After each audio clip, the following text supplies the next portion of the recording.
Did it actually... Whoops. Hello, Internet! I wasn't prepared for that. I have way too many tabs open all at once trying to do this too.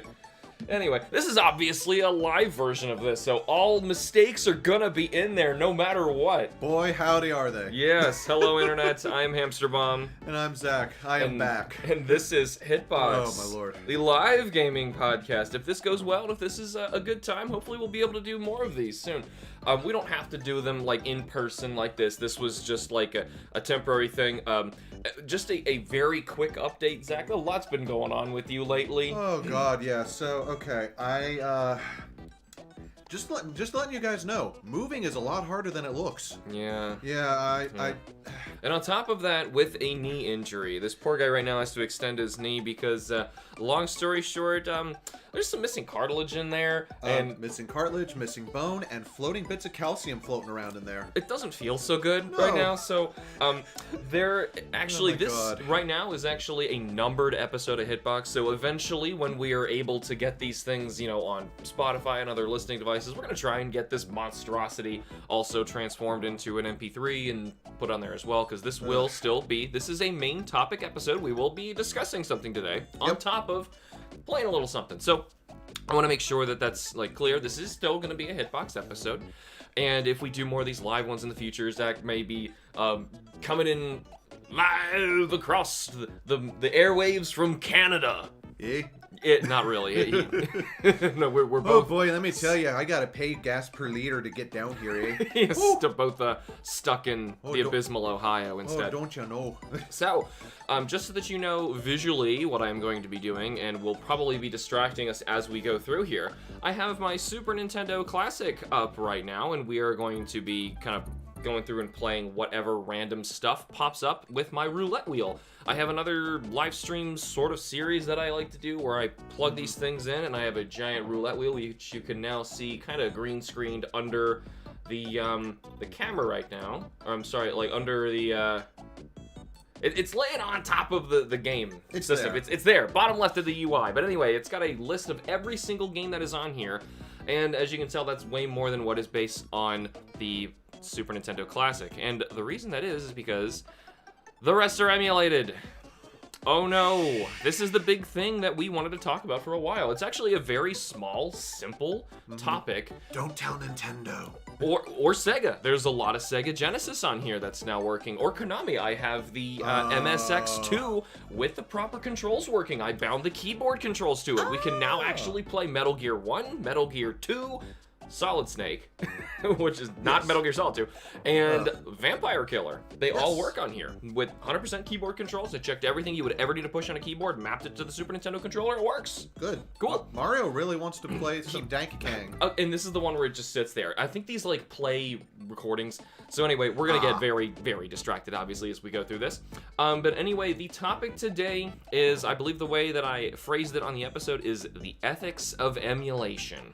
Yep. Now, this is a big topic, but before we get into that, luckily before we even started, Gojira Fan posted a kind of a series of comments here discussing this, and I think it's actually a good starting point. Okay. So how about before we actually get into reading that, and it'll kind of set us off talking about this issue, because we can seriously talk about this for the entire time. That's why I thought, even though this is a very simple, easy to concise, ethics of emulation, you could probably cover this and just talk about it in a nice, cozy 15-minute conversation, but not us. Oh, No, we care too much about these games and their history, and if you asked me 10 years ago, I probably would have had a very quick 15-minute at most answer, maybe even 5. I know it's not right, just go buy the games yourself, you shouldn't do that, you're robbing the company.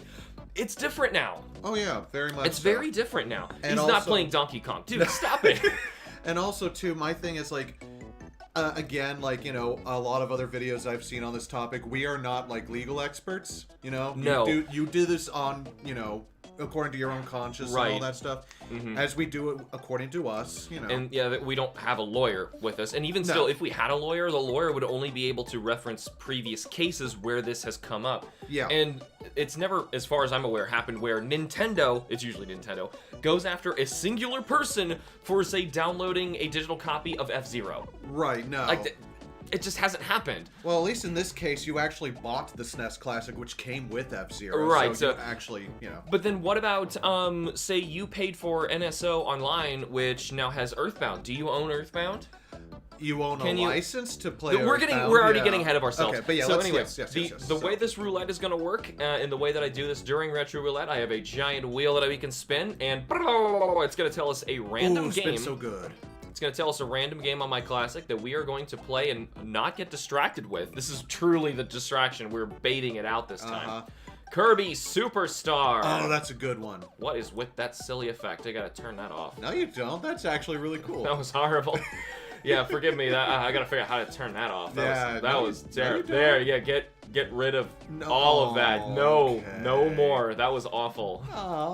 Anyway, we have now. Normally, I do a 5-minute timer. For this one, I'm gonna do a 10 because that's a little much. So yeah. 10 minutes. Now, the way that this works, as you can see, there's Zach, just to let you know, we have a timer now that just popped up over the roulette wheel. Yep. I routinely miss this, so I put some extra time at the end of this. It's gonna turn a 0 and just like start flashing red for like a couple minutes. That's our key. We have to stop and switch games. So, for that, I'm going to play a little bit of Kirby Superstar as we're talking at this. This is actually one that actually came on the Classic system, even though technically this is emulating a game. Like, I know I bought a Nintendo hardware that came with a Nintendo licensed game, but the only way it's functioning is through emulation to make it run like a Super Nintendo. Are you saying you didn't get a copy of Kirby Superstar and plonk it into your SNES Classic? Well, of course not. You can't physically do that. I wish you could. That'd be amazing if they could take real cartridges. That would be really cool. That might have been a game changer, honestly. But no, since we're actually looking at an actual Nintendo hardware system, we gotta define where's the line of what even is emulation. Oh Lord. Because NSO is emulation. It is, yeah.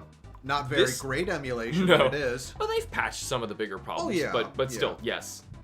Big problem. Don't think the roulette wheel is getting displayed correctly on Steam. I think the issue with it was the fact that it was showing that zoom thing.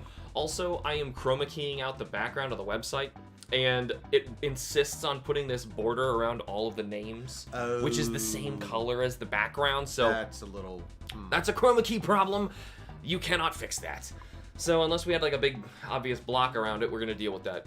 Yeah. I'm gonna do some gourmet race. Yeah, go ahead and race DDD. But yeah, am I actually playing an emulated game right now? Or should I do what I said I was gonna do and actually read Gojira fans' comments? Let's start with Gojira. Let's start with Gojira fan. Well, it depends. How much can you read from where you are? Zip. Nothing. Okay, got it. So my eyesight is terrible. Then you're playing some gourmet race. Thank you. By the way, I do have a second Super Nintendo controller. If it ever pops up with a 2-player, we are in it, and we are gonna try and keep talking this. So you gotta run and eat all the food before King DDD does. Yep. So, Gojira fan, before the stream started, and I want to mention thank you for people who were confident enough in this stream to like it before the stream even actually started. You guys sure have a lot of faith in us, don't you? Anyway, Gojira fan says, this is actually a very interesting thing to discuss because there are some pretty good things about emulating. Oh, absolutely. Preserving obscure games that were discontinued, giving players more options for video games without having to buy multiple consoles, and generally making a game more widely available. I believe Monster Hunter Frontier was emulated and ran on private servers to keep the game alive after official servers were shut down. And I'm going to cut in here just very quickly. That is 100% true.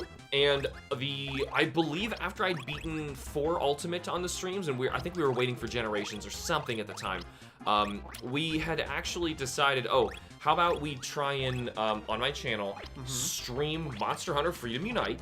Yeah. But we do it online. Because that was the only... I was saying, like, I would love to do Freedom Unite with you guys, but I can't do it. For one, I don't have a PSP to do it. My brother actually had the one, even though I physically had Freedom Unite. Couldn't actually play the game because my brother had the system. And so we couldn't actually play with each other. And luckily, some very dedicated fans out there actually have it might even still be running to this day, a fan-run server just for playing wireless Freedom Unite. Oh, So you can connect to those servers and actually still keep playing it over emulation, which is wonderful. I think it's a great thing. So I totally agree. Unfortunately, we never got a chance to do it. I think Generations must have came out at the time, and we got very distracted. In hindsight, we absolutely should have done that instead. Why did I get stuck on that? That was weird. Yeah, I don't know what you actually got stuck on I there. think okay, it was the background. Whatever. Yeah, it doesn't matter. Anyway, Gojira continues. The main drawback that I see with emulating games is safely installing the game onto your computer and making sure nothing bad will happen in the process. Just to cut in again, that was, now from experience, that was way worse, like 10 years ago. Nowadays, there are some better sites because emulating is less seen as a crime outright and more so now seen as like game preservation and history. And a lot of these sites are more so trying to preserve it and honor what it is. You know, and being more fair about trying to not just like illegally distribute things for the sake of, you know, here, Sam, play some video games. More like, this is a piece of this game's history, and it's not being offered anywhere else, and you can't play it, so here it is. Anyway, he is almost finished. One more little snippet here. Gojira fan continues. This is mainly due to how extremely ignorant I am when it comes to computer and PC stuff. All the techno jargon confuses me to the point of just staying far away from it. So it is complicated. Not only is it dangerous in terms of viruses or malware, Trojans, and stuff that you may get from trying to download stuff illegally, but also, yeah, it can be really complicated. I can tell you just from experience, I've had some very tough times with trying to get certain systems to run. I can tell you one of the hardest things to do is to get a Famicom Disk System game to flip. Oh my god, while running an emulator inside of something. Like, if you're doing it on a PC, you can always, like, there's keys you could map to make it do this. Yes. But if you're doing it basically on a Super Nintendo Classic, or an NES Classic in my case, and you're doing it with that controller that comes with it, you have limited buttons you can push. I can't just remap to the button that says flip the disc, which is coded into that part of RetroArch. You see how many like hoops I gotta jump through to figure this out, and there's not enough a lot keys? Of layers. It gets complicated, and that's just like it's a very simple problem. You know, here's one that genuinely bothers me a lot. I can't play the Virtual Boy. Now, I know I'm probably one of the only people in the world who's probably going to say those words together, but I want to play the Virtual Boy. And the reason being, there is unique stuff on the Virtual Boy. There is actually, there's quite a some... few I'd actually like to play, like the Jack Brothers game and Jack Wario Bros, there's Land. Wario, and of course, I want to see like how that 3D worked. And in my head, the perfect way to do this was emulating on the 3DS, which is very easy to hack, by the way. Did you know it's easy to hack your 3DS? I think, yes. In fact, I think I showed you how to hack your 3DS, and we did it together. We did. Yes, I personally helped Zach hack right into his 3DS. Yeah. And I have now hacked into 2 of mine for different purposes. One of them is explicitly for doing 3DS games, and the other one is just for everything else that I could possibly fit on there. So I don't have it in front of me right now, but it's just off the top of my head. It has Game Boy, Game Boy Color, Game Boy Advance. It has everything that you could possibly imagine through Twilight menu, which, if you know what that is, it's this huge... Oh, how do you turn around now? Oh, you could just stand there. Yeah, whatever.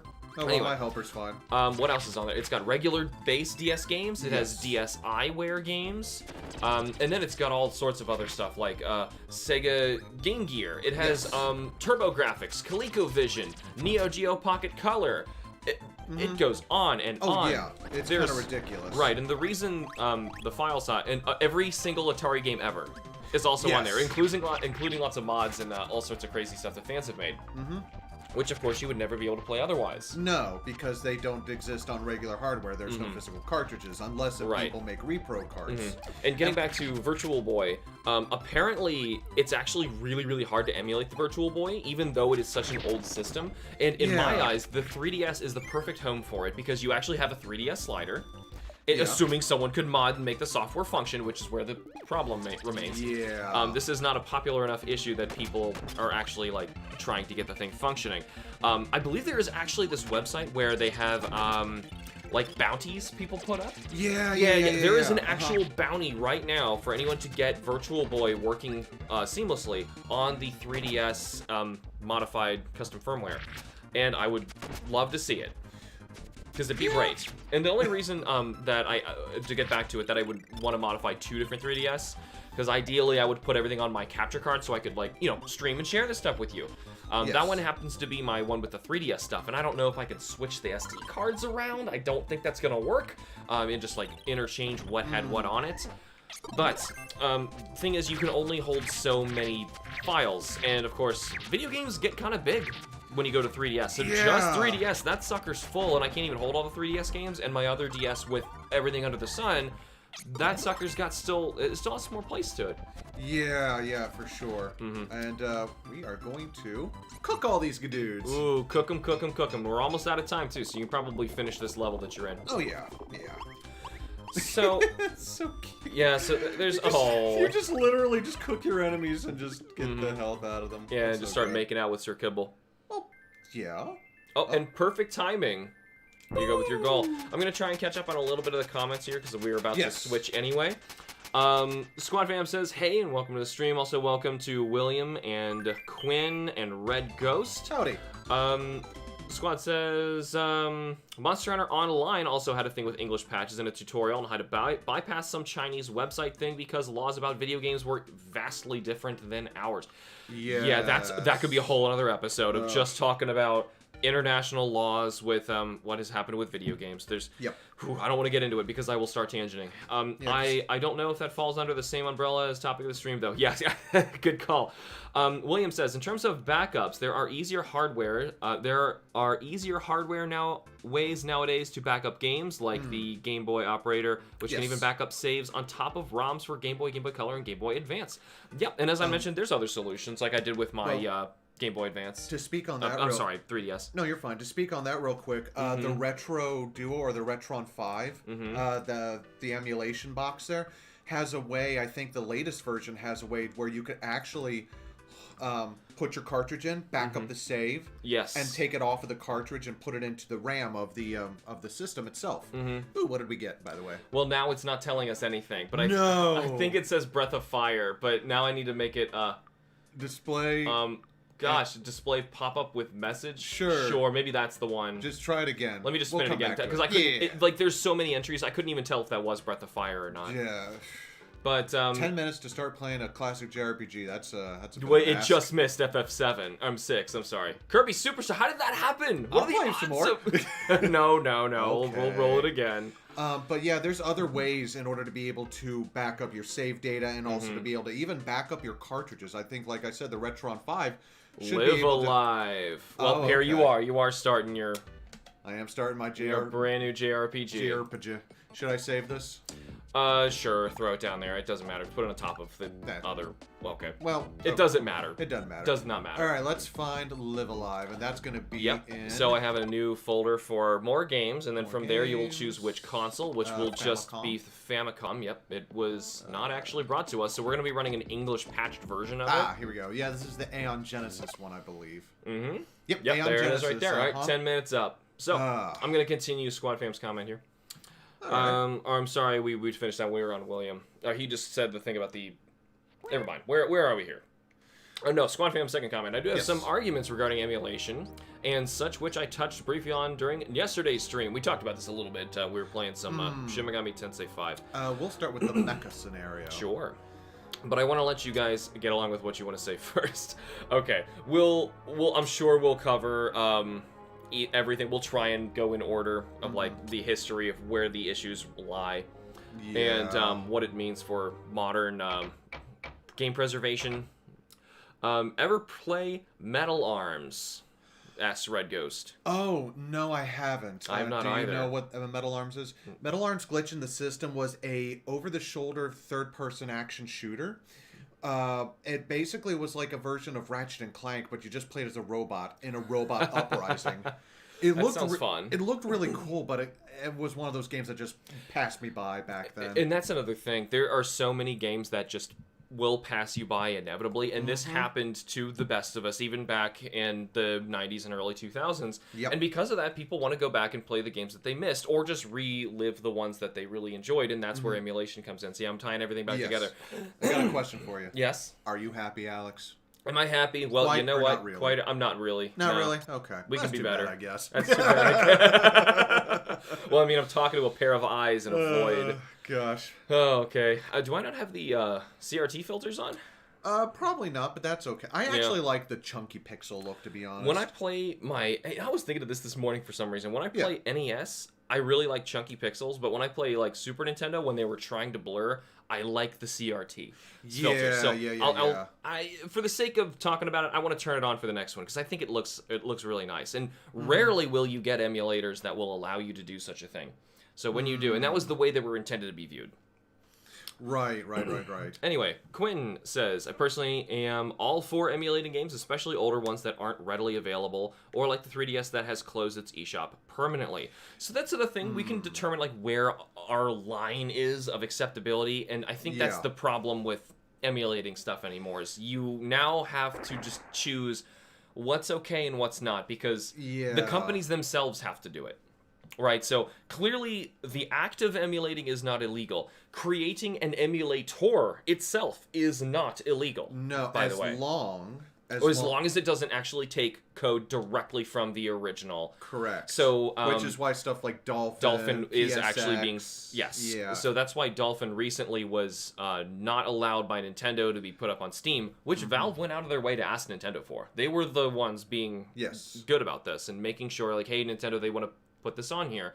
Now, acquiring the actual software of the game, that's where things get hazy. Because the digital age kind of crept up faster than copyright and ownership could understand it.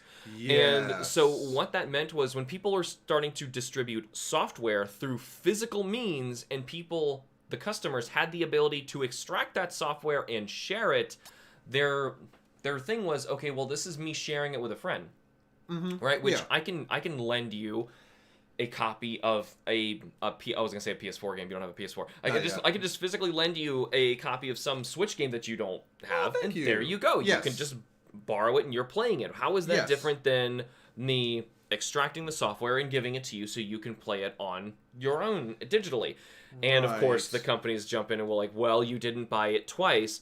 But that's the same as not just sharing the thing. But then when you digitally share it in that way, the first person never actually gives the thing up. And I think that's where the issue lies. And of course, copyright and ownership never accounted for such a thing happening. You know, it's not like you could go to a farmer's market in medieval times and somebody's like, oh, well, I could just duplicate this apple for you if you're hungry. You know, it's a thing that just never made sense. I actually to have to humans. hit Y. Oh, yes. Okay. Yeah, no, I'm like, why am I stuck in a dialogue loop? It's like, oh no, I actually have to start reading minds now. I will take over some of the games so that you don't have to try and backseat the entire time. I promise. No, you're good, buddy. I was going to say, this is honestly one of my favorite remakes, and actually one of my favorite modernish games that I've played recently. Right, and in this specific case, you actually played the new one. Yes. So we don't want to make it look like, oh, this is a game, and that we should probably cover this while we're playing Level Live. This is one of the rare games where it was actually modernized and ported, and people can actually buy and play this on modern systems. Yes, and it's so worth it. The HD 2D system they have for this is just so good. Like, it makes this game look brand new. Like, it's the exact same stories, mostly the same dialogue and all that, with some new additions that I actually found out about after the fact, after I beat the remake, but it's still worth it for a game we never legitimately got. So then in this specific case, see, this is where I feel like you can't just draw a line and say, like Quinn kind of implied, like, okay, and I mostly agree with you, Quinn. If the company, let's just say Nintendo, shuts down all access to purchasing some games, which would be like, say, the 3DS and Wii U eShops went down. So they shut this down completely. Does that sort of mean, okay, it's fair game to go dumpster diving, basically, and just take the stuff that they don't want to sell you anymore, which, honestly, I kind of think so. Yeah. For the most part, with a big asterisk at the end of it. For the most part. How then do we talk about this case, Live Alive, which was actually brought up to modern platforms, but it is not actually this software? Right, because it's different. It's an HD 2D remake. Now, it looks glorious, in my opinion. I really love like the visuals, the music, everything that they've done to make it like brought up to the modern era is great, and I think it is worth purchasing to play that. But what about people who are like really nostalgic for this version, or like really wanted this version, or what about the people who worked really hard on translating it, you know, and patching it to bring it to the West? Let's just say you were in the middle of playing this on emulator because Nintendo never bothered to port this game and bring it over. Right. And now all of a sudden it is there. Are you justified when you purchase the remaster version of the game and continue your file? Must you abandon your file and start over at the new one? Right. No, it's... I don't... See, that's just it. I don't know, because it's like, again, this is something we never got. Unless we're starting at like one of the weirdest cases. Right. Of this. So unless if you were in the know and just went and purchased a Japanese copy and then got and then downloaded a patched version or something. Exactly. Yeah. I feel like the legal way to have played it previously would have been to go on eBay, find a Super Famicom cartridge, which and this is what's silly about this, that you have no way to play. Yeah, right. No, you have no legal way to play. You have no... Well, even if you physically got that cartridge, there's nothing you could do. Then you would have to go out of your way to buy a Super Famicom. Yeah. That still functions, by the way. These old pieces of hardware are failing. It's not like they're going to work forever. So then you bank on that working. Who knows how much money you've already sunk into this venture already. Yeah. Now you need a way to extract the data off of the cartridge. Okay? Because you have to patch it still. It is in Japanese. And this is all just so that you can say that you can legally play this game. This one game. And this is an important game in game history. You know, just to give an excuse to why this particular one's important, I think Toby Fox has even come up and said, as soon as Live Alive comes to the West, I'll be ousted for how unoriginal my games are. Because he's so much inspiration for his games come from this. And it's not a bad inspiration, and you know, it's... No, it's good. And honestly, it's like I said, I'm not the biggest fan of, like, Undertale, but I can definitely appreciate for what it is and the inspirations and everything behind it. You know? It's, like I said, it's just really... In a case like this, and especially with another game that is probably on your list, Terranigma, we never got that in the States. It was only in Japan and Europe. And which is weird. Yeah, Isn't that weird? The only other game I could think of that did something similar at the time was A Secret of Evermore, which was a mana game, but only made for the United States, which is like... Okay. Exactly. Sure. And just a personal one that I've done and actually reviewed, though there's actually a few games I played and reviewed on Playing With Myself that I had no physical or any means whatsoever to actually purchase the game legitimately and play it. But I really wanted to play it. And, minor spoiler, both of those games got at least 10 out of 10. So they were like really big, important things that I ended up adoring, and I had no way to spend any money on them. One was the Game Boy, the original Game Boy, The Frog for Whom the Bell Tolls. Yes. Oh my gosh, one of our favorite games, I think. Yes, it is one of my favorite games. And we were robbed. I love this opening. And we have 3, 2, 1. Are we going to see it? I'll let it play out. Yeah, no, it's a legit, like, mecha anime opening. So, the other one was Shin Megami Tensei. Similar to this case, it was a Super Famicom game. It never came to the West, Japanese only, had to play an English patch of it, which the English patch actually goofs a couple things in the game. Like, you can't purchase guns or bullets, I think, until, like, you're 3 or 4 bosses in. Something like that, which, I don't remember exactly what it was, but it actually screws up the game. Yeah, because guns like that, some demons are only weak to bullets. Not only that, guns sometimes are the only way to hit all enemies at once, and in that game, you get hit by like a group of 7 enemies at one time, and you know, one melee attack sure might hit harder, but it's not gonna. You mathematically will not catch up to them. No. So it's crazy hard unless you get a. And bullets will have different status effects, so some of them you will need. I don't think that early, but yes, they will. Yeah. So like you will need to get like stun bullets. You can sleep. Yes. So it's like, I don't know, but yeah, that's it. Opening's over. We can spin again. All right, we did it. So, let's see if this thing actually pops up. And I think there was an option to make the wheel spin faster.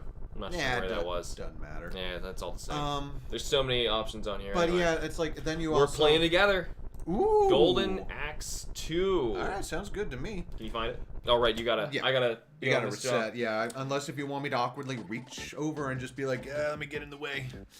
So, in those specific cases, feasibly, was I actually intended to seek out a copy of Shin Megami Tensei 1 on the Super Famicom? And just to be able to play. Just to give myself the moral justification, which, as we should remind you, there is no like legal standing that actually says I have to do this or else. Yeah. There hasn't been a case against a person yet. The only cases, as far as I'm aware, have been against distribution organizations and websites that are giving out or hosting that software. Yeah, The one that scares me the most, now some of them are sites that are explicitly about distributing software, and I kind of get that when they go after those, like, I'm like, it's a shame, but I get it. Yeah, Golden Axe 2, right? Yeah, Golden Axe 2. Yeah, because you have to, I get it, you have to defend your IP, otherwise if you don't, then even eventually you even lose. if it's old and outdated, I get that. Yeah. And we probably should argue for them. We don't want to make this out to be like, oh yeah, we're just bashing on the corporations. No. And by the way, corporations are never your friend. So it's like they're always going to try to figure out a way to make money. But here's the thing.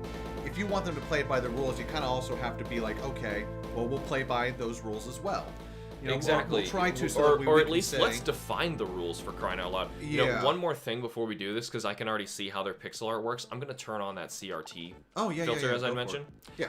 It's going to make it look much nicer, because this is some very good sprite art. Yeah, Let's just start it fresh. Oh yeah, the Genesis had some really amazing sprite art for its time. In some ways, I thought that they had some better sprite art than the Super Nintendo in some cases. William is mentioning for SMT1 there is actually a patch for the patch that will fix the guns. For somebody new, they might not even know that it exists. Oh, that's right, because there's the Ordon patch as well. Yeah, wow. I did not even know about that. William also says the other issue is that there are so many reproduction cards that finding an original copy of the Japanese version so you can legally dump it and then apply the ROM to play it is not really feasible. Yeah, it's getting more difficult. That's another thing. Yeah, if you find a lot of these copies, or even just originals of English games, most of the time you'll find a link and it just takes you to Etsy. You're like, why is this Etsy? It's because someone is taking some mass-produced Super Nintendo game that was in a bargain bin nobody likes. They rip off the sticker, print a new one, and they just pop on whatever they want to sell, and they patch in the file, and they sell it online. Yeah. That's why the price is better. Here we go. We're going to be doing normal game. We're going to try and talk at the same time. So since we just mentioned it, how about we try and actually argue for the companies, for the rights holders. We need to explain why this is a thing for them. Who are you gonna be real quick? Well, you know what? Kim's favorite is the dwarf, so I'm gonna play for Kim here. And I gotta turn our timer on. Let's not accidentally play Golden Axe 2 forever. Fine, I'll be the stereotypical bikini-clad lady. Yeah, big titty lady and the dwarf man. That's the perfect team up. Might as well. All right. So, in this particular case, Sega is actually, oh my gosh, we actually friendly fire is on, that's right. Oh no. There's no way to turn it off in this game. That's right. so cruel. They just wanted to suck up those quarters in the arcade, didn't they? Yeah, basically. So, in this particular case, this is Sega, and Sega is actually a lot more forgiving with this kind of thing than Nintendo is, to say the least. Yeah. They can be. That's the thing. They can be, right. Thank you, I'll take that magic. Yep. Yeah, because the thing is, from what I understand, when Sega was doing, like, phenomenal for itself back then, it was almost just as litigious as Nintendo is now. Yes, they used to be. Yeah, but now it's like they're just more of a publisher than anything else, and where they're Some not, like... aspects of Sega, now that I think about it, are not. Like, Atlas. Atlas. Atlas will go after you. Oh, gosh, yeah, like, there was the whole... Oh, no. I have friends who are, like, big into the VTubing scene, and there's a VTuber called Mori Calliope, who wanted to play Persona 3. Oh, yeah, we tried to play Persona 3. Yeah, but she couldn't because Atlas said, no, we will withhold those rights from you. Like, her agency couldn't even get the rights to be able to be like, to go ahead to play it. It's like, really? A game from like 2003, 2004, you're not going to allow her to play?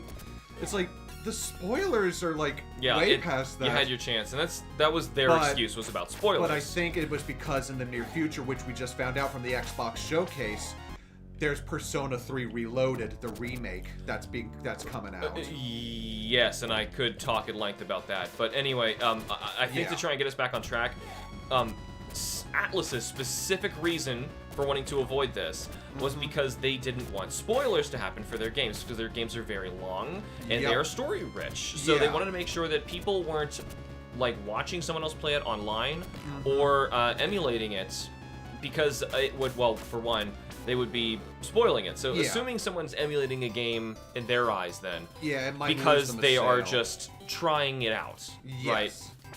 Oh, give me my magic back. Oh my god, I'm sorry. That's fine. I just want my magic. I didn't realize we were Shovel Knight. I forgot this aspect of the game. That's okay. Get him. Get him. Get him. Get him. Yeah. Yeah, I don't know exactly what. Yeah, the magic will let us. Yeah, there we go. Okay, Boy, you think can cast your feel it. maximum amount of magic now. Forget, is that Y or something? It will be Y, which was A on the Genesis controller. Code Gear asks, what if you buy a fake physical copy of a game? Is it going from digital to physical legal? No. No, Because you're that's still not... taking the illegal act was the first. As far as I know. Yeah, as far as I'm aware, the act that is considered illegal was the first act of distributing the digital software. Just because you're using a cartridge that looks like the original, you're still doing the same thing. It's the same damage. Yeah, unfortunately, yeah, because it didn't come from the original source. I'll just let you axe him to death. Yeah, it works, as long as you don't hit me. Yeah, oh, come here, magician. Give me that magic and give me the bird. So, in many other cases, in Nintendo's, they mostly are thinking of the sales thing. You're not buying it. But the obvious then counter to that is, please sell it to me. Yeah, exactly. If you don't want us to emulate things, and if you want us to actually pay you for it, then give us the option. That's okay. I was gonna say, then give us the option to be able to give you the money. You know, it's like, what was it Gabe Newell said, the guy who created Valve? Piracy is not an issue of pricing, it's about an issue of convenience. Yes. And I would not have to feel the need to play some what's considered abandonware, especially like in terms of the 3DS now, if I just had the ability to still play it. Because I kind of missed out on the 3DS train because mine just eventually just kind of fell apart. Like, even in this particular instance, how do we play Golden Axe 2? It's not on the Sega Genesis collection, I don't think. You buy it on the Switch. I think you might be able to buy on NSO. I don't think it's there. Golden Axe 1 is on the NSO. Yeah, but well, I know 2. 1 is on the Sega Genesis collection. I don't know about 2 and 3. They are. They are? Yeah, so you can at least do that. And that's the thing, we do own that, by the way, so... Yes. So then we own this software, even though that in and of itself is emulated? But I've also heard the argument that that's not the original version that you bought. You just are emulating a different copy, which is not the same thing. But then are you even... am I legally allowed... This is a silly question. Yeah. But I'm just baiting you. Am I legally allowed to boot up my copy of Sega Genesis Classics or whatever it was called on Nintendo Switch and play Golden Axe 2 even though I do not physically own Golden Axe 2? Technically, yes. Of course I do. Yeah. But why? Because there was a deal with the rights holders, the money is going to be distributed where it needs to be distributed, and all that other... That's what it comes down to a lot of time, is the money and the credit, and the theft in that way. Or what they deem as theft. It's almost like, would this whole emulation scene be solved if, let's just say, the Internet Archive, which is probably the best and safest place to find any of this software, let's just say that they had to contact the rights holders and ask how much for this digital, just for the digital, and it's up to the actual people watching this in order to do, oh, this is a boss, so here, let me do mine too. How do I do that? It would be Y. Why are you dying? I'm Cast hitting that Y. magic. There you go. There you go. Yeah, he's the Earth one. I was spawning still. No, you're fine. Yeah, because that's just it. There's so many arguments for and against that it really does kind of get murky. Like, what do you do? Yeah, so the Internet Archive is intended to be more like a library, and you don't like go to a library and you pay money for, you know, borrowing books. You can even go. You can even put in orders. I just did this for my daughter. You can even put in order for another library to send you. Here's the boss. Never mind. Here we go again. Yeah. Oh, that was yours. Yeah. You can even put in an order at a library to get another book sent to you for you to borrow. Oh, are they invincible? No, I think you're still doing damage. Yep. See. Okay, good. Because I actually didn't hit that. That's okay. Oh, we're just gonna spam through this. Yeah, might as well. I mean, we only got like 3.5 minutes. Might as well. Yeah. Whoa! Whoa! Okay, well, Tyrus is gone. All right. Go Gilius. Keep tossing these in there. But that's just the thing. It's like, it's not exactly a library is the problem. Yeah.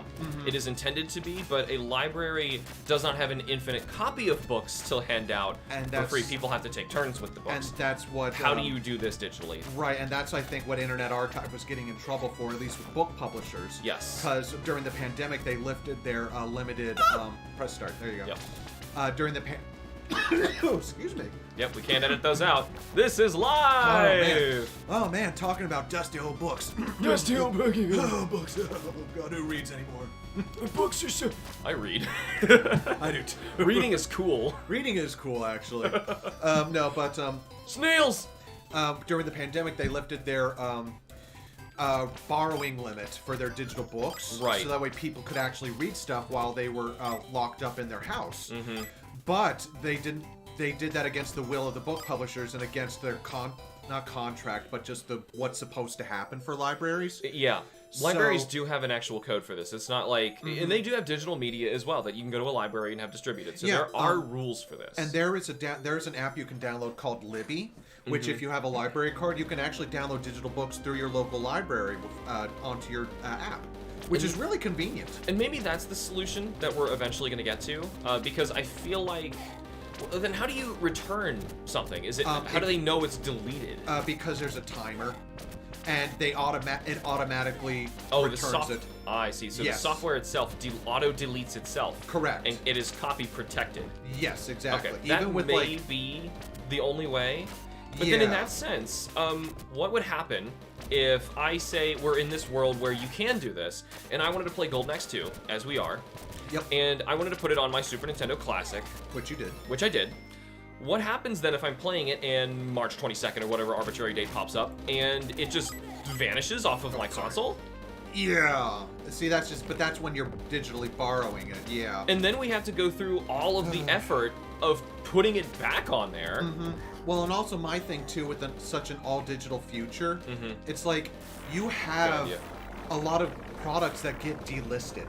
Yes. Like DuckTales Remastered, because the license expired from way forward with Disney, that they had to pull it.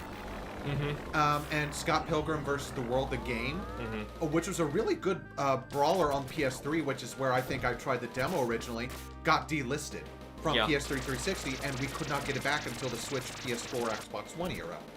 To complicate that further, another aspect that we are probably not even thinking of that had to be brought up to me in this past stream when we were briefly talking about this. Yes.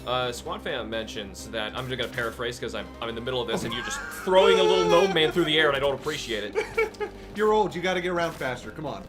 Well, it made me get up in the air faster and die quicker. Yeah, that's fine. Anyway, Squad Fam is from Malta, a lovely little island near Italy. And, well, it turns out it's extremely difficult and very expensive to get video games. And especially even, like, you know, trying to purchase stuff digitally becomes, like, the way to go. Yeah, you got to take into account not only the taxes, but the shipping and handling. Exactly, which are absurd. Fees. Yeah. And it's not even just Malta, obviously. It's everywhere in the world has different regulations, and our perspective right now is just America. Yeah, because that's all that I really know. You know, unfortunately, I've got my silly American sensibilities, as I've said on the stream and on video. That's a safe time to do that because I'm in the middle of an animation. We ran out of time. We will save that sucker for later. Yeah. Spinning the wheel. It's a good game. So, this is very complicated. Yeah, no, and that's just it. People really like to look at this as a very black and white issue that corporation's bad, you know, just do it to where it's like, oh, hey, Sonic 3 and Knuckles. Awesome. Sonic and Knuckles plus Sonic the Hedgehog 3. So this is specifically, I don't know if this is the fan version of it, which is actually a good transition into another huge problem. What do we do when with the original official version of the game is objectively inferior to what should have happened? And fans have to step up and make that fixed version. So in regards to this is very good that we actually landed on this. Sonic the Hedgehog 3 and Knuckles. So let's stop and look at this before I even start the timer, or maybe I should just start it because we're talking about it directly. Yeah, so this, you know how Sonic Origins came out just recently and how that it came to find out that, yes, Michael Jackson actually did have something going on in terms of writing the music for Sonic 3 and Knuckles. What's going on with the... Don't know. It's chroma keying out this. That's what was happening. Oh, there we go. There we go, I fixed it. Okay, that is. Back to Sonic 3 and Knuckles. Yeah, so it turned out that Michael Jackson actually was working with Sega on Sonic 3 with their music, with a couple of people on his team. It was this version, by the way, that it gave us. Okay. So this works out. So this is the actual shipped version, correct? Yes. There is a fan version called Complete. We will come back to that later. For now, I'm just going to start running around as Sonic. You know what? Actually, let's start it fresh because we can do Sonic and Tails. Oh yeah, I'll be behind you, but that's fine. I was gonna say that's how the 2-player works. Yeah. I'll probably be off screen, but that's okay. Yeah, whatever. So when the Sonic Origins version dropped, they used what I believe were the beta versions of the of some of the levels music that Michael Jackson worked on. They're not that great. Do you have to hit start or something? No. Is it one of those? I'm trying to change from 1-player to 2-player. No, it's... Oh, you do it... What? Just do no save. Because Okay. I was going to say, I'm going to Oh, no, that was it. There was an up and down. That's okay. Yeah, because I'll just play it it'll fresh. recognize that there's 2 controllers. But Hopefully. yeah, but there's no option to get the official versions of those songs in the Origins Collection version of this game. And there's many other issues as well. So, see, look, due to a very complicated issue with McDonald's, and I'm not going to get into it right now. You should probably just look it up, honestly. They are kind of responsible for splitting Sonic and Knuckles and Sonic the Hedgehog 3 into 2 separate games, which later had to be combined into Sonic 3 and Knuckles. Well, I have no idea. Or Sonic the Hedgehog 3 and Knuckles, I think is what it's actually called, what we're playing here. And when they did that, for some reason, Sega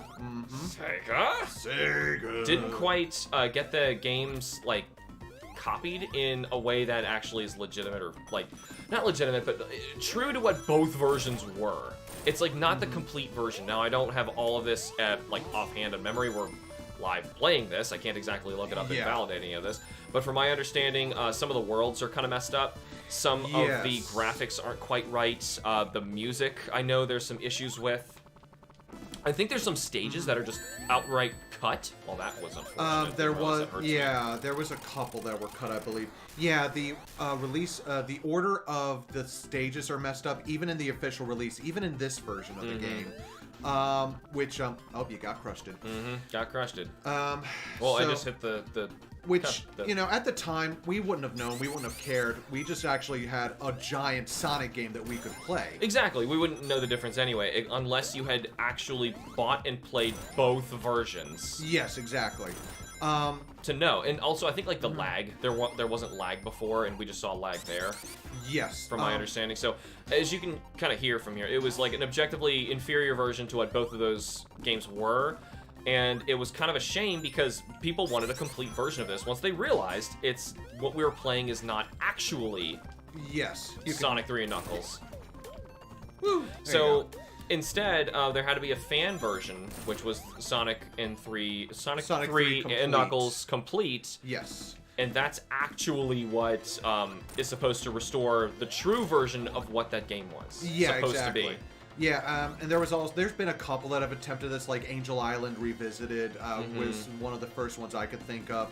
But Complete is one of my favorite versions of this game, to be honest. So then, legally, what is that? You know, it's a mod. We're actually getting kind of lucky. It's giving us some of the hairiest ones that are popping up on here. Yes, First, just to show you how hard this is to understand. Yeah, exactly. So, like I said, you can't get the original version of the songs on the new Origins collection, nor even the Origins Plus collection, which is coming out soon. So it's like, how do you even get a chance to experience? Do you want me to do it? Nah, I can do it. Okay. But it's like, how do you even try to play the original version? You can't get all the. Oh no, What are you talking about? Well, because if you only do the outside, everything inside also turns to rings. So you won't get a perfect. So you'll miss out on score, which honestly doesn't matter, but still, I always try to do that. Whoops. That's okay. Oh well. Yeah. Whatever. I hate that minigame. Yeah. The best one was definitely Sonic 2's thing, except when you have Tails with you. That was horrible. Yeah, no, I love Tails as much as the next guy, but no, he was a pain in the it was like the driving towards the foreground. But yeah, but how do you go about playing the original version of the game that you paid for? Exactly, or if you didn't pay for, that's another problem. Yeah. What if someone's like, I just want to play complete, the correct version? Why would I pay for... Or do you have to then pay for Sonic the Hedgehog 3 and Sonic and Knuckles? That was unfortunate. Yeah, or do you have to pay for the Origins collection or the Genesis collection or what have you in order to be able to even feel like you've got the rights to be able to play it? And that's just it. I don't know, and I can't possibly tell you because again, that's just the thing. Here we go. Yep. It's all about rights holders and rights on IP law and all that is so needlessly complicated, and I think that's what prevents a lot of this stuff from happening. Yes. As far as I am aware and as far as I can tell, again, not a legal expert, and I can't tell you how to, do all this and to go about things, but it's just so it's a minefield, and you have to kind of almost look at it as a case-by-case basis. Like the popular one, like we keep bringing up, and what the comments keep bringing up is the 3DS. There is no legal way to play like 3DSware or 3DS exclusive digital games like Dylan, the Armadillo series. Yeah, and I think that studio actually just went out of business. Oh, they did? Oh, that's a shame. Yeah, so how are we going to even play those now? Yeah, don't expect it to be ported now. Nope. So speaking of which, there was actually a lot of comments too that I wanted to try and cover, but unfortunately, like, we just played back-to-back co-op games, so that means neither of us really get a chance to see the... Yeah, our apologies. This is actually, I think, only my second stream I've ever done in my life. I think the first one I did with you was Metroid Prime 2 Randomizer for a little bit. Really? Did we? Yeah. I don't remember that. Yeah, we had, because we had filmed an episode of HITBOX earlier before that stream as well. And I think after a while, we were both just like, well, let's just figure this out. Okay. Yeah, but yeah, this is only my second stream, so my etiquette is not up to date with this stuff. It's all the same as making a regular old episode. Unfortunately, though, we want to try and stay on top of those comments, because I do feel bad. I know some of you guys are sitting there waiting like, I just asked this like 10 minutes ago. Yeah, no, and our apologies. Yeah, we're trying our best. Unfortunately, like, as you can see here, Here, why don't I do this? Yeah, while you do this. I'm going comments? to try and catch up. Squad Fam has some comments for us. Squad Fam says, yeah, I can add a bit to that point. Okay. Back to when I bought my 3DS a couple of years ago, it was still full price in most stores. My only feasible option was to buy it secondhand, which I hate. I agree. It depends, yeah. I have the comfort of knowing that I have a from the box factory, like nobody touched it. Yeah. I understand what he meant. Yeah. No, I get it. Yeah. But apart from that, I wanted to buy Monster Hunter 4 Ultimate and 3 Ultimate for it. Good choice. Yeah. Now, keep in mind, it had been a couple years since 4 Ultimate came out, and even longer for 3U. Both of these games were at $60 each. Yuck. Oh, okay, yeah. this has to... Oh, you can jump during this? Yes, sir. I didn't know that. It's a game changer. That's why I hated it so much. You boxed yourself in. Anyway, this just blew my mind during the minigame of this Sonic. I did not know you could frickin' jump. Over like a near 3-decade-old game. Anyway. So yeah, that's just before I continue his comment, that is unfortunate that it costs so much to get... Because Monster Hunter games notoriously lose their value. Yeah, like World after like what, not even a year went down to like World. I think you could get Rise right. Like I could go right to the store right now, probably pick up Monster Hunter Rise for the Switch for like $20. Oh my god, that's ridiculous. I know, and well then of course you're not getting Sunbreak expansion, which even to the people who really liked Rise, say Rise was unfinished and Sunbreak justifies and gives it the rest of the stuff that makes it complete. Oh, that's so. Whatever. But anyway, still, that's the price of entry is very low, which is good. Did you just back up? Yeah. How did you do that? I pressed forward. All right, this minigame was not as bad as I thought it was. No, there's ways about it. I guess you just didn't. That's okay. Here you go, sir. Oh my god! actually, well, I have one more Yeah, chunk. I got 30 seconds left. You take it. We gotta continue.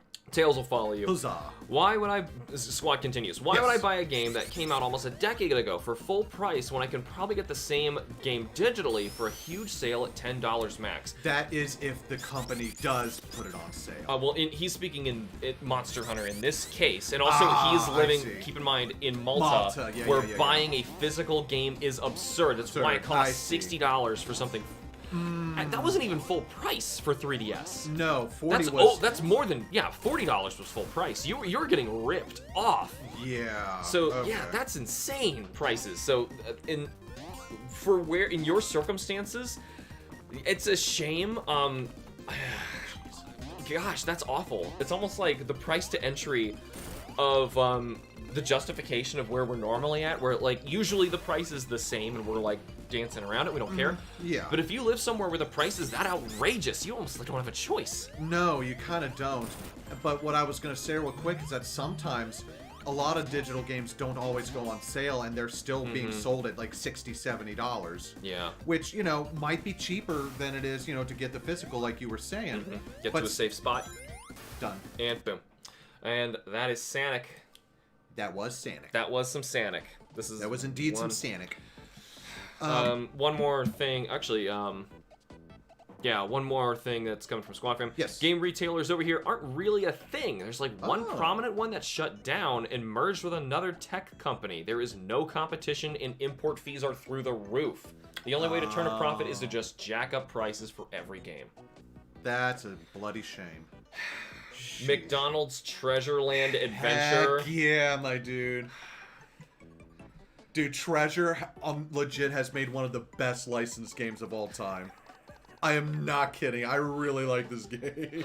Zach demanded that I add this on my system, so I'm gonna play this, and he's gonna tell me why it's so freaking good. Because you are Ronald McDonald, okay? And you've got a magic scarf, and you can jump, and you can actually... like, as a precursor to Dynamite Heady, you can actually shoot your magic scarf upward and grab onto grappling points and, like, jump really high. It's really fun. Okay, I'll try. Just try it, yeah. I will. And the sprite art, as you'll see, is actually really good. Hashtag not sponsored, guys. Hashtag not McDonald's. sponsored. Most of... wait, I'm sorry. So most of the newer games nowadays go for $80 to $90. Rise goes for $40, including Sunbreak, right now on Steam. Which, so Steam is going to be consistent almost anywhere. Yeah. Sorry I keep going about this, but I hold this topic of conversation dear to my heart. As I would understand, living in just your corner of the world. Yep. Did it start? Is this what? Yep, there you go. I'm not going. Oh, press start. Oh, that was just another... That's not my control. So the intro just starts instantly. Wow, that's quick. Yeah, I hit start and I thought it was starting. One day as Ronald was walking in the magical forest. So this is a game nobody would ever in their right mind go out of their way to play anymore unless someone demanded, like, you know, this weird guy says, hey, play this random McDonald game from Sega Genesis. And here we are. Otherwise, I would have never seen this thing. Did you honestly expect me to go buy a cartridge of this? No, I wouldn't, honestly. So this is, okay, this is more of a down-to-earth one then. So this is just a game someone recommends you to play that you have no means of actually playing. It is on outdated hardware. You cannot go to any store and actually buy a Sega Genesis. Nope, Sega does not have the McDonald's license anymore. No, and as if this game now has no hope of being ported anywhere, as if McDonald's is going to do it. Though recently, McDonald's just made a Game Boy game for Grimace, if you saw this. It was in the news. Oh my god, I didn't know that. Game Boy, an actual game. Okay, so you cannot jump on people. You have to use your magic. Yeah, I found that out the hard way. Yeah. How do I use my jumpy? A? There's this. There you go. Yeah. Oh, that's so creepy. What? So, it's just a magician's scarf. So this is just a Bionic Commando clone? Or kinda, but not really. I'm playing Bionic Commando, except it's a clown. No, it's Dynamite Heady, okay? It's Treasure. It's different. But anyway, we would have never gotten a chance to discover this and share this kind of ridiculous thing that Zach may or may not have just been trying to trick me into playing. I legit actually do like this game. I'm not kidding. No. Hand to God, I really do like this game. Look, okay, we all have our likes and dislikes, okay? I like this game, you just might not. Well, yeah. Whatever. It's whatever right now. I'm trying to get used to these controls. They're so weird. Yeah, well, I was gonna say, I think the pulley's gone down too far. So to jump, yeah. Yeah, so you'll just have to ride it. Whee! There you go. So in this particular case, yes. Feasibly, what are we supposed to do? Because people are gonna want to play video games. That's never gonna go away, and it's not like people are going to forget about these. No. And I know a lot of companies, Nintendo, kind of want us to forget about them, it seems. Sometimes. Yeah, some of the games, they'll like to reference them as if like, oh, remember Super Metroid? We just made Metroid Dread. It's so cool. Oh my god. Oh yeah. Well, and luckily they gave us a way to play Super Metroid. That particular example, it may not be applicable, but what about with the horrible tease of the, did you see the latest Pikmin 4 trailer? It came out a couple weeks ago. Oh, no, I didn't. I saw the direct for it, but I did not see the latest. It wasn't a direct. No, I know. It was just a random post on Twitter or something. Yeah, no, not yet. Like I said last time I saw was just direct, to describe this to you without spoiling anything, I think without whoever made the trailer's knowledge, it starts with them showing a picture of, like, the Earth, and it, like, zooms into it, but it's, like, this 2D image of the Earth, and it looks dead on the Mother logo, and you don't know you're watching a Pikmin trailer at this point. Oh, do you see what's happening here? No. Yeah, it like, zooms in to this Mother logo, and all of a sudden, you just see Captain Olimar. And now, I love Pikmin, but that was not okay. Now, I'm not sure how that ties into the topic here, but it just kind of got me on a tangent of weird stuff that was happening, but... Yeah, but I mean, I guess it's the whole, you know... You gotta be careful, because people don't forget, is how I was trying to tie that back in. Yes. It's not like people are gonna forget about Mother. Nope. No, especially Mother 3. They won't shut up about it now. Look, Reggie still has a legit copy of the American version of Mother 3, okay? Totally does.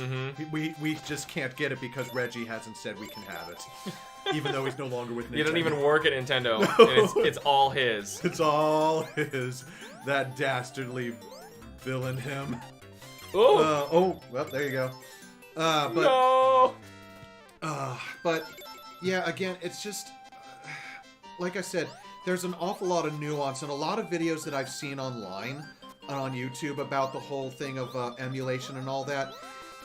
They try not to make it all black and white, but I've seen a few that are just like, no, it's like there is no black and white. I want to play this. I should be able to play this. I'm just going to say it's fine no matter what. Exactly. Which is not always the case, because like I said... We do this knowing it's kind of not okay, but we don't really have an option. No, like... Well, of course, as far as the Nintendo, the big company is concerned, your option is, no, you don't have an option. You will not play the game. Either that or fork out $50 for the Nintendo Online Plus expansion pack to be able to play 64 games. And that's not even all of them. No, which I will admit, as a very, very minor point in Nintendo's favor for the ridiculous overpricing that is that bit, especially for the family. That is a lot cheaper than some N64 cartridges. It's a solution. It's not the solution, I think, but it's a solution. Get that extra life. Yeah. Yeah, I'm ready to die. Get this clown killed again. The cholesterol will get to him eventually. Don't worry. What? Oh, that was weird. Yeah, well, look at the waves. It's pushing you back. Yeah, the waves. What's causing this? The waves. Gravity. Tectonic plate movement. What else? Am I supposed to ride the frog? Oh my gosh. Yeah, you are. But, yeah, so it's like... Oh god, this is... So it's like... The options you have are piracy, hoping there's a remaster/remake, or just, you know, going out and dealing with the secondhand market, which especially after the pandemic... There goes both of my... You chain lose your lives? Did you see that? No, you just lost one life. You just lost all your health. What? But how... Why did you have, like, one balloon, two balloon dead? I don't know, because you only had that many hits left? I don't know. I'm talking about emulation. Okay, fine. You continue your... Yeah. But it's like, you know, it's just like, you sign up for these, in some regards, especially in terms of the secondhand market, fairly priced subscription services. You only pay $60 like, what is it, how much is it for the Xbox Game Pass? It's not much. No, and you get a ton of options for quite a while. For like what? Like every 10 a month or something? I don't remember what it is. Yeah, it's like every 2 to 3 months or so they rotate their. But you've got time. It's a to play great deal. It's the best, in my opinion, the best thing you can do if you have an Xbox. Now you're on an auto scroller. It's a bad guy. It's another bad guy. Looks like I can't even attack or anything. I'm just... You just gotta dodge him. At the mercy of the diarrhea that inevitably happens when you have nothing but McDonald's. Supersize Me. That was not a good documentary. It was enlightening. In a certain extent. In a certain sense, yeah. But those tend to be your options, and there's... It's not a perfect way to deal with any of it. Like... No. You almost What kind of even is a perfect way? Let's just... Even if we just said, okay, forget the companies, how do we make everyone happy? Well, because in an ideal world, I guess, like, for the consumer side, if you want to be happy, you kind of have to have that almost unrealistic want to just have everything available to you all the time, at all times. Which is not feasible. No. Because, one, a lot of games, unfortunately, are being lost to time as the years go by, which... should never be a problem to begin with. Preservation should always be the thing. Well, the thing is, they're not actually lost. Not all the time. They're right yeah, here. it's the rights holders, you know, that usually can be the problem. Safety zone. Oh no! How do I unsafety zone? Oh, you it just gotta happens. wait. 4, 3, 2, 1. Wow, this is getting intense for a McDonald's game. And I've played my fair share of McDonald's games. I'm sure you have, my dude. But it's to have everything on every platform whenever you want to play it. And again, like I said, that's expensive. Because the servers have to be maintained, people have to be paid in order to be able to run the servers and the payments, the payment system. You know, people have to be paid to process credit card information and all that stuff. Right. You know, you have to be paid to take your money. Yeah, well, everyone has to be paid, and I understand that companies need to make money in regards to that, because it's like, you know, they have their own things that they're working on, which I get.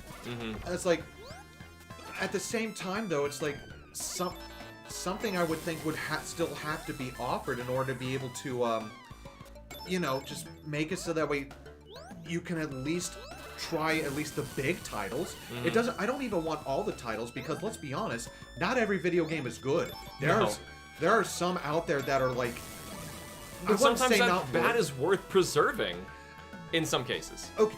Well, yes, yeah, okay, because you can learn an awful lot from bad games, just like with bad movies. You can learn a lot from those, and especially bad books or comics. You can learn an awful lot about those, and you can stop playing this game forever if you so choose. I made it several levels in at least. You did. You got. I played knockoff Bionic Commando. No, you're playing. Yeah, Dynamite, you're right. You're playing Dynamite Headdy. Yeah, Bionic Commando was more fun. It's actually really janky, Bionic Commando. It really is. Lost Vikings 2. Now, do you have this on SNES or Genesis? Because I think I said to get the Genesis version of this one. Then we're probably in here. Okay. Lost. Well, hold on. It would have been here. Oh. Lost World. No, you must have it on Super the Nintendo. SNES. Yeah. But it's like, at least make it to where if I wanted to purchase basically what I would love to see is at least in Nintendo's case to bring back the eShop, a proper eShop. Yes. With like I thought that was just a great solution back on the Wii. Here's an odd case. So the first time I ever played Super Metroid, I'm wearing a shirt of it right now. Yep. So I'm clearly willing to spend money for this video game. Okay? Absolutely, yeah. The first time I played it, I had no access to anything that could run it.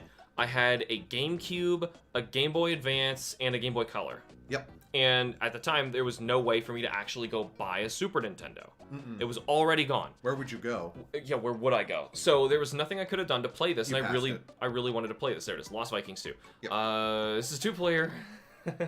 No, you're playing this by yourself. All right. I want you to experience this. Okay.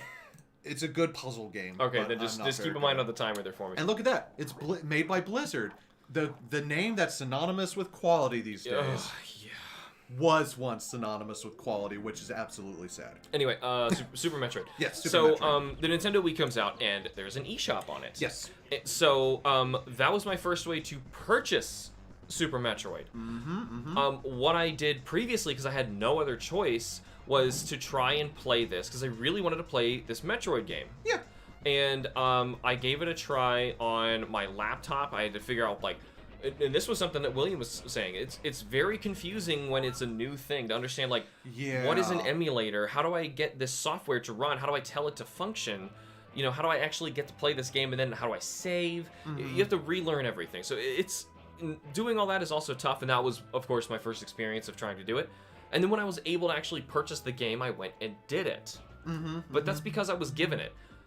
Now the Wii's the eShop is gone. Yeah. But I paid for that game. Do I own Super Metroid? You own a copy that's tied to that system. You don't technically own or that did game. I own Super Metroid?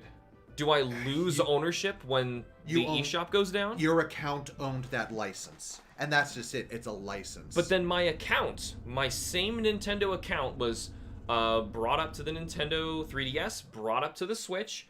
That same account has purchased Super Metroid. How come when I turn on my Switch, I'm not allowed to just have a download of Super Metroid? Because you got to pay $20 a year. They have the ability to charge me again. Is what this really all comes down to. And that is the one big downside to digital shops like that. One, the games probably will never come out, can be taken away, or you just have to keep purchasing it with every single new system that you buy. And that's the problem. Like, they're really, honestly, I think that is the best case scenario. Like, even with something like the PlayStation Store, when it was on the PS3, oh my god, that was so good. Because not only could I buy PS3 exclusive games, like some of the what was it? Some Konami stuff that was exclusive to it, and a bunch of cool little games that I think even Sony themselves put out, like a new Wipeout game, which we hadn't got one since like the PS1 days. Was new to PS3. But you could also buy what they termed as classics, PS1 games and PS2 games, which was really cool because there are some games, even on PlayStation, more so than Nintendo, that are super expensive to get. And I could pay like $5 for a PlayStation 1 game. That was beautiful. I know, that was. And now you can't even do that. And it was actually a huge deal when they were not even threatening, just quietly saying, we're going to shut down the PS3 and PS Vita eShops. Yep. Did they call them eShops? PlayStation Store. Whatever. Yeah. They said we're going to turn them off. Yes. And people freaked out. I was one of them. Well, yeah, me too. The people freaked out so much that Sony heard them and said, okay, we'll leave them up. Just for now. Obviously, we can't do this forever, but we're going to leave them up now. So if you want a more time to purchase DLC for games before it's gone forever, purchase digital versions of some games that's the only place to play them. Otherwise, it is gone. Yeah, that's the thing. Some of those games are gone forever. As of this moment, as another example, I actually reviewed Pushmo. Yes. You may not buy or play Pushmo anywhere right now. It is gone. There is no physical version of that game. It was only digital. It is gone. Unless if there was like some limited run in like Europe or Japan or something weird, but there's no real good way to actually do it. And I even tried to find a version of it that was like a CIA file to install. I didn't even see one. So really? Oh yeah, no, I haven't either. But yeah, it's like, because I was one of those people that freaked out. Yeah, each of the Vikings has different abilities. So the red-haired one can jump, the blonde one can actually attack, and you're gonna need to get the shield guy to stop the fire. To stop the fire. Yeah, yeah. So it's like I said, I like these two games. I'm not that great at puzzle platformers, but this is one I actually really do enjoy. This one, the first one, but. Yeah, when they said that they were shutting down the PlayStation Store, I freaked out because I'm like, oh god, what am I going to do? So I went in and I bought like a bunch of PS1 games I knew I would have a hard time finding out in the wild. I got stuff like Vagrant Story, Parasite Eve, and all that other stuff. Yeah, good choices. Because I'm like, I'm never going to be able to find these again. Potentially. And I think you have to hit, yeah, there you go. Yep, I got it. Even without reading a darn thing, I'm figuring it out. Yep. So it's like... And now with PlayStation 4, I don't think you could have bought classic games on them, right? You couldn't buy PS1 or 2 games on PS4, could you?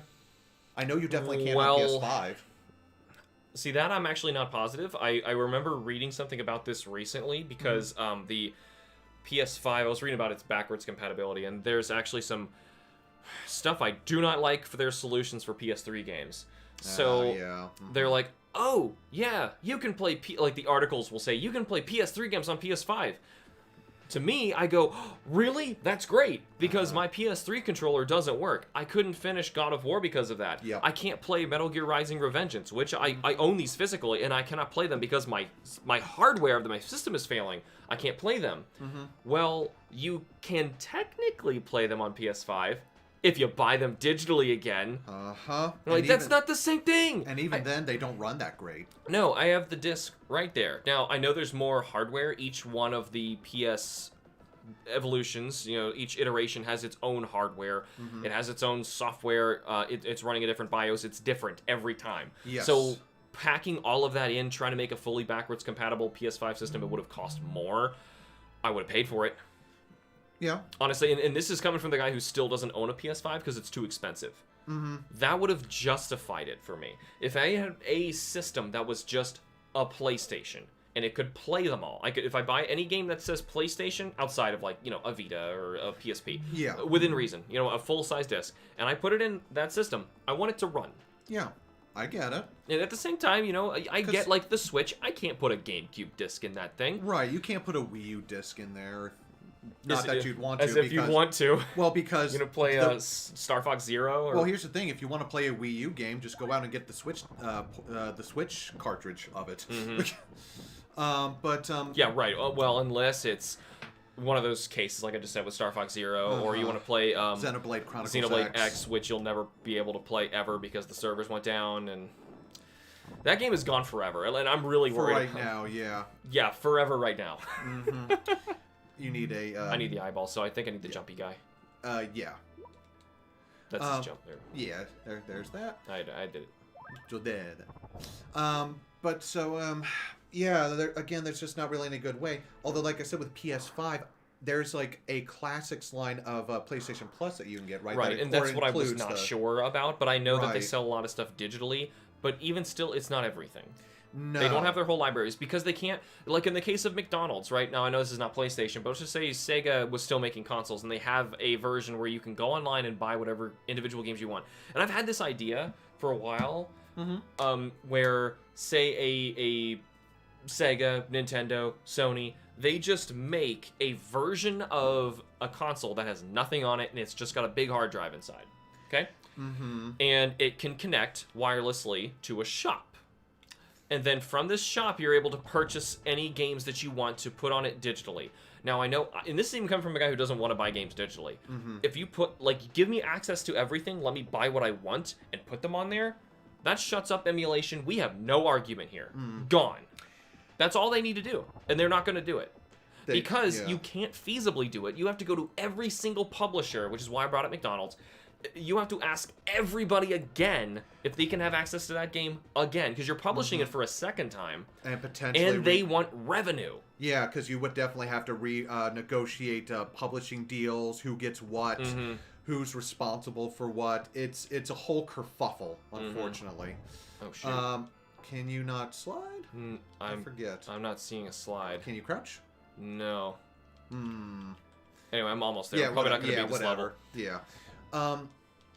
I mean, well, I think Sony at least did attempt something with that, like that, with the PSP Go, but that was just released so early before buying everything digitally was just so easily available, you know, and that was the problem. Right. I feel like it's their obligation to compete with emulation, and I don't think any of these companies are thinking about that. Well, especially Nintendo, because this is one of the only companies whose history goes back this far. Sega has kind of stopped almost entirely making games. Almost, yeah. But they really just own stuff. and those companies themselves make games, or some people will remake their own games that they paid for. So it's a technicality, but like Konami with Metal Gear Solid 3 Delta. Right, but like the big three right now, Nintendo, Microsoft, and Sony, only one of those goes back into this era where we would call these games retro. Yeah. Now, I know there's some maniacs out there that want to call like the Wii era retro and Xbox the original retro, PlayStation 3 retro. No. According to like some definitions, it kind of is. Depends on what. Yeah, it depends on what it is. But like for me, retro is always going to be like the 16-bit era. Me too. You know.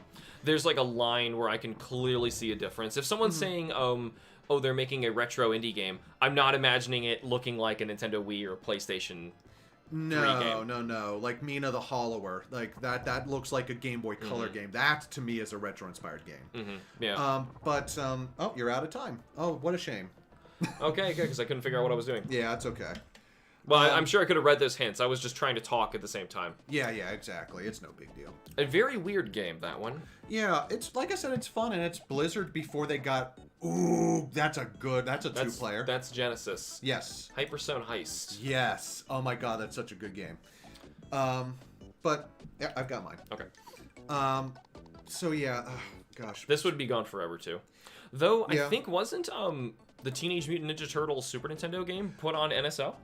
No. So there was a collection called the TMNT Cowabunga Collection, and it basically had every single Turtles that's game what on I'm it. thinking of. Yep, including the arcade versions of. Oh, I'm in what Super we're Nintendo. about to play. I forgot. I gotta go to Oh, Genesis. that's fine. Yeah, I mean, we could play Turtles in Time instead, but I do like the. That's not what it said. Nope, we're playing the Hyperstone Heist. Not what it said. The SNES, the Sega Genesis version of the Hyperstone. So I'm trying to read comments at the same time. I just opened up Super Famicom on accident. I can never get this right. No, you're good. So Squad Fam has some more comments in here. Here, Once I pull why up the don't you read it and Genesis. I'll You know, get you to do it. single player for a moment. If I could just try and that might even be for the best. So Squad has several comments I want to catch up on here. Ubisoft has something similar. He was referring to an online store at the time. Oh, or like yes. the Xbox Game Pass. Game Pass is what he was talking to. I was, to be fair, Squad, I was watching when these comments come up, so I can remember when you were referencing these things. I just don't want these to be. There we go. They will. They'll just tangle. At least these are long enough to tangle. The NES Classic controller's length. How short is I never that? get to show you this. Oh my God! This is it. I forgot how short that is. This is the extent of it. If you're watching on camera, then you can see this on my face cam, because that's the whole length of it. This is the length of my arm. So this thing is probably only 3 feet, and it doesn't look it. It's probably 2.5. Oh, that's right, because I remember when that came out, I saw videos of people where they were sitting on their couch and the TV was all the way across the room and the NES was just hanging in the air. Yeah. Because it's so short. It's so short. Now, they made the Super Nintendo one longer, but man, they need to make an N64. This, to me, is a wonderful... It's probably the best solution for classic games vanishing in the past 10 years I've seen. Outside of the eShops, which yes. has been more than 10 years. We'll go So, with Donatello. Sure, the purple one. I don't really remember much of anything about TMT.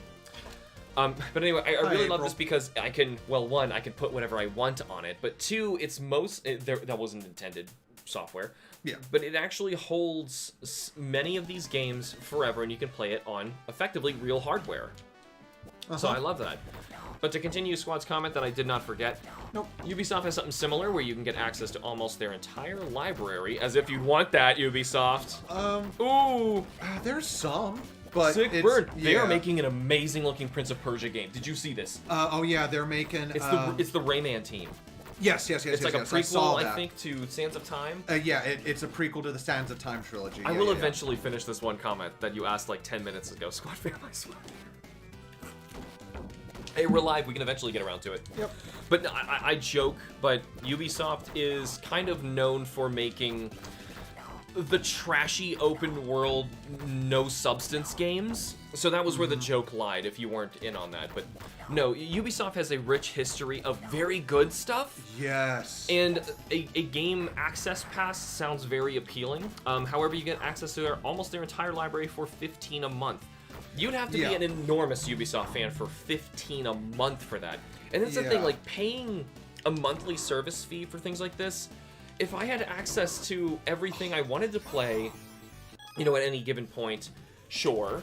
But the thing is, for like a game like this, how long are you feasibly nowadays? I forgot to start the timer. That's okay. We'll just cut like 2 minutes off. Yeah, when it gets to 2 minutes, we'll stop. So when we actually get a chance to play like this specific Teenage Mutant Ninja Turtle game on Sega Genesis, how long would you actually play this a month? Oh gosh, if I was a kid, I'd No, be now. Now? Now. I'd want to play it for as long as I'd want. You know, it's like... you have other things you're playing. I mean, yes. feasibly, would you work this in if you were paying for, like, the entire Sega Genesis library? How much time would you actually... You see, this is what I'm saying. I'd probably just try to beat it, like, once or twice, honestly, and then well, that's a lot. move So on. you actually really love this game, then. Oh, I do. I'm a fan of yeah, beat-em-ups. the beat-em-ups you're a huge fan of, so... Okay. Okay, this particular instance, But, like, if it was something like, say, I don't know, like a classic side-scroller that wasn't, like, Sonic or something like that...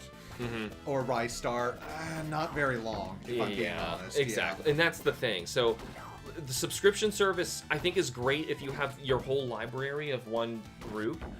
But if we're looking at like a consoles library, which is more so what I'm thinking of when I think of emulation and retro games, it's something that you can't really do because it is exceedingly hairy. There are so many people who have their fingers in that pie, and trying to figure out like, how do you even legally let this person have it? Which is why emulation kind of took over. They're like, just cut everybody out and let us play it, which is not feasible. No. And of course that tempts Absolutely people not. to do stuff like hack into their Nintendo Switch and put a bunch of games that just came out on it or haven't even come out. Sometimes people were playing like Tears of the Kingdom before release because like the software like leaks online. People with hacked systems are playing it early and they paid nothing. And that's a game you can actually go out. That is a crime. You can go purchase this. Yeah, at that Even though Nintendo was charging $10 more for their games, and I also think that is a crime. Well, okay, not all of them, they Different conversation. Yeah. Oh, yeah. Well, I'm surprised $70 didn't happen a lot sooner. To be honest, I think so too. Yeah, Nintendo is very greedy.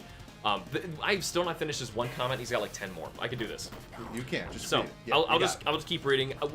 There's so much to say, and we were actually discussing this yesterday to kind of validate Squad Fam's concern that this is a very loaded topic, and there's a lot to discuss.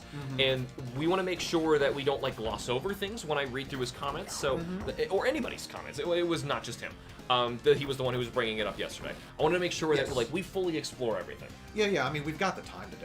Yes, we do, and that's why we are doing it live, because this one we can just go on forever. Yeah, I can't imagine doing this as like a 30-minute segment or 30-minute episode of this show. We would need notes, and we would need to stay on track with a timer, and I still don't know if we could do it. No, probably not. No. You'll get extras to the entire library for $15. Since I binge a lot of games when a new title, like an Assassin's Creed, comes out, I just get that. If I manage to finish it in under 2 months, then I essentially got to play a $60 game for less than $30. I can see that. That's perfectly fair. Yeah, and 2 months is a fair amount of time to beat almost anything. Yeah, and unless it's like a huge RPG or something demanding 80 hours of your time, then that's quite a commitment. Blizzard is now, this is a much older comment, but Blizzard now synonymous with the definition of disappointment. Yeah. Yeah. I'm not even an Overwatch fan, but I was mad for the fans when they canceled the player versus environment campaign. They're charging for absolutely everything, doing things they said they wouldn't do. People are actually looking back in hindsight and saying they wish they could retract the Game of the Year that Overwatch won. Because, but that was Overwatch 1. Yeah. And Overwatch Uno and Overwatch 1 as in congratulatory, you win. That was a... English is confusing. Squad continues. Yeah, but would it even be possible / viable to make a fully backwards compatible console? So going back to that, no, it's not. No. And that's why I'm living in my make-believe land, and that's why I hack into these puppies. Because they sold these classic consoles, sillily enough, with a USB, or rather a DCI, or a DC in. For its power. Which, that power supply, the way that... Now, this is really weird, and I don't want to get into the electronics of it, but technically the transference of information through a USB is just energy moving through it. Yes. Right? And if you're just moving energy through something, that's the same as, like, transferring information. So you can actually plug this into your computer through the power, and that's how you crack into the thing and put whatever you want on it. Use this program called HackChi, is what I use. It's very, very nifty. Uh-huh. I love this, and there's a lot of stuff that you can put on there. You can put other systems, as you saw. We're playing Sega Genesis on it right now. And so I know this is not its intended use, but at least this exists for me, and I can feel the comfort of knowing that I have these here. I don't own them, but I don't have another solution. No, not readily available. No, there's only rare instances where I kind of do, and I mean kind of do. Like Live Alive, we played earlier. Yeah. So Live Alive was actually remastered and ported modern, but it's a different game. Yes. And it's not even the ported one that people have made. It's not like I'm trying to go out of way to play that version of it, but how about the Final Fantasy Pixel remasters? Yes. Those are outrageously priced. And you know what? I saved up and I sucked it up and I got those. And I will play them. Even though all of them are on both of these systems, and the Game Boy Advance versions are on my 3DS. I have all of the versions of it, but I want to pay for it. Oh yeah. I want to pay for it. I want to make sure that I'm doing my part to make sure that, like, if it is possible and it's important to me, I will get it. If it's something that just really isn't, and it's just kind of sitting there, I might even take it off. Because I just don't feel comfortable with it being there. But that's a me thing. And that's the thing. We gotta, like, figure out where that line is. Oh my gosh, that's right. They've legit got xenomorphs in this game. Oh boy, yeah. That's so good. Anyway, so yeah, it's not feasible at all. Like we were saying, mostly the biggest problem I think would be the licensing. Yes. Because when we did get these classic consoles, we only got, like, bare bones Nintendo stuff, and not even, like, all the Nintendo stuff. Yeah, but we got Earthbound, Same and for that Sega. was a huge win. Sega and Sony both made their own classic consoles. I have a PlayStation 1 downstairs. I don't have a Sega, but Zach has a... I have the Genesis Mini 2. Genesis Mini 2, which still you cannot crack into. No, I even looked it up, and as of March of this year, people are still working on it. Like, at least they're working. Yeah, it's working. Good. But no one has it available to the public yet because it's still in technically early days of the program. That's a shame. Because the reason well, the reason I think we're really excited about that one is because it can play Sega CD, meaning it has a ton of space on it. Aside from being able to play Sega CD and just CD games, you can probably play Neo Geo. Yeah, I can play Neo Geo CD games on that, You can probably play some really big, beefy stuff on it, because that thing's powerful enough to run it. And I think that one did cost more to make sure that it had the power to run that stuff. It was $100 versus $70 for the Genesis Mini 1. And then if you really wanted to, I don't know what the controller port looked like on that thing, but if it was the same as these... It is a USB. It's a USB. So you could, assuming the controller worked, you could probably get a, I have one in my closet, a Super Nintendo USB controller. Probably. But it's a 6-button Genesis controller, which is really cool, so... I understand. I meant if you're going to put Super Nintendo on it. Oh, yes. Because that takes very little space. Oh, yeah. And you can play NES with that controller, too, if you wanted.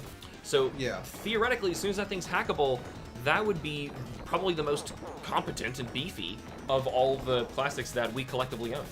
Yeah, basically. Assuming it'll get to that point. Yeah, because I think it has a 8 or 16 gig storage capacity, and the CPU's a little bit faster to be able to handle the CD-based games. It might do something funny business with some of these systems that it wasn't optimized to run, but who knows? Yeah. I'm sure that's what they're working through right now. And yeah, probably there's why probably it's so a lot of complicated. edge cases that they're trying to fix up, Yeah, so to answer Squad's question, to create something like this it's got to be a case-by-case basis, and we have to hope they put a USB somewhere on there. The PlayStation Classic has USB ports for its controllers, which is how I got into that one. The way you have to do that one without doing a very complicated workaround, you have to get a 32 gigabyte, and only certain kinds of flash drives work. Flash drive, plug it into Player 2, so that's... You know how you can plug a USB into your computer and, like, put in a program to tell it to boot from the... well, really, you tell it in safe mode. Tell it to boot to the USB instead. Right, so that's basically what you're doing on the PlayStation Classic. You're making it look like the Classic, and the Classic's data is just holding the base games. And then you put all the other stuff that you want on the USB. So you're not putting other systems on it. You're just playing PlayStation, which is fine because those are big anyway. Yeah, right, exactly. So, yeah, you can just pop all those on there. We actually played the whole time of Teenage Mutant Ninja Turtles. Well, there was a lot to talk about during this specific bit. You can... Right, and there's actually still more. I'm going to give you another wheel spin. Moving on, Squad can clarify that was physically, making a physical console. Yeah, there's is it no worth- way. Is it worth the production cost, the shipping, the whole shebang of like production, paying people to deliver it, to make it, and all that? And who's really going to be buying all that when there's already pre-established Shining solutions? Force 2. Okay, gotcha. You staying in the same folder? Or? Yeah. I am not that great with...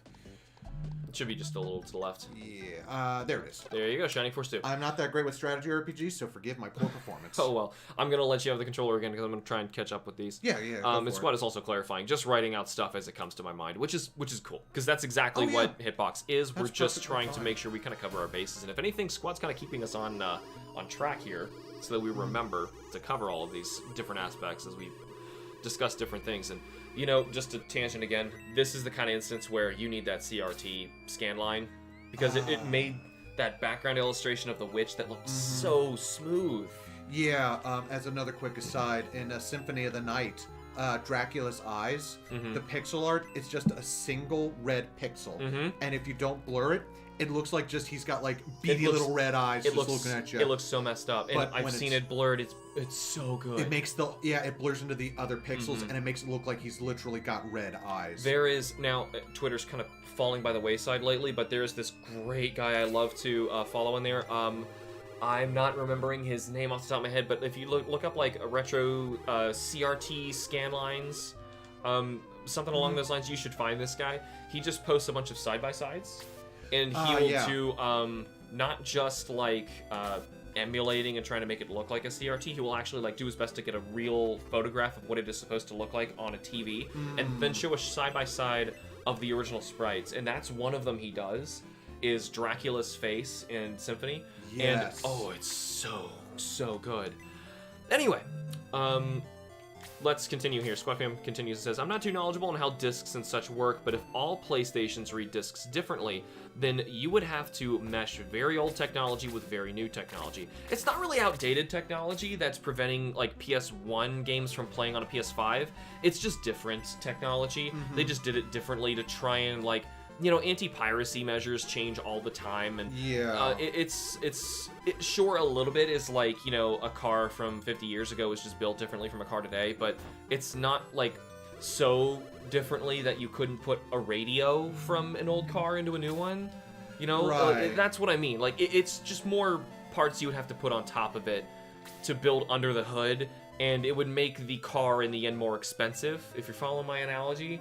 More pieces you gotta hunt down, and it's not so much like a disc. Yes, it holds the data, but you need the software in the BIOS and the physical parts to run and understand and execute those files, which are all kind of written differently to try and stop piracy, which is another thing with emulation. There's a lot of anti-piracy stuff that prevents you from playing certain things. So, for example, I wasn't able to hunt down Minish Cap while it was out and about, and I just played other Zelda games at the time. Yeah. And I tried to play it recently, as in like about a year ago, when I had Game Boy Advance on my Super Nintendo Classic, since I've moved it to my 3DS, because Game Boy Advance games are huge. Yeah, they're surprisingly big. And I didn't know at the time until you pointed out to me, I can't run, or dodge roll, I think it was roll, in Minish Cap. Yes. Because that's apparently an anti-piracy measure. It's just like a little pestering thing. Yes. But it was there to basically like inconvenience players who weren't like playing authentic versions of it. The more anti-piracy versions of these old games exist, the harder it's going to be not only to try and emulate them, of course, and play them, but also for the original rights holders to bring them up to modern standards.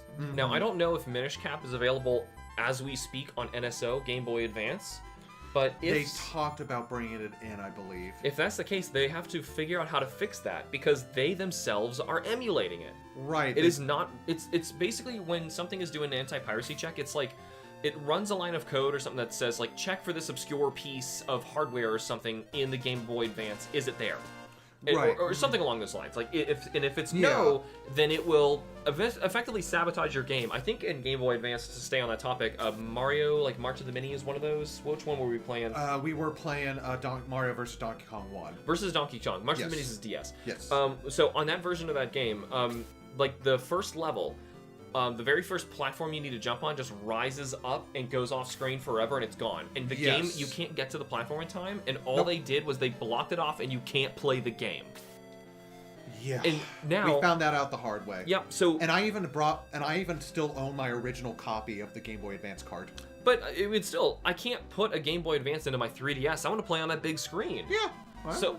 So still, you have this problem where you can't actually go about playing some of these things authentically, and then even the rights holders themselves now have more hurdles to jump through just to try and, in good faith, let you play it, which further disincentivizes them from even ever doing so. So it's sad. I'm gonna try and continue.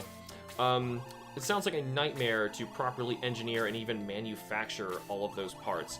To Sony's credit, they tried for the PS5. I hear they actually tried to make it fully backwards compatible with the PS1.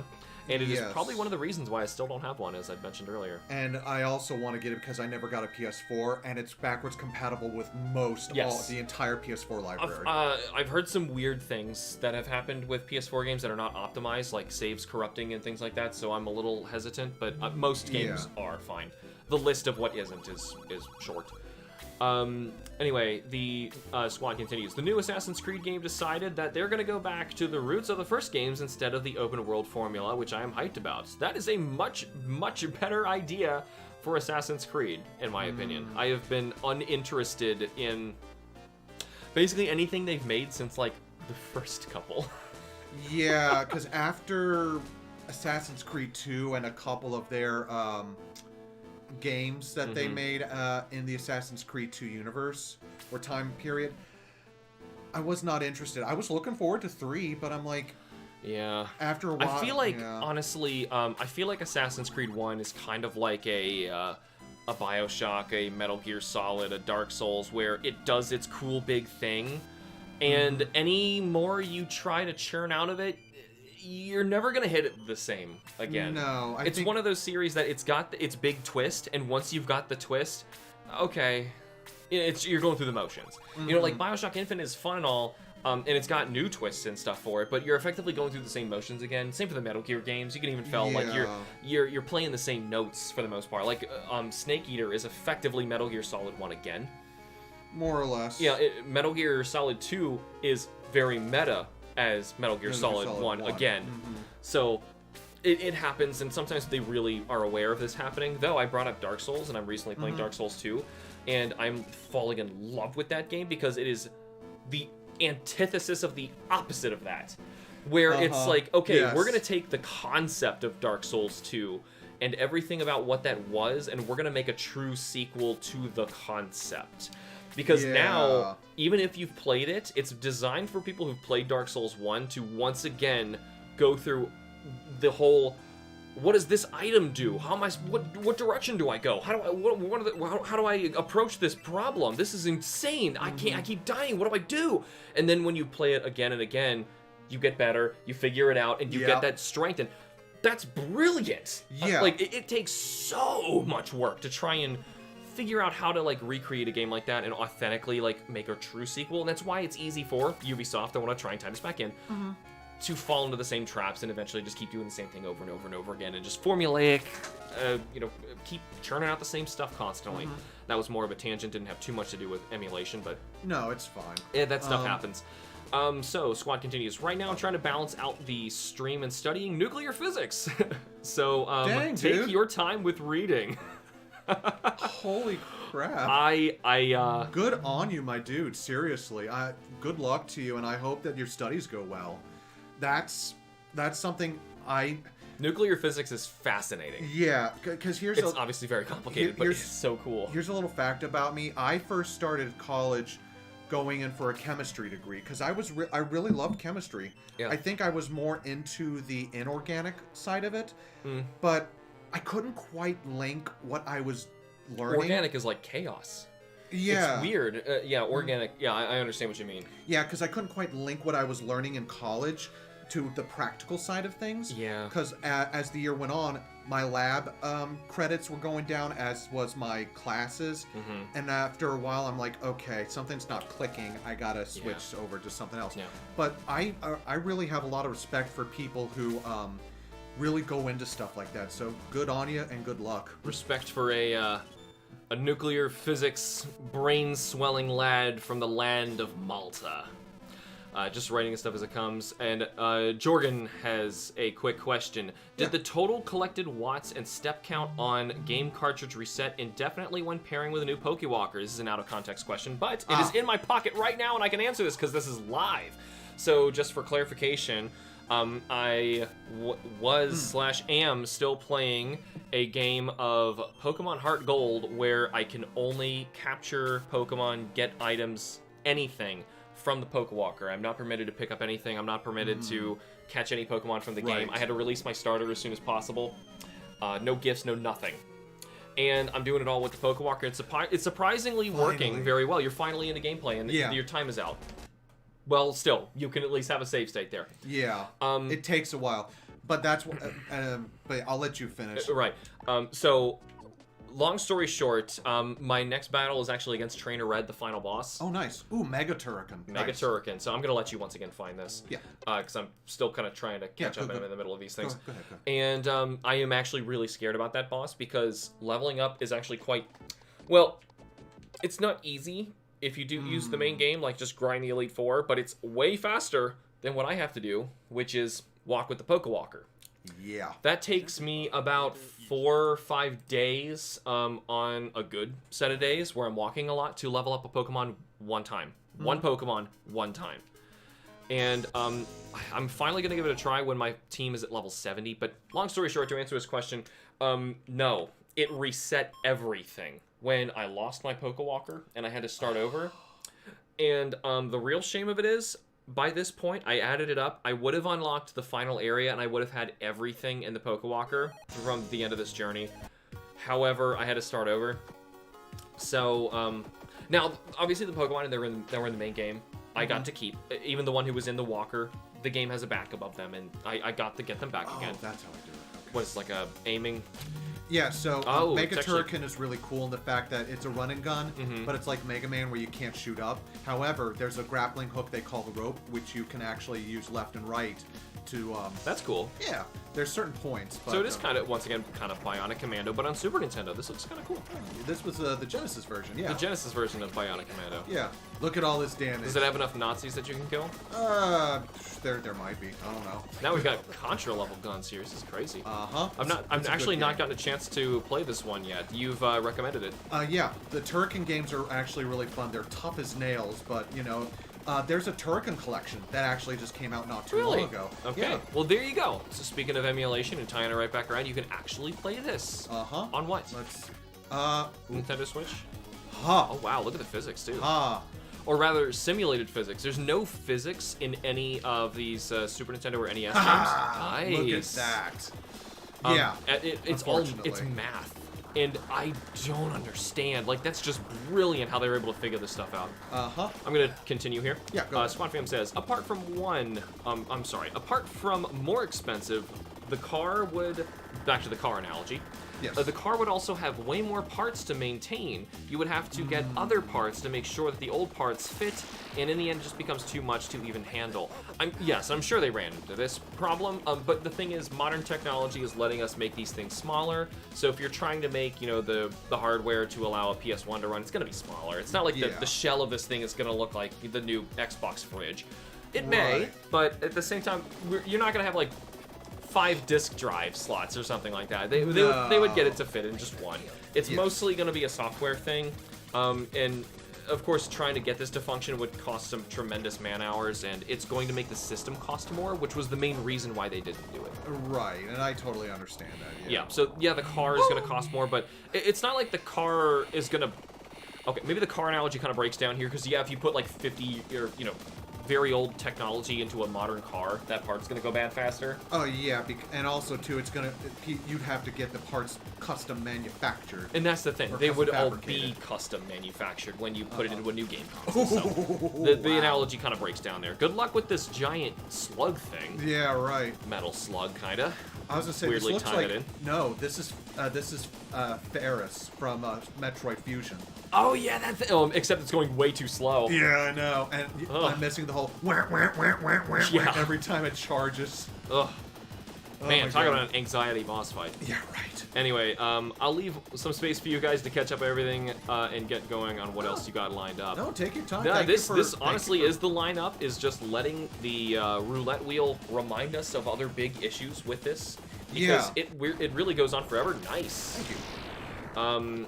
Squad continues. I hated organic chemistry. My heart was with physical chemistry and now decided to pursue electrical engineering. But if time wasn't an issue, I would love to just do everything.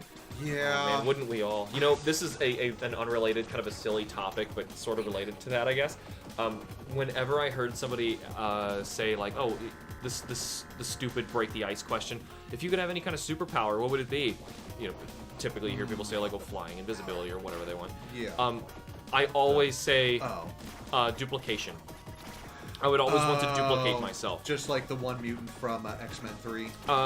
It's been a long time, but yes. I'm forget vaguely remembering somebody who duplicated. There's one in Invincible I know I'm thinking of more so. But, yeah. Okay, yeah. I think in Invincible, too, like, the more they duplicated, the more time slowed for them.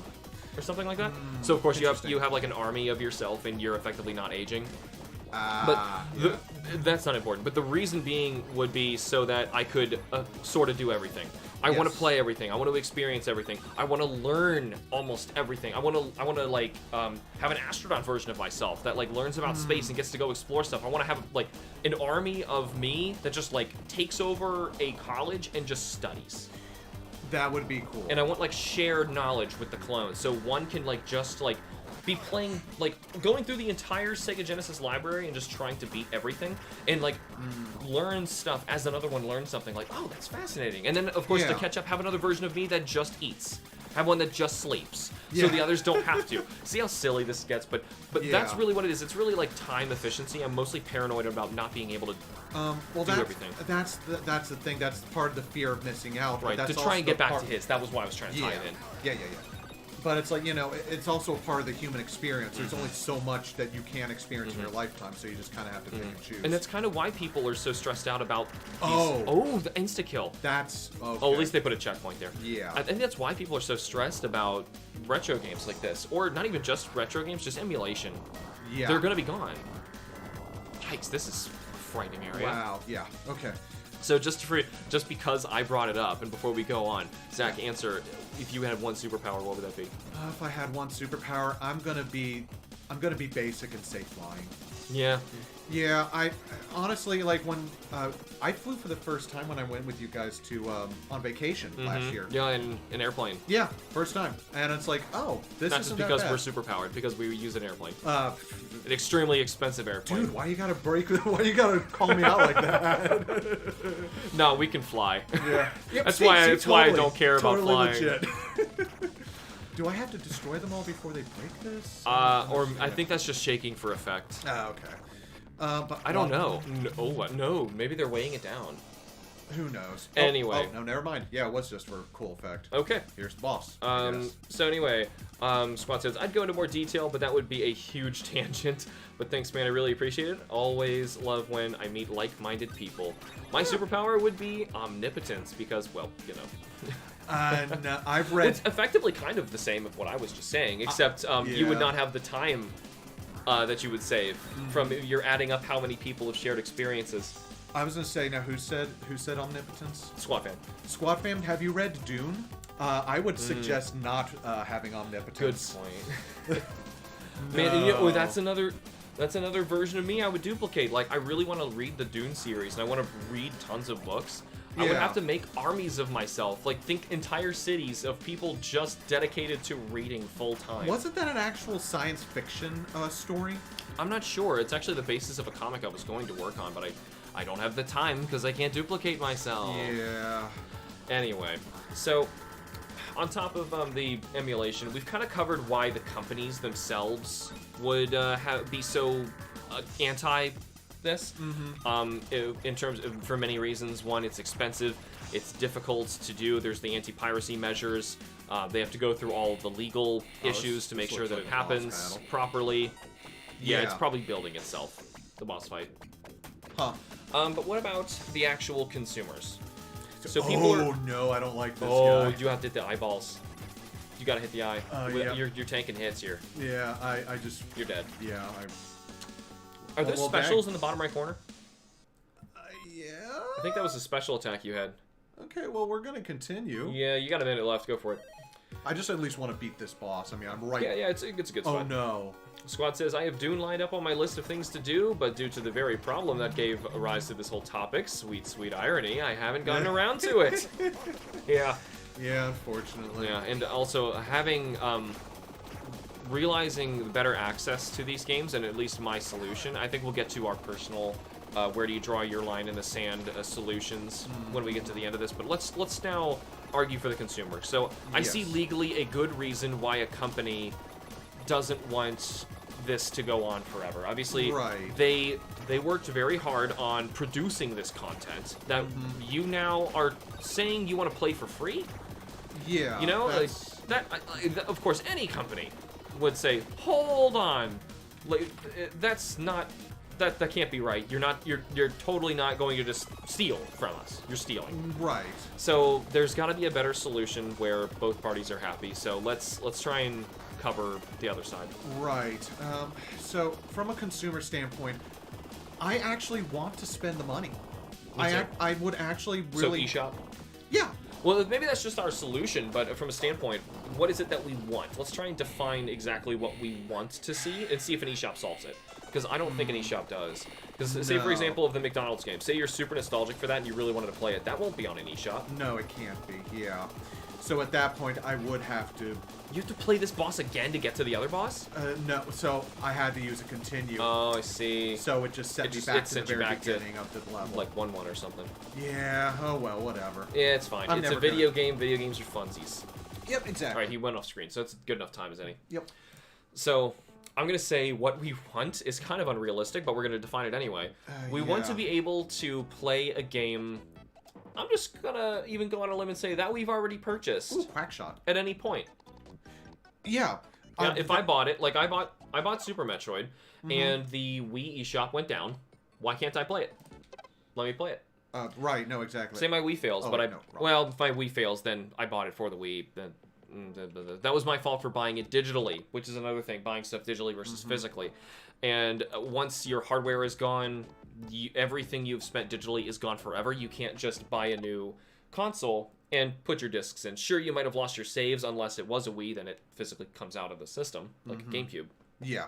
Assuming you were wise and you were using a GameCube one. Unless you were saving the SD card, can you do that? For which... Oh, for the Wii stuff? Yes, you can. Just like you can with the 3DS. Okay, so never mind. There goes that. Well, I mean, that's not always the case, though, with every system. Right, like, you can't back everything up like you would want. But in my example... Sure. No. I understand what you're getting at, though. There we go. That's the control system I want. All right. So I don't care about story. So I do have a bit of a discussion point regarding emulation. This may not be as big as the other things we discussed, but for example, I absolutely hate the Nintendo Switch and want to play it on PC. Wait. For example, I hate the Nintendo Switch and I want to play on PC. Oh, I see. So you're just saying you just don't like to play on... For example, if you don't want to play a game on a certain console and you want to play a PC version of it instead... Yeah. Well, yeah, in that case, it doesn't exist. So you want to play Mario Odyssey, but you want to play it on the Switch. Well, in that case, I would say you at least should be purchasing... For the same version we should be saying before, like, you should at least be purchasing because you can actually go out to a store and buy Mario Odyssey. Yeah. And... then do whatever you want with the software. Honestly, after that point, as far as I'm concerned, personally, this is my line in the sand, you own that software that you bought, and if you're not distributing it at all, you're not breaking any laws. So, just buy your copy of Mario Odyssey. It's a wonderful game. I would say emulating it or playing it on PC, you're probably kind of destroying the heart of the game with so many little... It is designed for that Joy-Con. Get away, bees. Yeah. Well, that's the Maybe that's not a good example. Breath of the Wild. Right, say or Tears of the Kingdom. Say you wanted to play it there, and you wanted to play with mods on PC or whatever. You wanted to play multiplayer, like all the like that stuff that Nintendo was wanting to implement. Well, no, that Nintendo was shut down videos. Shut down. Yeah, shut down. I was hoping they were going to try and implement something like that, but of course not. No, that's too much. Game Freak tried it with Scarlet and Violet, and we know how that went. Without the right tools to climb high walls. all right, I guess I'm going back into my plane.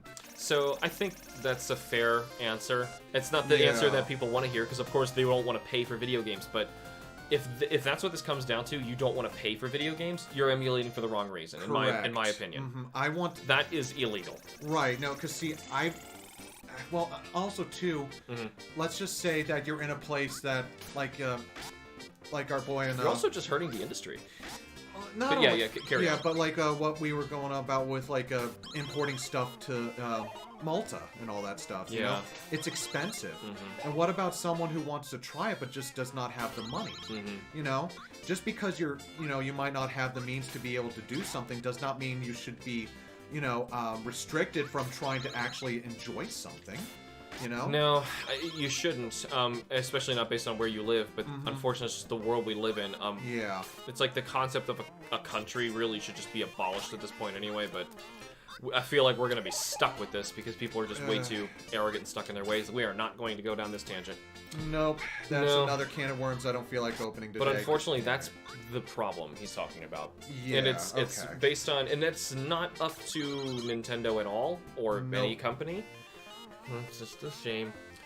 This also brings to question console exclusives. Why should I buy a whole console when I just want to play one title? This was a dilemma when I wanted to buy a 3DS just for Monster Hunter. Well, that's the whole... That's the risk you have to take. Well, it's also the root of the term system seller.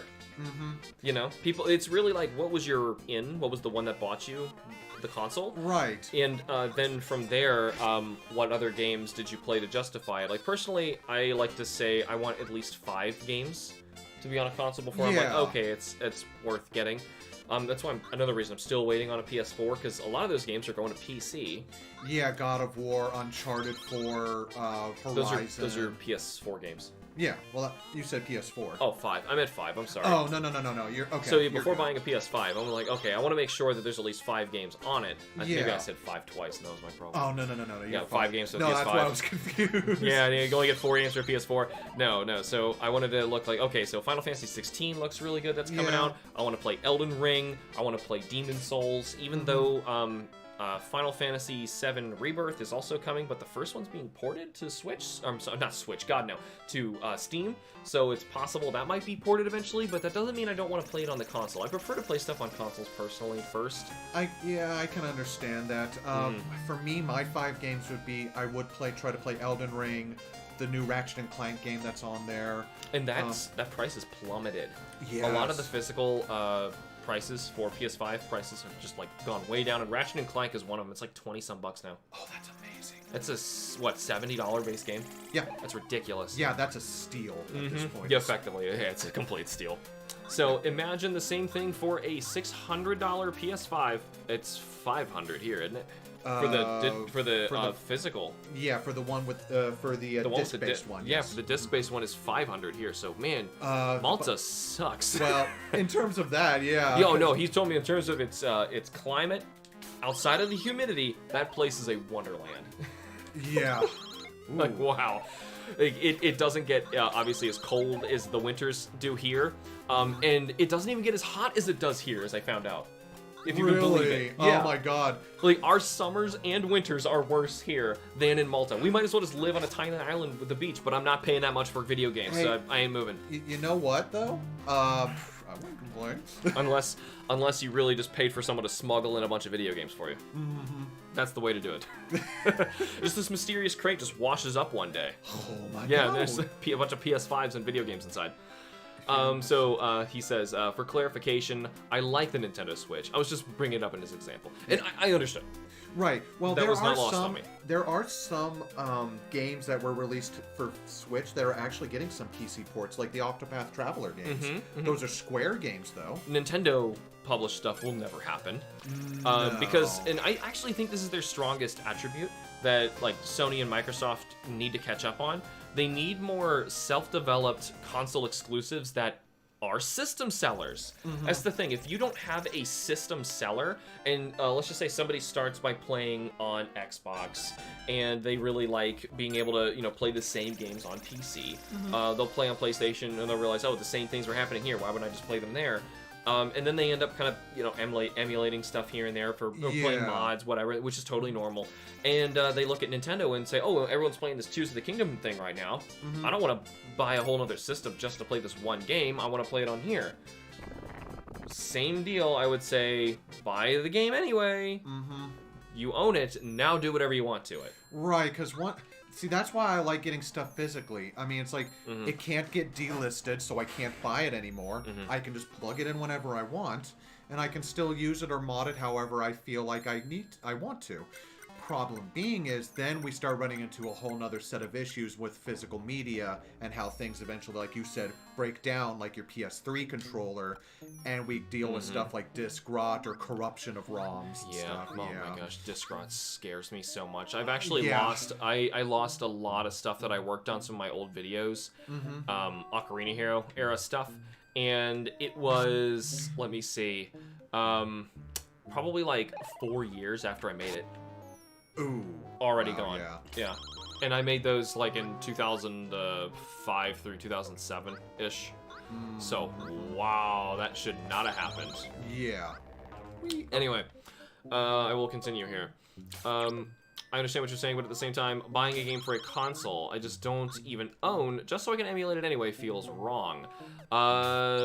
It is more wrong, I would argue, to not buy the console and buy the game, or not buy the game, and tell yourself that you're justified for theft. Like, okay, in terms of the whole console exclusivity thing, until I don't want to cut you off, but I just thought of something. Until there is a true workaround for the Internet Archive for you to borrow the content. Oh yeah, like you could rent it again. Yes. Like yeah.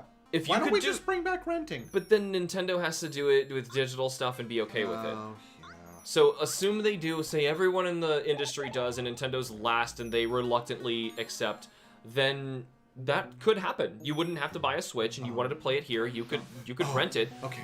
The game would be gone after a while, but just like you were saying, you're okay with paying $15 a month to basically rent Ubisoft titles. Yeah. You would be perfectly fine with then playing Tears of the Kingdom on your PC. Yeah, until the expiration date. What were you gonna say? In terms of I understand the whole console exclusivity deal. Oh, we're out of time. Oh, okay, go ahead. That's console exclusivity deal. Yeah. So I understand that for a lot of people, it's not very feasible to like purchase all the big consoles. Like, I personally can't afford buying all like another Switch. I'll let you have this too. Yeah. RoboCop versus the Terminator. Oh heck yes! Oh my god, I love this game. You love this one. Okay, there it is. But I personally can't afford like another Switch, a PS5, and an Xbox Series X. No. That is way too much for my blood. But it's like, you know, that's kind of part of the thing, like, I'm gonna get up and turn on this fan really quick. Yeah, go for it.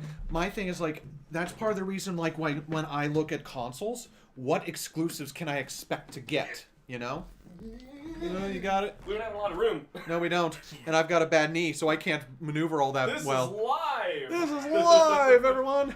We aren't editing anything! In the words of Bill O'Reilly, we'll do it live. I'm back. Okay.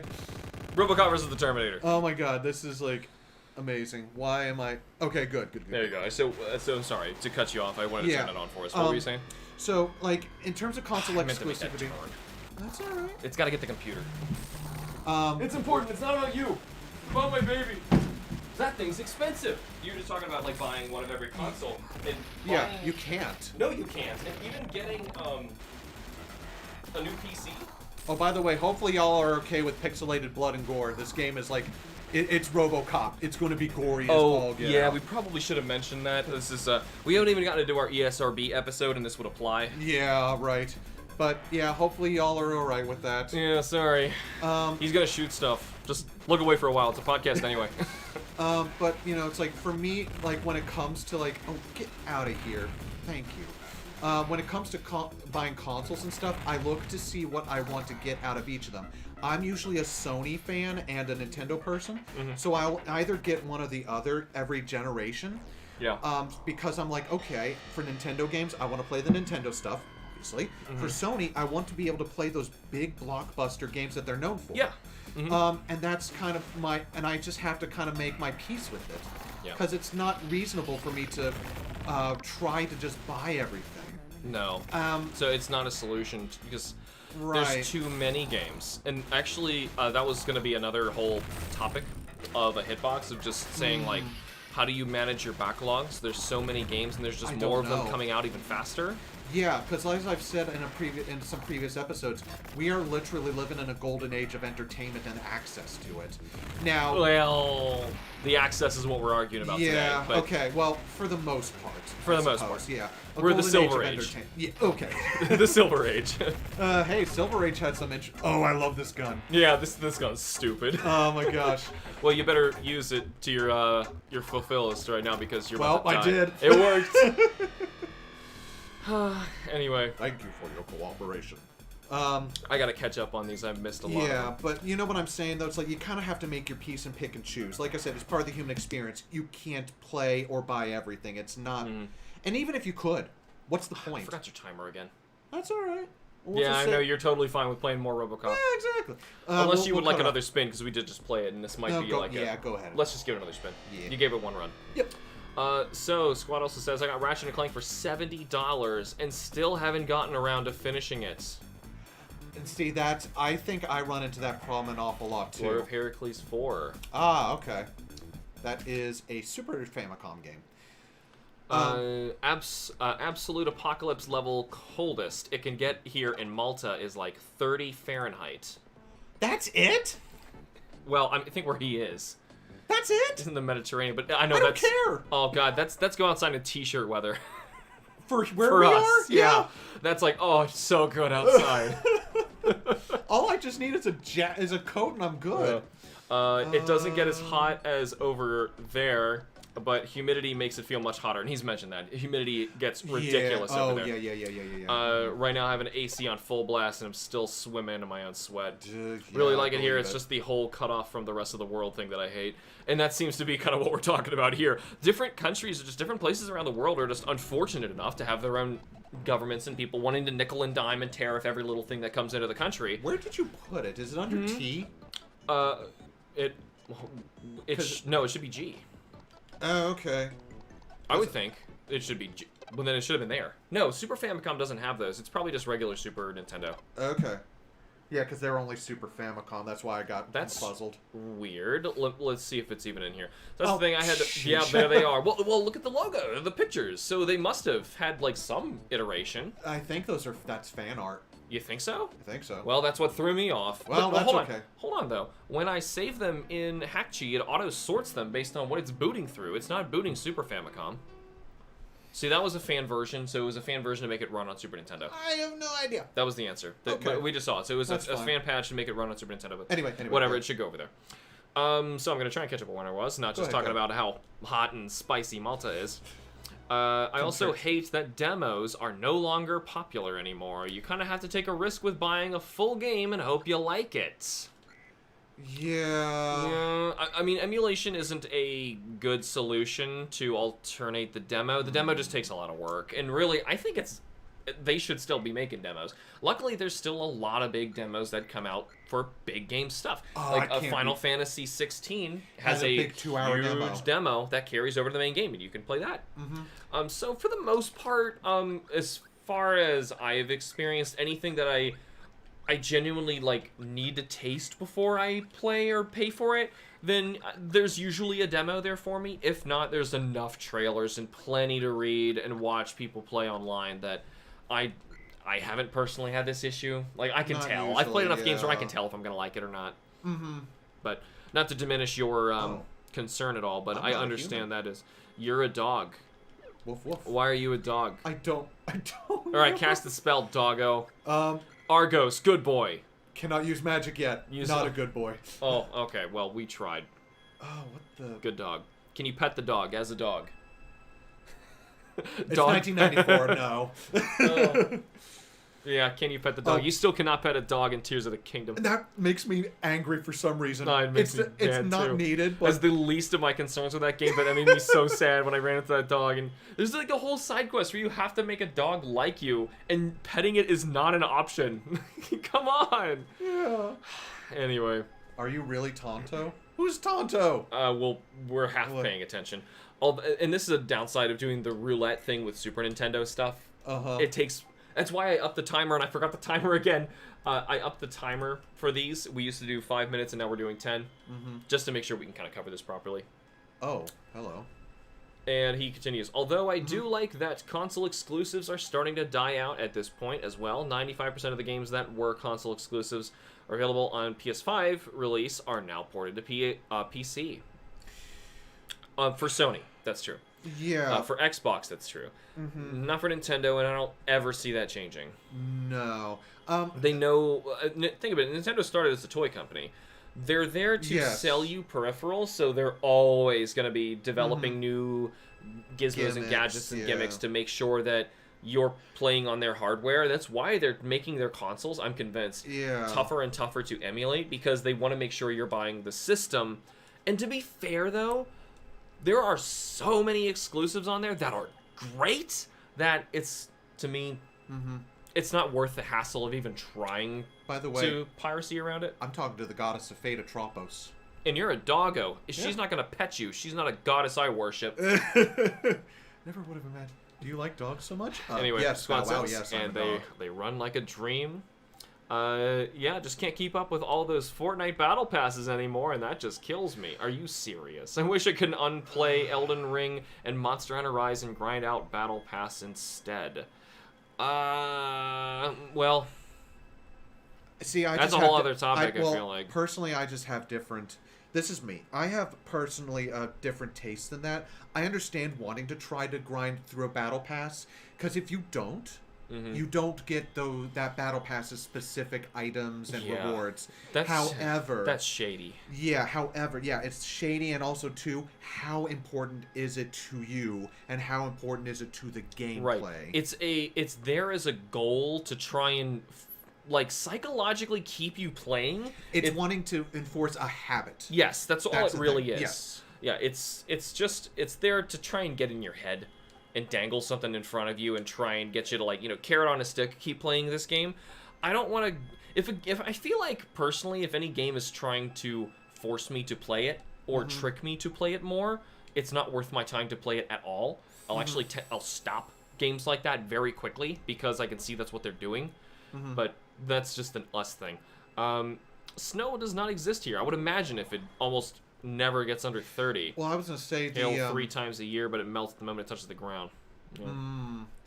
I've seen hail in Florida as well, but yeah, it melts immediately. And the ice storms in Texas. Gosh. Anyway. Oh boy, yeah. Well, they weren't prepared for it. Was the problem in Texas? Yeah. They were not. Their infrastructure was not ready for ice. No. Well, when you have a privatized, electric and power setup. This has nothing to do with emulation. No, I know. Is your knee okay, by the way? Yeah, I'm perfectly okay. I want to make fine. sure you're fine. Yeah. I'll let you know. I'll be like, oh god. You'll start choking me or something. Yeah. I think the biggest problem for game companies is not emulation. It's those third-party websites that sell a stolen video game key for a fraction of the price. So like a key to go or whatever it's called, or a key gen. Well, he's saying sell. So if it's a key gen, it would be an illegal version of it. Yeah. So do you mean like Humble Bundle? Because that place is just for charity, and those all get permission from the... So, no, I think I know what he's talking about. I don't remember the exact thing it is, but there are, like, places online that are a storefront where you can buy keys for games, which like, severely undercut any price or any sale you could ever hope to get. Which, supposedly, they've gotten legitimately, but... when they're selling some of these keys for like $5 for games that are like $40 or something like that, that's what. You're taking them at their word, and you know it's not true. Exactly, and I would not trust them with my credit card as far as I could throw my computer, which is not very far. It just sounds like a shady organization, but it's a shame that some people feel the need to go to a shady organization in order to try and play the games that they want and play them the way that they want. I feel like that price should just be an option. Though that really just sounds like cheapskates who don't want to pay for their video games. Which that kind of comes up when we talk about emulation, because that used to be, and that's what I was saying, if you asked me 10 years ago, this was the problem. It was just cheapskates not wanting to pay for their video games. But now you can't even feasibly try and find the games themselves anymore, so we're mostly talking about the old stuff. Though there's people anymore who will do it because they're still those cheapskates, and they just don't want to pay for their video games under any circumstances. And well, ooh, is she giving me we'll eventually get laws for this. I'm actually shocked it's taken this long, and we still don't have a good solution. Ooh, wow, the walking speed is really that's good. That's a walk speed? Yeah, no, I'm not even, I don't think there is no run button in this. Well, if you're not pushing it, I'd love to see it. See, look, this is just my walking speed. Yeah. Holy Jeebus, that's really good. I was being sarcastic with the Fortnite thing. I picked up on that. I knew that, Squad, but I don't know if Zach did. I know him. He was kidding. He was saying this as an example. He's not one of those people. Okay, good. Though it was a method of trying to get gameplay. Yeah, it was an example. Okay. Right. My bad. I'm sorry. And of course, people will do that kind of thing just to get into your head, and I can see that. And this is a big thing with like gambling in video games and loot crates. I don't want to get into fully, but it's a psychological thing. These people are taking whole studies and classes to try and figure out the best ways to manipulate kids, try and increase microtransactions, get the most amount of money out of people, and they're trying to do it to make sure you're getting addicted to a game. They're studying addiction and how it works, and there's a lot of people out there that are just very susceptible to this, especially children. So when you get somebody who's very susceptible to something like this, and you're going to tell them, if you don't play X amount of hours and do this in your video game by this date, this thing that you really want is gone. That Spider-Man skin or whatever you want, or whatever this thing is that all your friends are going to have, you're not going to have it anymore. Do you have auto run? No, but we are turning auto target on because I am not going back to No, because I don't want to attack and miss because the enemy's already dead. Gotcha. No. Screw that. Oh, yeah, that should automatically be on. Uh-huh. Anyway, he said he tried to make it very obvious with the Monster Hunter Rise thing. Wouldn't unplay a Monster Hunter game for the world. Really? Because there's actually probably a number of games I feel like I would enjoy playing again for the first time. Though that's not exactly the same as unplaying it. Wishing for your time back. Even some of the games that I had the worst experience with, I don't want to unplay that. No, because there's value in that still. Yeah, I've learned a lot about myself from what I didn't like. Exactly. And for things that I feel like wasted my time, or now I know different elements of other games that I can avoid. Or just aspects of them that I don't enjoy at all. It will save me money in the future as well as time. I can mention some other examples for the stolen keys thing. I just don't want to get you in trouble with the YouTube overlords. Yep, we're not linking anything. And honestly, that sounds like a dirty site that shouldn't exist, honestly. Yeah. It sounds like they know they're doing something illegal, and since the money's flowing, it's gonna keep happening that way until they get sued and I'm not gonna talk DMCA'd and knocked down completely. I'm not gonna talk to everyone. I'm gonna I myself am a student. Of course, we have it better than in the USA because university is free. It's free in Malta. Yeah. I just got done paying my student loans off 2 years ago. We get an inescapable debt. We're still not out of it here. Yeah, you go bankrupt, you still have to pay your student loans. The government demands its money back. Yeah, even though it's effectively just a scam over here, because there's not even the jobs to deal with you once you graduate, which is the next problem. But yeah, we're not getting into that. No. Emulation, we ended up just talking about how crappy our country is. I do love this country, but there's just an awful lot of problems that I sit here and I look and I'm like, really? We can't just, like, deal with this? Yeah, there's simple solutions, but if it's not making the big billionaires happy on top who run the joint, then nothing's gonna change. It's like, we just, it's like, come on. I know. Come on. We're, like, one of the richest nations in the entire world, and we can't, like, solve some of this, whatever. Well, there's solutions. It just doesn't benefit the hotshots who run the joint, yeah. Anyway. The arrogant and the rich. Anyway, yes, he's complaining about not having the money for video games. He doesn't seem to understand mountains of inescapable debt that your children will be inheriting. But and of course the looming fear that none of our social security will actually come to us. No, I'm hearing they're cutting that as well again. Mm-hmm. But yeah. Thanks, boomers. Anyway, but I still just can't get all of the games I want to play, man. Life is just getting more expensive, and I can't keep it up with all of the stuff coming out. Oh, inflation is hurting everyone. Mm-hmm. Like, it's not just an America thing. It's like, it's affecting everyone everywhere. And that's another reason why emulation is such a tempting thing. Yes, because it's like, getting more and more tempting because people can't afford it. Honest to God, the alternative. Like, if I had the extra money, because I already pay a subscription for Final Fantasy 14, so I'm paying for like 2 months at a time. Whew.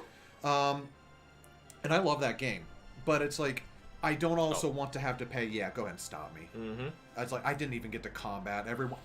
That's the problem with JRPGs. Like, it takes forever to get anywhere, especially. In fact, we might even want a second spin if we get a JRPG. Yeah, that's fine.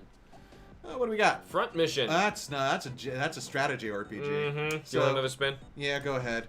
Besides, there's the remake y'all should get. It's actually pretty good. A physical version for the Switch is actually coming out soon. I swear there's a version of this where I can tell it to spin faster, like tell it the spin speed. Yeah, you might. Super Puyo Puyo! Oh boy, a game I am definitely not good at. I love this game. You can play it if you want. Doing spin time. 1. There you go. Got it. Fixed. 1 second. All right. And you're into Puyo Puyo, right?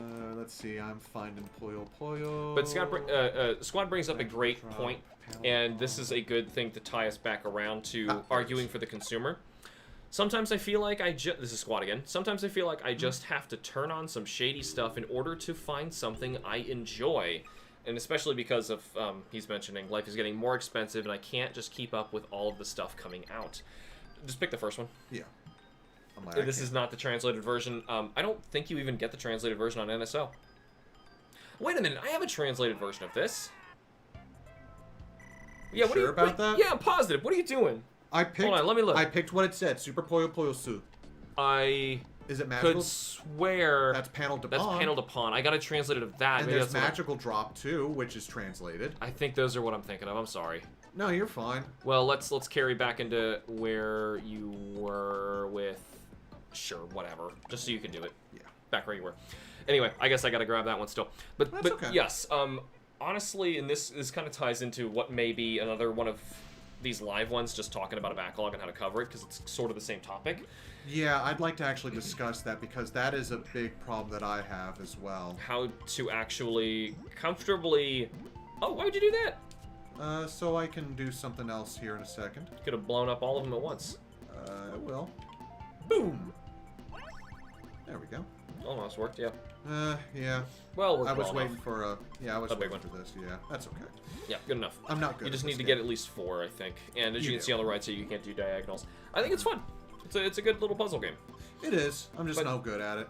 And stuff like this, I appreciate that you can effectively try for free, or at least like there's no reason to not give it a try if you have NSO.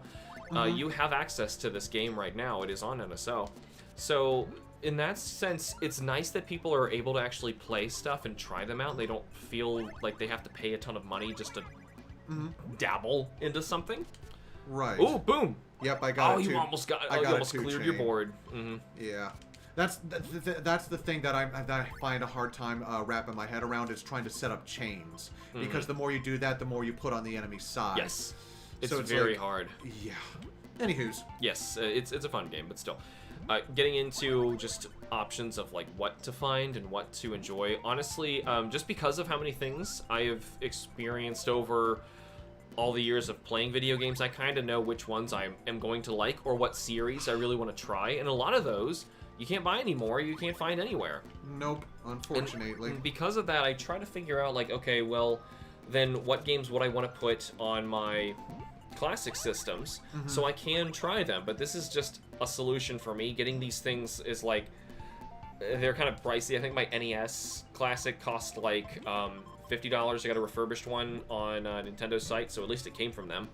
And that's good. My Super Nintendo cost a lot more, but I had to get it from eBay somewhere. I was waiting for Nintendo to have one, and they just never refurbished these things. Yeah, so never wanted to re-release them, and that was the end of that. Of course. There we go. Oh, No, that dang. diagonal's not gonna work. Yeah. Oh, I'm watching his side. I'm sorry. I don't know. I'm like, yeah, you're screwed. But wait, you're not the right. No, I'm not the Owlman. Yep, he's done. Well, yep, there you go. Yeah. So what do we even? Because once you get to the point where you can't actually play any of the things that you want to play, I win. You're. Is he masturbating? No, he's supposed to be like drawing in the dirt, like he's like all forlorn. Sure, little owlbear. Hey, Trio. now there's English. Trio the Banshee, Arla, Nadja, Nadja business. Nadja. Squad says, I don't know how to explain how student life is still expensive here because it pales in comparison to what you guys have to go through.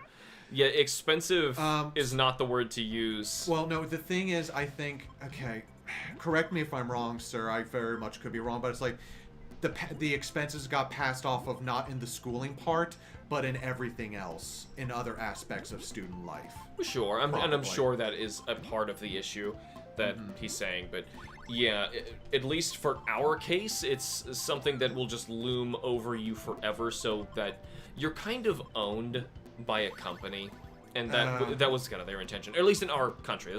We're just trying to explain it to you. But no, so in terms of video games and trying to emulate them properly, we're actually right now emulating a game that you can play right now. I am. Yeah, he got a 3 combo. See, this is just it. They. It's a trio. They, as in they are plural. Oh my. Oh, this is lesson 2, and you're getting schooled. Yeah. Though if you can pop one of these, I think it pops all of them, right? Yeah, I don't remember. Oh no, it's the end. I'm done. Yeah. All right. Well. Can we spin again? You know what? Yeah, I'll let you spin. Thank Okay. you. This is not my kind of game. 1 second. Arkanoid, do it again. Oh, okay. Good. I actually like this one. All right, I'm gonna reset your timer. Okay. You're about halfway anyway. Yeah. If we did 5 minute, and that's honestly like a good one for 5 minute anyway, that's fine. Yeah, Zach is exactly right, he says. What I can say is that a while back, university students were about to go up in arms because some new rule came out that you would have to pay like $13 just to park for 1 day there. No. They're doing whatever they can to... Well, I'm sure they're looking around the world and realizing, hey, we can become like a $1 trillion industry if all we do is just exploit the hell out of people who are trying to go here and charge them so much money that even their grandchildren will feel it. God. So... Nah, screw that. No, you guys needed to do that. Yeah, that's... I would refuse that as well. Oh my god. But unfortunately, over here, we can't refuse the loan that even gets you in. Because that's... No. Yeah, they put it here. Anyway, it's basically a breakout clone with the little space thing, and Zach lost immediately. No, I'm trying to remember the controls. Yeah. It's a little funky. So, anyway, I think we've got it down for why... Ooh, good. Got it. There we go. Of why a person would want to emulate a game. Was that laser? If you didn't really see any reason whatsoever of why. Yeah, there we go. So, in that sense, there was a third aspect we were going to get to. You cleared this much quicker now. Yep, laser, baby. Just hit the R button and just shoot away all the blocks. You don't even need the ball. Well, you kind of do. You got to make sure it doesn't fall. Yeah, that's the problem. But what was the other aspect? Because I kind of got lost in the student I thing. know, that the completely irrelevant student debt thing that just pops up. It's just, it's such magnet. a problem over here. There we go. Oh, that's kind of neat. Yeah, magnet's fun. And then I can just line it up and like, then just press R. Yeah. So if I want to do like that, get that side started clearing away. I do like Arkanoid, and I do like Breakout clones, to be honest with you. They're good for a while. It's not like something I always want to play, but it's like Tetris. Ooh, yeah. I want laser. Yeah, give me laser. Anyway, where were we going else with this? I know we had another, like, subtopic there. I just don't remember what it was.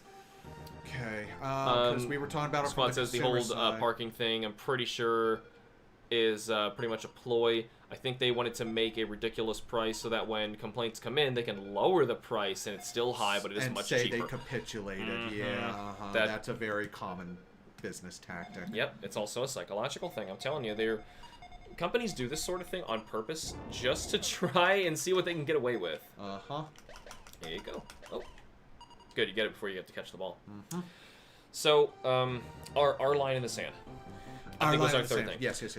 So, what would you consider to be yours? Me then? personally? Yeah. So, if where we're talking about emulation is in software itself, generally not BIOS or hardware, because that's also another thing that's kind of iffy. So, for example, if, as I mentioned before, you want to play like ColecoVision, or I think even TurboGrafx, maybe? Yeah. I'm not sure which ones you needed BIOS to play. If you wanted to play, I think, PlayStation, you also need the BIOS. You do, yes. So if you're trying to emulate these things, you need to have a BIOS. And the BIOS is something that you do own if you physically have one. However, you need to get yours, and it's kind of complicated just trying to actually get your BIOS. Yeah. If you wanted to figure out how to correctly and legally properly do this. So I don't really even know how to go about telling you that, because unfortunately the other solution, this is ease of access of just trying to figure out how to do it. You'll just download one online. Yeah. And that really isn't okay. Everyone's going to say, no, you can't do that.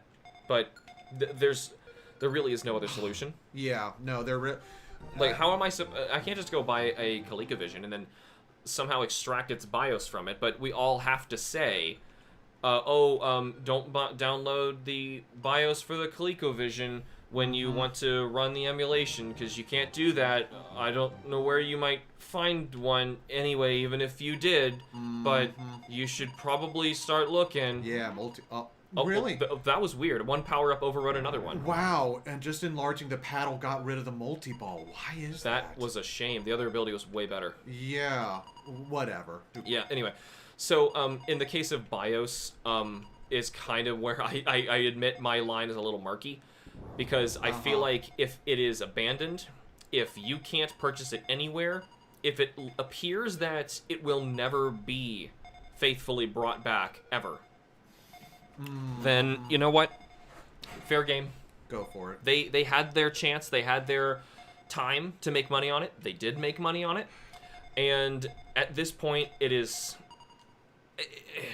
kind of weird, because it's not like something becomes public domain with video games yet. We don't really understand that, because the company still exists, and they continue to re-release this stuff, and all they need to do is just, refresh their patents and stuff, and they still own a franchise, which means they still own the thing. Technically, yeah, because, what is it, IP or rights holding is like 70 years plus the life of the creator. I know that's it with, like, movies and books.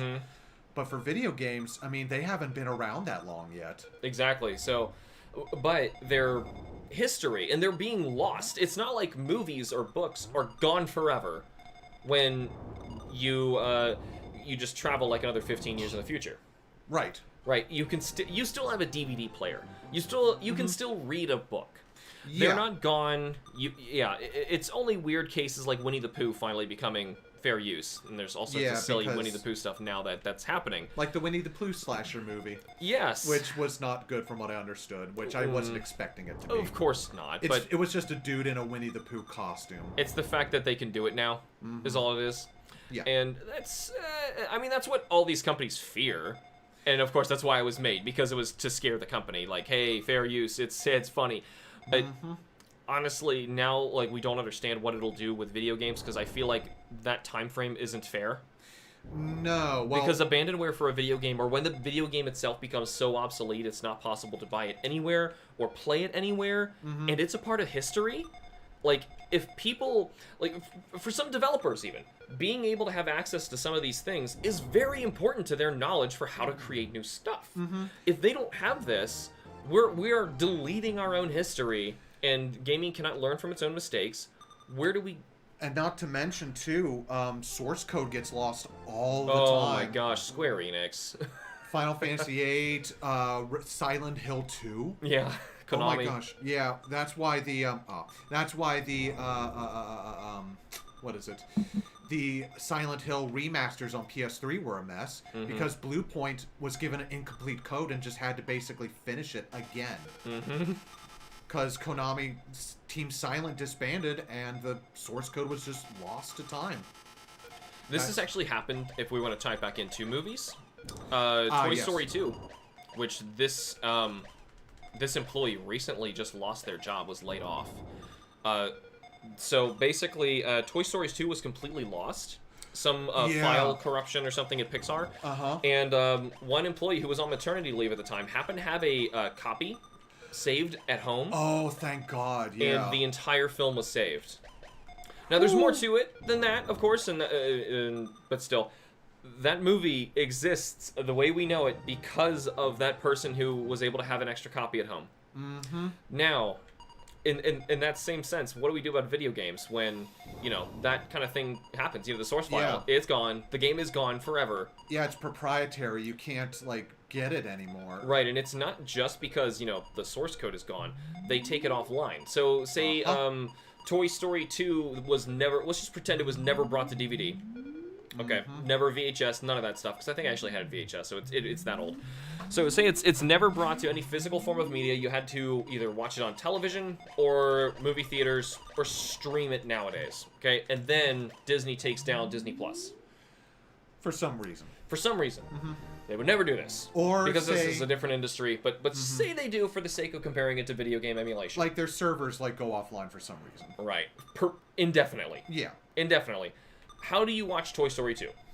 You have to find a physical copy out in the wild. But there is no physical copy in this option. So if there is no physical copy whatsoever, you need to find somebody who made a copy of what they saw either in the movie theater by holding their phone, a terrible copy, or one where they recorded their screen at home while it was being streamed, or Disney Plus, a digital copy in the background. Yeah. But that's your only option. Yeah, right. And that's what emulation feels like. And it shouldn't be at that point, because movies are, like, never going to get to that point, but games are already long past this point, just because the companies aren't going to do the responsible thing and try and keep it alive. That's money they're not going to make. That's money they have to spend. Exactly. And that's a problem, because movies, they can just make the DVDs, they're out there, they're done. They've done their job, they can do nothing, and the money will come in. Well, because the thing is, the ecosystem is set up to where everyone can still profit from movie releases. They're still working out, like, stuff with, like, rights for streaming, since that's such a new thing for movies and television. But, you know, at least the movie studios still get their money, the distributor still gets money, the services who provide the streaming service, you know, those providers get their money. It's not the same with video games. No. Just like with books, the publishers get money, the authors get money, bookstores get money, their employees get money. We don't have to worry about that sort of stuff in that regard, but it's like, for video games, again, where's that equivalent system? There isn't one. No, this is software. It's almost like just, well, you know what? If we want to tie it to different countries again, had all video games been made in Russia, there you go, then it would technically belong to, unfortunate, the state. Yep. And in the case of Tetris, well, that has a very long history of what actually happened with Tetris, but it was technically owned by Russia, the state. And in that sense, like, if the people don't own anything and it's just something that is owned by everyone in the state, then you would have access to playing it. You would be able to move the software around. Yes. It's just owned by the state. It's not owned by anyone in particular. But since businesses own it, businesses want the money, even if they're not responsible for any modern distribution. Yes. And of course not for making physical copies of anything, God forbid. No, they just want to somehow still make the money on the thing that they finished making money on. I think we need to be clear about that. Yeah. Like, they had their time, even with... we're out of time on this, too. I'm watching I didn't want to interrupt you. On Arkanoid. Like, no one is buying a new copy of Arkanoid. No. Nobody. But we're not going to see this come up anywhere. We are not playing SMT2. I mean, I want to. I want to. I know. I want to, too, but not for this stream. I know. Once I start it, I'll finally get in there. Lost Vikings 2, we've already done. Super Turrican. Sure, I'll play the super version of Turrican. Well, there we go. A little bit of history. We'll jump into the super version. Yeah, which is a completely different game than Mega Turrican. Go ahead and save. I don't care. Oh, okay. Or not. It's an arcade game. You don't. Yeah, seriously, I can just get back to that. Oh gosh, what else? So yeah, there's no like financial incentive for them to do any of that. It doesn't make any sense. So drawing a line in the sand is really another hazy. case by case basis. It really feels case by case. I brought it up first with BIOS because that's against the law. Like that is an actual, like we were saying about trying to make like Dolphin, trying to make your own emulator that doesn't use any of the source stuff. Sometimes to make an emulator, you have to get the source stuff because that's how the stuff runs. Right, because if you don't, then you have to backwards engineer things, which is the legal way you can do things. That's how come we got PC clones and Mac clones. That's how we can play N64 emulation. Yes. Which is notoriously one of the hardest, if not the hardest console to emulate. Yeah. So sorry, I was just making sure of my extremely hard to emulate that kind of thing, and we still can't do it properly. And Nintendo is even struggling. Some people even think that the reason that we stopped at the Super Nintendo in terms of classics is because Nintendo themselves can't make the N64 Classic. Ooh, hello. This is new. Ooh. I don't know what this does, but I got it. Well, we played the Genesis version before, and now we're playing the Super Nintendo version, which is a completely different game. Fun fact, I never owned one, but the Turrican games actually started out on the Amiga platform, an old I can't get up there.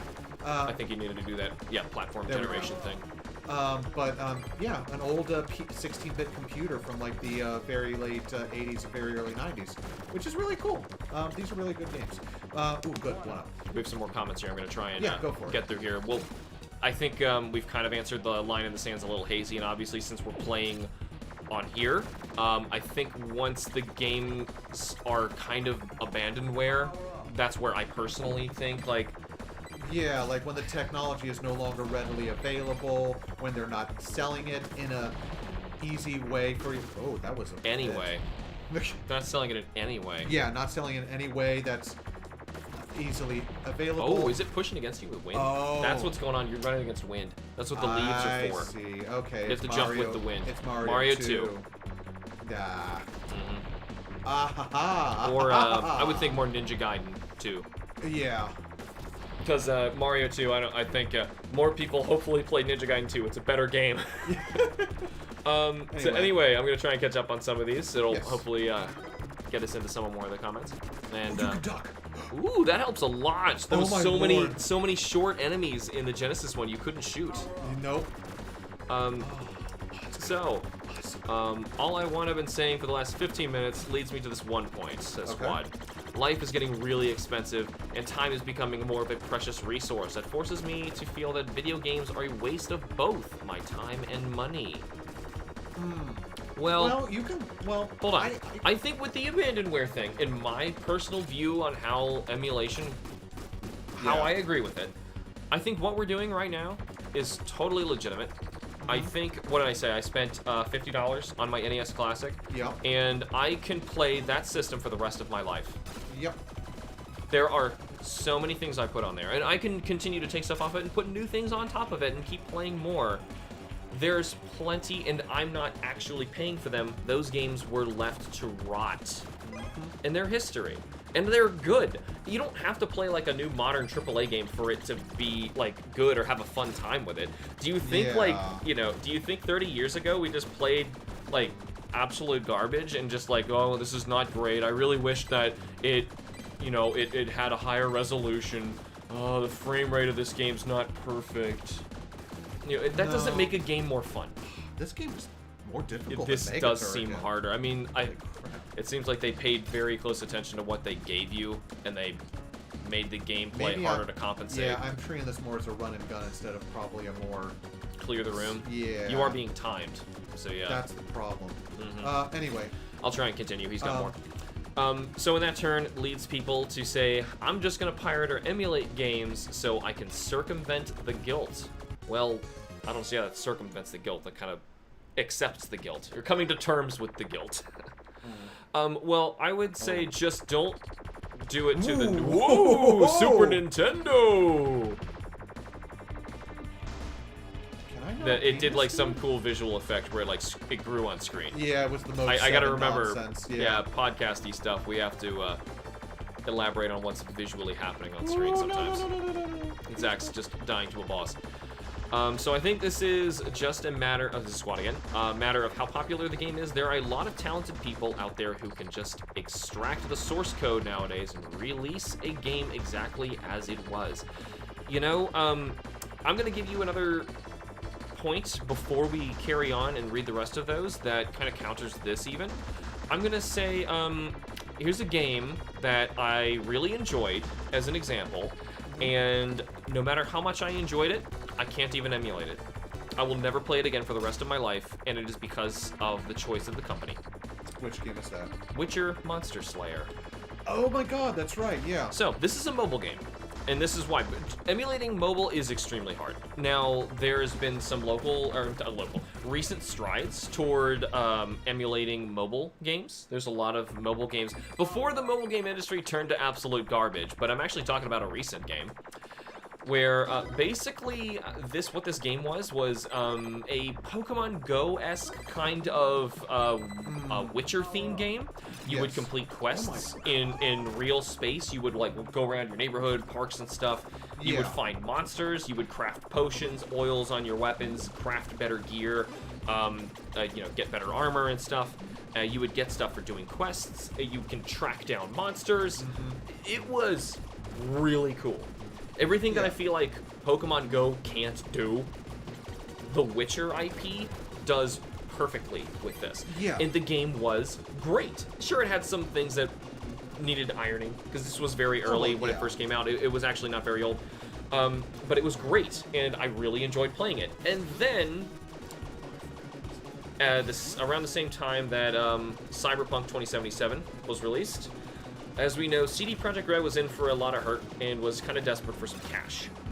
And was really hoping that this new Witcher mobile game that they were developing, by Spoko, by the way, I think. It was not directly by them, it was by Spoko, who everyone there is assumed to have lost their jobs and everyone's been laid off. Ooh. That's never good to hear, but that's what's happening.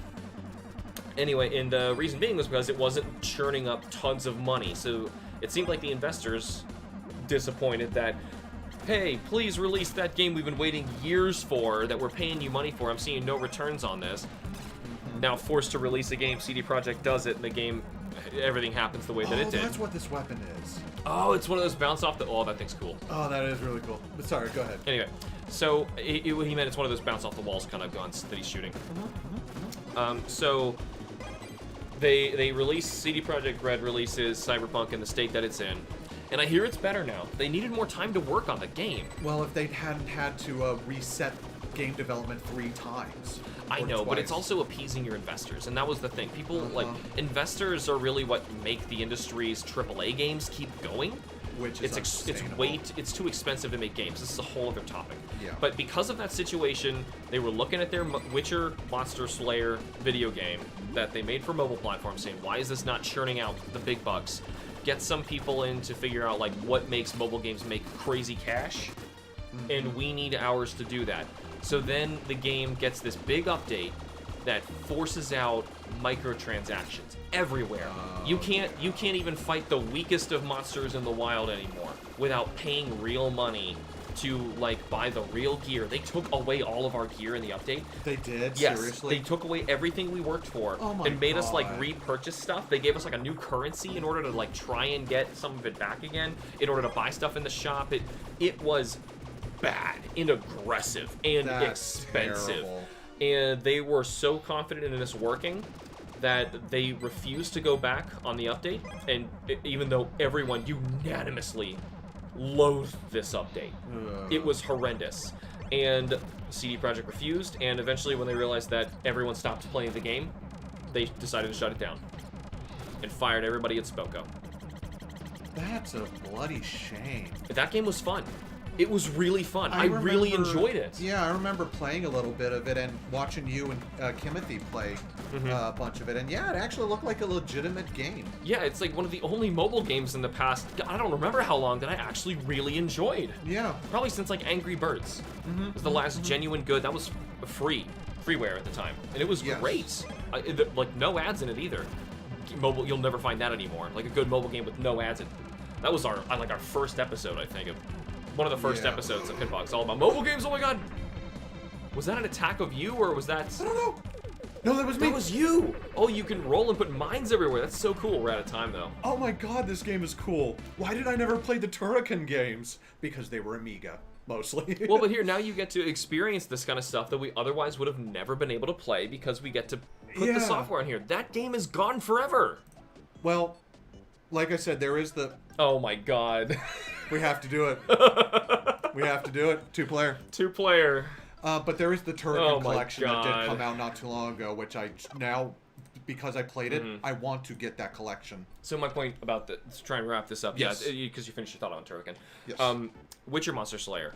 I will never again be able to play that because that game hinges on a server that is running and generating exactly where is Clay Fighter. Oh, I think I'm in... No. It's in Genesis. It must be in Genesis. Oh, I thought you had the SNES version. My bad. Must not have. But anyway, the that game needed a server in order to run, and in order to, like, you know, just like Pokemon Go, determine like what monsters are spawning at what locations, and keep track of what stuff you've accumulated, and your account and everything. If that's all being shut down, not only can I not just choose to start over, or even download and emulate the software, even if I manage, say we have the ability to emulate mobile game software, and I mobilely emulate it on my phone, there's no server running this. I'll walk around in an empty world forever. The game is dead. Yep. Forever. It's gone. What do we... So it's not... My point, to go back into what Squad Fan was saying, it's not even a solution all the time because you can't even do anything. I'll be the blob. I guess I'm the freaky snowman thing. Yeah. I'm ready for battle. God, bad Mr. Frosty. This game. Why did we even play this the first time? So this is actually a funny little fighter, now that we're kind of talking about it here. It's just this gross fighting game that was kind of artistically designed based on claymation. But, oh boy. Oh, it uses the 6-button Genesis controller style. Nice. But it's kind of a mess. Yeah, so it was banking off of the whole Mortal Kombat craze, where it used digitized sprites, and like you said, they actually went with claymation, which kind of fits the I'm so bad vibe. at these. My gosh, Which that was kind awful. of, it fits better with the vibe that this game is going for with the claymation style. Because, you know, claymations can be kind of choppy, depending on how many frames you want to animate. Right. But it does well with the 16-bit, you know, sprite, digitized sprite games. So. Yeah, we just clashed so bad with the Microsoft Paint backgrounds, and this game's just a mess. Yeah. It's a hilarious mess, but boy, is it a mess. Oh, I think you got this one. Yeah, right.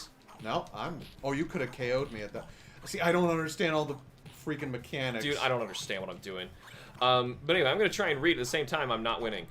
This is just a matter of how popular the game is. There are a lot of talented people out there who can expect that. Okay, we already read that one. I'm reminded of another point. What about really terrible games? Did I win? Yeah, you did. I wasn't even watching. See, I don't get it. I'm I don't terrible. either. I was focusing the first time, and I did terribly, and I'm Clearly, reading a comment just like crunching this controller in my hand. Clearly, if you don't pay attention, it'll be easy for you Let to me win. just chew on this thing then. Yeah. But anyway. Oh my god. Anthem is an example where it was a very hyped up game which flopped terribly. Isn't now correct me if I'm wrong, wasn't Anthem also a server-based game? So that one's also going to be gone forever. Unless just like Freedom Unite, as we mentioned before. Oh, Babylon's Fall. That is a server-only game from Square Enix and Platinum of all studios. Square Enix lately, like, can't seem to make one good game without an enormous flop. No, well, that's why they sold off a ton of stuff. Hey, you won the battle. Ooh, hey, look at that. Bad Mr. Frosty wins. A while back, copies for the game started being sold for a few cents in retail. They were being given away for free here. 49 cents at GameStop. My point being, in case like this, if I do want to play the game that I know is terrible, why should I pay in full? Well, hold on. Why would you pay... Oh, did I choose a character? I don't know. Did you? Oh, well, no, I'm Mr. Frosty again. Oh, I needed to press start. You were playing against the CPU. I see. Okay. Wait, did I or... You're still hit... You can hit B. I'm trying to hit B. Start. Select. I'm hitting everything. LR. Up and A. What happened? Select X. I won, and I wasn't allowed to win. Whatever. Freaking Clay Fighter. Do we? You don't have to. We can reset if you want. Whatever. Just. I'm gonna try and catch up. Yeah, just yeah. hit somebody with a new character. That one's so irritating. I played as him too. But anyway, yeah, with really terrible games, I don't think the quality of the game itself should determine whether or not it's okay to emulate it.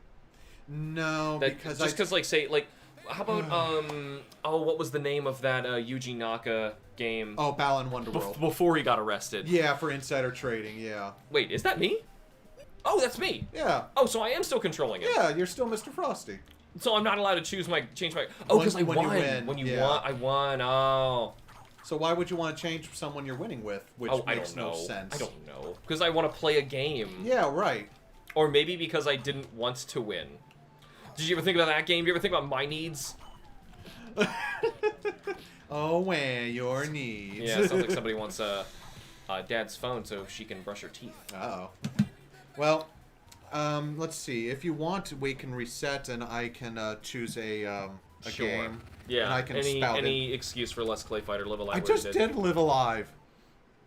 Altered Beast. Sure. That works. So I'll continue with the bad game thing while you're... Yeah, I don't... Oh, you're player one. Yes, I am player one. Just hand it to me. Don't worry about the lifting thing. Okay. They're Well, no, long. I trust me. They're long enough. Well, don't you need to give your phone to somebody? Yeah, they're gonna need their phone in a minute, or my phone. Just Yeah. when they come in, they will need to brush their teeth. There we go. There's a teeth brushing app for my daughter. She likes to play Pokemon game on it. All right, but Which even that will be gone eventually, but it doesn't mean that just because it's bad. That... No, just because it's bad, I don't think. Oh shoot! Well, how do you get in? I needed to press start, so let's reset the whole yeah. game. Speaking of reset, my timer. Bad games. But there's a lot to learn from bad games. In fact, I think you probably could learn a lot more from bad games than good games. Because with good games, it's really hard to see what works and what doesn't work. Where with a bad game, you can kind of like tell just by playing it with game feel. Oh, get out of here, Cerberus dog. All right, you get that other power up. Oh wait, I need. I can try. Oh, up and A, up and jump. If you hit up and jump, you jump higher. Oh. Did you not know that? No, it's been a long time. Okay. I think Kim and I beat this at one point. It's been a long time, so I'm not sure. There we go. Now we're tied with it. Power up. I Rise from your grave. But like even with Balan Wonderworld, I can see what Yuji Naka was trying to do with it, where he wanted to make. We must have missed one at one point. Yeah. Because we're both supposed to be the werewolf by this point. Yeah, that's okay. I'll pine punch him or just hide. No. He waits till we're both. Yeah. But I see what he was trying to do. In the fact he wanted to make a simple game that only relied... Okay, now you can get it. Up and A. There you go. Up and jump. Where it's a simple one button does everything. So jump and whatever ability the enemy gives you. That would have been a great idea to try out on the Sega Genesis and not all the way here. My thing is, we already have that game. It's called Super Mario Odyssey. Where you take over the enemies and you actually get... The one jump is like a new function. Yeah, exactly. But, you know, the thing I liked about it, conceptually, was that you actually could get 3 or 4 different monsters, their different abilities, and you could take them with you to try to solve the level as you play them. However... Some enemies, the enemies that were needed to progress weren't available in the levels. So you had to go back to other levels and basically just hope and pray that you got the right ones and weren't screwed over by the level design, where you had to quit the level and go back to do what you needed to do. And like I said, there's a lot you can see and there's a lot you can try to iterate on. So I don't know if Yuji Naka just got busy with something else. Well, it doesn't matter that Enix was like wanting to try just to push the game out, or if he was just busy with insider trading and not doing what he needed to do. Exactly. But I don't think that matters. No, but it's sure the game had a troubled development, and it ended up being... You still shouldn't emulate it just because it's bad. No. And if you don't even want to even play it, and or also think that's bad is objective. Yeah. There's people that really love it. Honest to God, for some one person out there, it is their favorite game of all time. They exist. Weird as it sounds. They probably just haven't played very much, but they exist, and they have an opinion, and it's their right to think so. It doesn't mean that we all of a sudden like emulating this game is okay, and the people who worked on it, their time didn't matter, and they shouldn't be paid for their time. So no, doesn't matter. No. And even though a lot of these games do cost a lot. That's okay. Oh, see, that hit me twice. Whatever, we'll just get you next. Yeah. But I forgot, if you duck an attack, you just kick up. Oh, Isn't that stupid? No, it's good. Gets the airborne enemies out. Yeah, of but the you way. don't think to duck and... Yeah. Like, I'm trying to kick the guy from Golden Axe. It was a launch Genesis game. What do you want? We are not getting Hades on the first go-through. No, we're getting smothered. In fact, I'm already out. Real? Oh, no. Oh, didn't mean to do that. That's how you pull up the RetroArch menu. Start and select at the same time. The curtain. Yep. That's how that works. Oh, Lord. And I took both of the upgrades with me. Yeah. Well, he's just gonna peace out. And you've got, this going too. I'm gonna try and catch up on some of these. But, you know, stuff like, it's the other thing I would say if you want to try to emulate stuff, you know, it's for stuff like dead games. Because there are private servers for games out there. One of the ones being that I like is the original Phantasy Star Online. I was hoping you would bring this up. Yes. So... It's a GameCube game.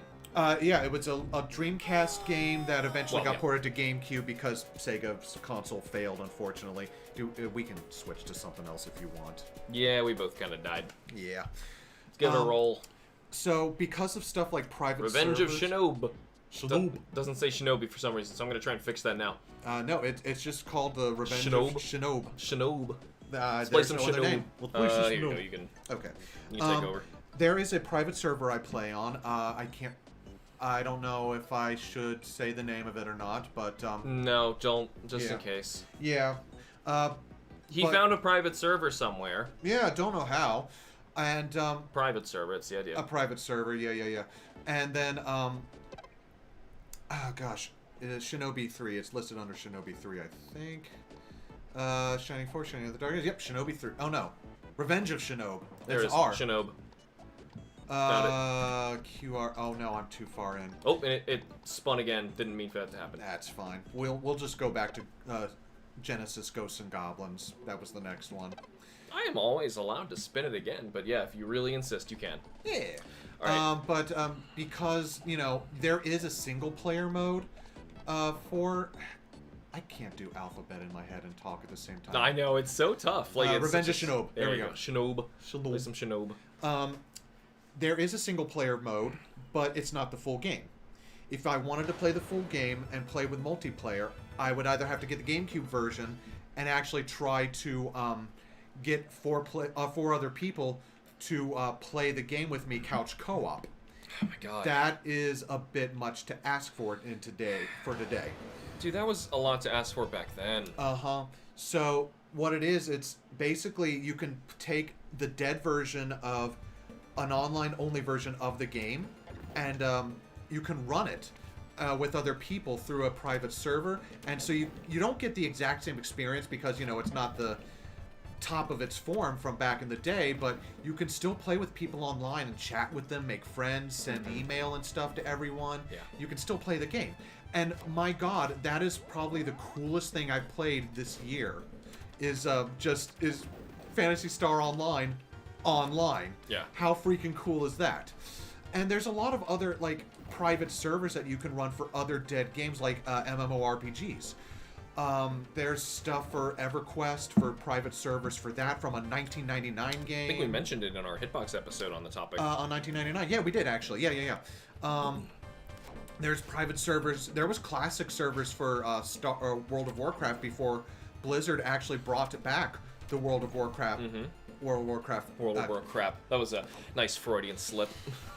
Well, because now they've decided to add I know they've decided to add microtransactions to the game now, so it's like as if it wasn't monetized heavily enough. Yeah, but you know, it's because of that people can still play a game that, you know, is officially dead.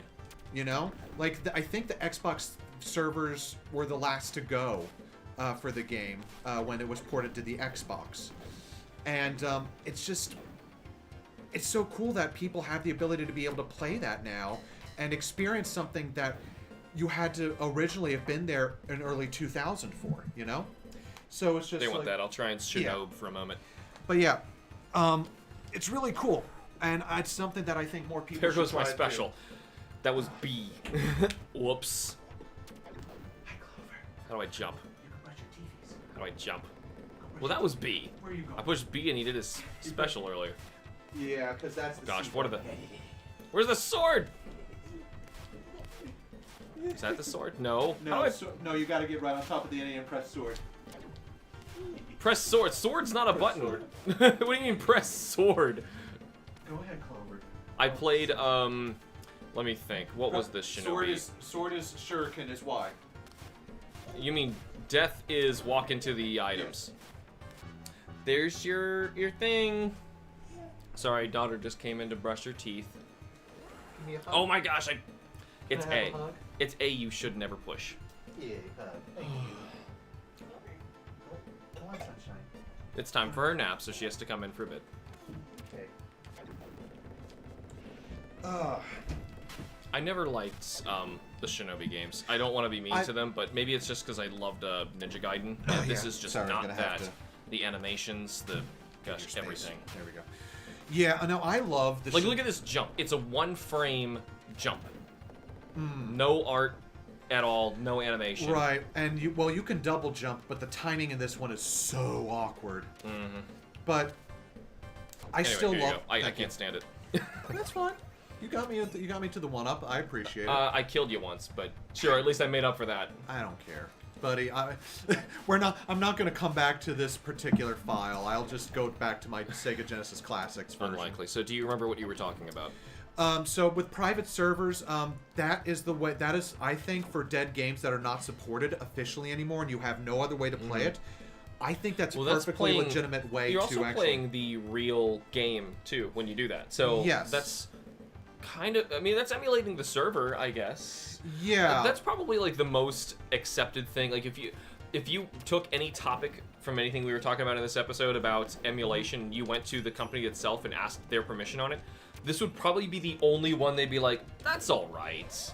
Yeah, I mean, they're not gonna. They can't come after you for it because it's like. You're playing the official game.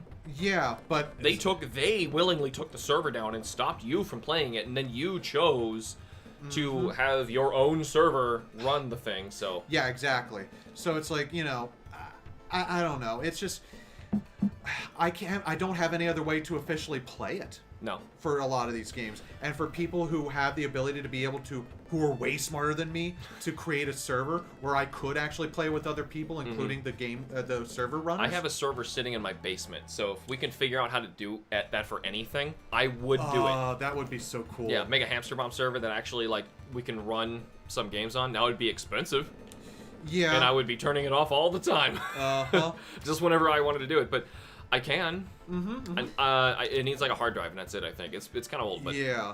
But I've been like debating on throwing it away for all these years. I've had the thing sitting there. like but any MMOs you could think of that you would probably want to try at all. I Like, maybe had like owned World of Warcraft at one point, and even back then I found out like you want to charge me monthly just to play this one game, but I want to play other games at the same time. Right. Like I'm not married to you, so that alone turned me off of it so much. I That's very stopped fair. right away.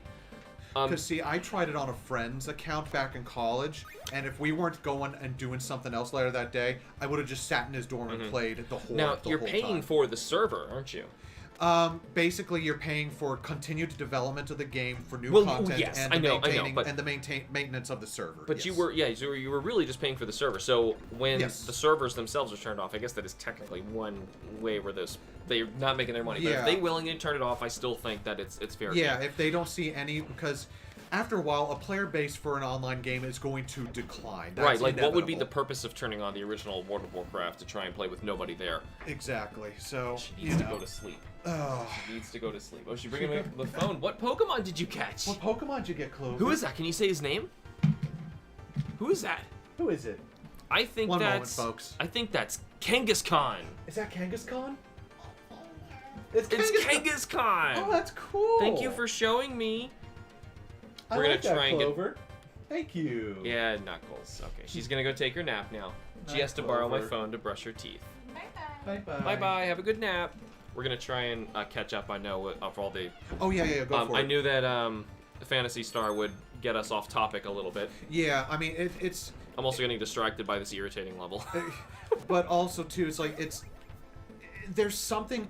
It's outdated, Phantasy Star Online, absolutely. But there's just something still inherently worth playing.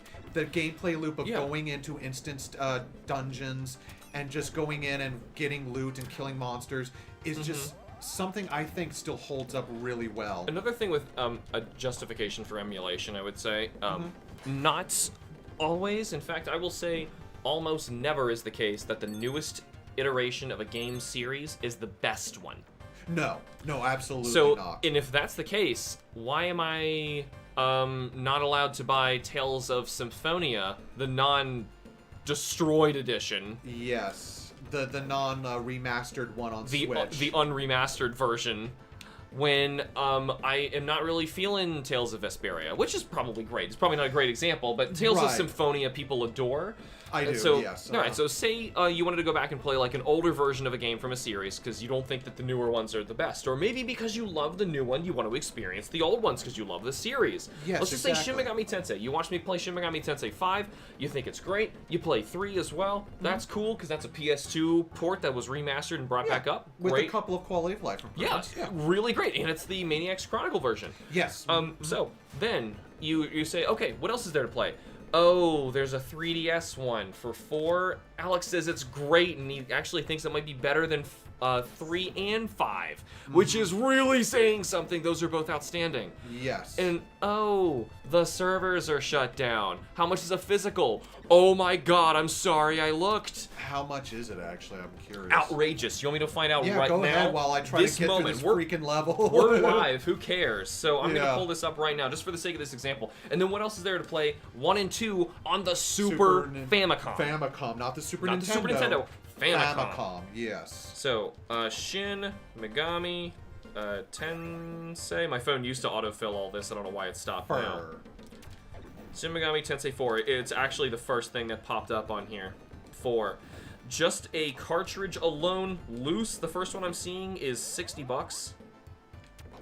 That's kind of ridiculous for a 3DS cart. Here is well, here's a sealed one. Oh, it's a bid starting at 60. You see where I'm going with this? It's outrageous. The secondhand market. Oh, this is cruel. Here's one that was a used copy from a game store, still with its sticker on it saying pre-owned 1999. Yeah. It's up there for $45 with $6 shipping.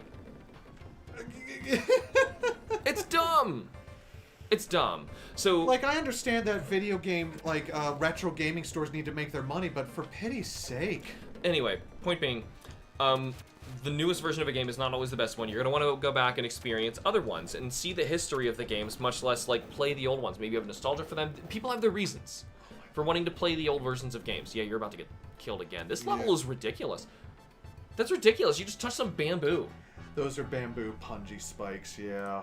And Earthworm Jim 2. Hey, awesome. Hey, oh, unless you really wanted to do what was it, the Genesis version of Ghosts and Goblins? How about some Earthworm Jim? Yeah. Do we want Rage or do I want Funny Rage? I want Funny Rage. I think I got the Genesis ones instead of the Super Nintendo. Which is the ones I prefer. Yeah, they're better. I had the Super Nintendo. That's like one of the only cases I think where the Super Nintendo is not as good as the Genesis version of a game. But the Genesis version of Earthworm Jim, it was 2. Oh, well, shoot. I told you 2. No, I think the one's a little better, but one is a little better because the second one doesn't quite have the weird edge the first one did, because I think it was based more on the yeah, look at that with a very artsy game like this with the CRT scan lines. Makes it look very nice. Anyway, but tangerines. so yeah, to try and answer that long-winded question, I feel like, yeah, just, people have their reasons for wanting to go back and play older versions of games because sometimes they're just better. And for the sake of your backlog, don't always think that a new version of a game is going to be the best one. Can you reset for me? I forgot to Sure. set my controls to fit a SNES controller better. Oh, okay. Because my jump was all the way over here, and my fire was all the way over here. Right, you can remap it. Yeah. Anyway, so I'm going to try and catch up on some of these here. Yeah, yeah. You know, I'm going to, squad again, you know I'm going to backtrack a lot here, but I think it's important to go over the idea of emulation itself. What is your guys' idea of what emulation really is? Technically, though, and you're saying also, and is emulation synonymous with pirating? No, it's not. Because as I just mentioned earlier, NSO is emulation. That's what it is. Yes. When I bought Super Metroid on my Nintendo Wii, that was emulation. Just because you are also emulating it on your laptop does not diminish the fact that it is also being emulated. I am emulating on an actual Super Nintendo Classic right now. Mm-hmm. This is a real Nintendo console that was released. I am emulating on it. So, no, it is not inherently tied with pirating. It's just, there's a lot of scumbags out there that just want to play games for free. Mm-hmm. And because of that, it tends to be brought up more about them first, and no one really looks at the fact that it's just it's a means to make something happen. You know, there's other industries that use the term emulation anyway. It's not like it is exclusively about video games anyway, so I don't think so. However, the first part of his question there, what is your idea of what it really is? Emulation is using something other than the original console, the original hardware, to play software it was not built for. It's almost like simulation. Yeah, like it's actually emulating all the different specs of the console and the code behind it in order to be able to play software as best it can. Yes. Because there's a lot of instances, like we mentioned with the anti-piracy stuff, as best it can. It can't fool things that are going to do like a hardware check or try to make sure that you're playing an authentic version of it. Right. You can do as best you can, and Nintendo, assuming they still have their source code, will have to manually go in and try and fix some of these things, and either remove the anti-piracy measures themselves and make a different version of the game to put on their own versions of emulation, or they're just going to have to not put that game out ever again. It just won't be able to release. I also see it as a means of preservation. I think we had touched on that as well. Yeah. Well, personally, yes. I feel like, well, emulation is more of like a means to the preservation, in my opinion. Otherwise, the game is dead forever, and this, to me, is actually getting to see and, like, experience these things that we otherwise would never see. I would have thought he was a platform, too. But yeah, I found the continue this point. game is very weird. We haven't mentioned Earthworm Jim is a strange game. But anyway, Squad says, don't get me started on games that cost a monthly subscription to play. Ugh. The pricing is very normal and even generous over here. Yeah, it's... He was mentioning about that previous conversation, but yeah, it's bad. And the fact that, like, I just don't want anything to do with that, like, clearly, in an instance like this, I want to be able to have access to these things. It brings me comfort knowing that things I care for, or even just a medium I respect greatly, isn't in the horrible state that it really is. It kind of, like, even these short bursts of, like, I'm not, like, we're not playing a Let's Play of Earthworm Jim 2 to completion for you guys, trying to spoil and reveal the entire game so you... if and when a re-release comes out, you don't play it. Oh, I hate this part. This one with the grandma smacking you when you're riding up. Fresh. So it's not like we're doing that for the extent of like ruining it. This is for the sake of showcasing an old game you otherwise would never have seen. And oh my god, this part is so hard. Oh, because it reverses your controls each time. Oh my god. Okay, whatever. This might be where my run ends. Yeah, well, you have 5 minutes left to deal with the grandmas. If you can. Lots of focus. Oh, you did it! Oh, okay. Nice. Thank you. Appreciate that. Cool. That wasn't as bad as we thought it would be. So for those who didn't see, he basically just pulled out a giant brick wall of like a gun. House gun. Yeah, on a roof. And just nuked everything. Yeah, one of those one-shot attacks, but I love the animations of this, and there's a lot of great old video games that I Ooh, feel like are just kind of gone forever. That I know I say that a lot, and that's my greatest fear with these things, is the ones that one are abandonware, but if and when we do see them again, they're not the same. You know, as I mentioned with Final Fantasy 7 not 7, but the Final Fantasy Pixel Remaster set. So I went on my way to make sure I bought those. Because I do want to play them, and I, for the most part, I like what they did. I wish I could change the font. Even their fixed font, I wish I could change. It's not good. Yeah. It's better than what they first chose, but it's not fixing the real problem, which was the size. I can't read it from where I'm sitting, and of course it's not like I'm looking at a big... There's problems. But that's the problem. There are problems. Yes. Whenever people tend to port these things, like we said, Tales of Symphonia. I was really excited when they said they were bringing that back. Like, oh, I missed that GameCube game. And that's the big one everyone loves for the Tales of series. And, well, you can't go buy a GameCube game of it anymore, but you also aren't really going to be playing that version unless you want a lot of problems that came with it, because I don't know exactly what went wrong, but a lot went wrong. Oh, I missed the one-up. Oh, well, whatever. Who cares? You beat the level. I beat the bonus stage, yeah. Also, you can save state, man. It doesn't matter. You're alright. That's true. Oh. Alright, brick wall again. Oh, no, you have to charge it. There you go. Anyway, with that definition, emulation at this point exists only to play older games on new generation consoles. Preservation, as you guys have said. Since games have... I'm reading Squad's comment. Yeah. Since games are being released on all consoles nowadays, the idea of emulating games just to play it on another console is dying out. So doesn't this boil down to the argument, hey, when does it become okay to be able to emulate an old game, if it's okay at all? And that's kind of what I said earlier. Like, I feel like it needs to be abandoned completely. And it's not like I'm sitting around waiting for a game to be abandoned. You know, I don't want that. I would have, so I had to emulate Shin Megami Tensei 4 on my 3DS in order to play it. I would have definitely rather have purchased a physical copy of that game. Oh, yeah, if I could, yeah, I absolutely would. Yeah, I can't.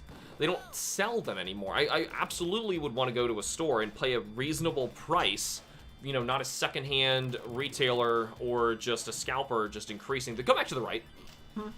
There was a big blue penis coming out of the wall. You know what? I would not put it past Jump to the right.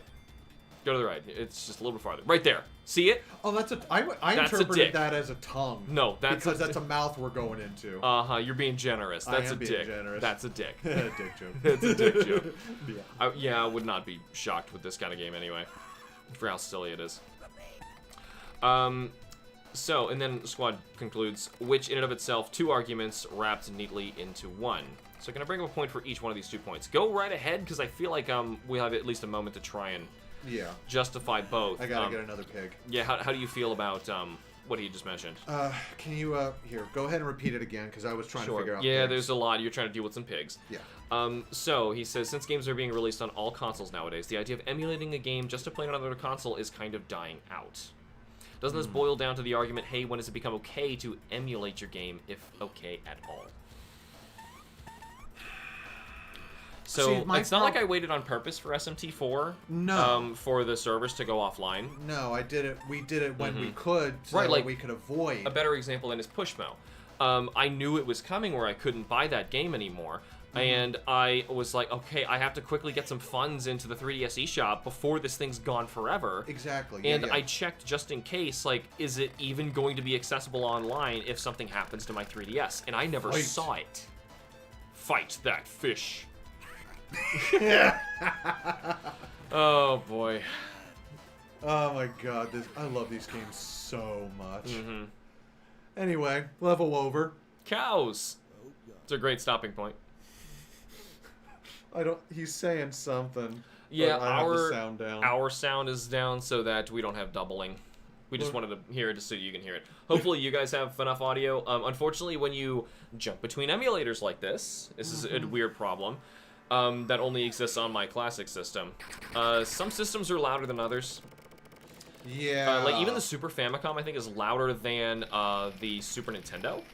I think so, yeah. The Game Boy games are extremely loud. Also, by the way, we have sand particle effects in this game. I know, isn't that cool? It's so nice. Now, I don't know if you can accidentally lock yourself off, and I know this is all predetermined. I think so. And I know this is all predetermined points, but still, the fact that this is a thing... I'm pretty That's sure. pretty dang cool. Yeah, see, as you shoot some, it rebuilds others, so you could like make it rebuild the area if you really screwed up. I see. Okay, sorry, I just gotta fix that. It's okay. We just ran out of. Okay, that's There's a good fine. spot right there. Yeah. We'll spin this bad boy. We haven't gotten a single one that's like on the main system yet either. Yeah. Illusion of Gaia. Do you want to spin takes a again? while to get into, unfortunately. Donkey Kong Country 3. Donkey Kong. Donkey Kong. Ayo. Look out down below. Here comes Banana Slammer. I saw the complete season DVD of that at the library last I took over to the library. No, Kim walked over. Her back was out this week, so she was there with me. Yeah. She came over. She's like, "You put that back right now." No! I was like, it was good. Well, to be fair, it is all on YouTube, and I can watch it there. But no, that's fair. it is terrible. The Donkey Kong animated CG TV show. I made fun of it in one of my episodes of Playing on Minds. I think it was Mario Kart. Weirdly enough, I was making a lot of Donkey Kong jokes in that one. But anyway, I have not gotten to beat this Donkey Kong Country. Me I've neither. beaten just the first one. The second game is everyone's favorite. I love the first game though. And Yeah, 2 is really good, but 3 is kind of like the black sheep of the whole bunch. Yeah, it's maybe it's just there's mine at the top. Go ahead, take it. Oh, it's not saved because it's the let me turn the timer back on. It's not saved just because I did the save state, so Yeah. do whatever. It doesn't matter. Let's see. Mm-hmm. I'm glad Cranky doesn't know about this new console. If he did, I'd never be able to get away from him. So he's she's playing an N64 because this came out in '96. Oh, that's good. Saying I'm glad you don't know about this new console. Rare, old Rare, man. Anyway, here's the first point. Of Squad Fams. The ethical dilemma of it's okay to steal a game. You did bring up the point of dumpster diving, but this is just a smaller scale of an age-old argument we've all heard in philosophy. It is stupid in this context, but I'll say it anyways. Okay. If I am dirt poor and I have nothing to eat, would it be so terrible to steal a banana from a millionaire just so I can survive? It is still stealing, and stealing is still normally bad, but giving the context, the argument that it becomes justifiable. I mean, well, we don't need games to survive. But no, that's not on the hierarchy of needs. No. That's more of a want. He continues, we can apply the same logic here. Does it really matter if I steal an old game that the company itself doesn't even care about?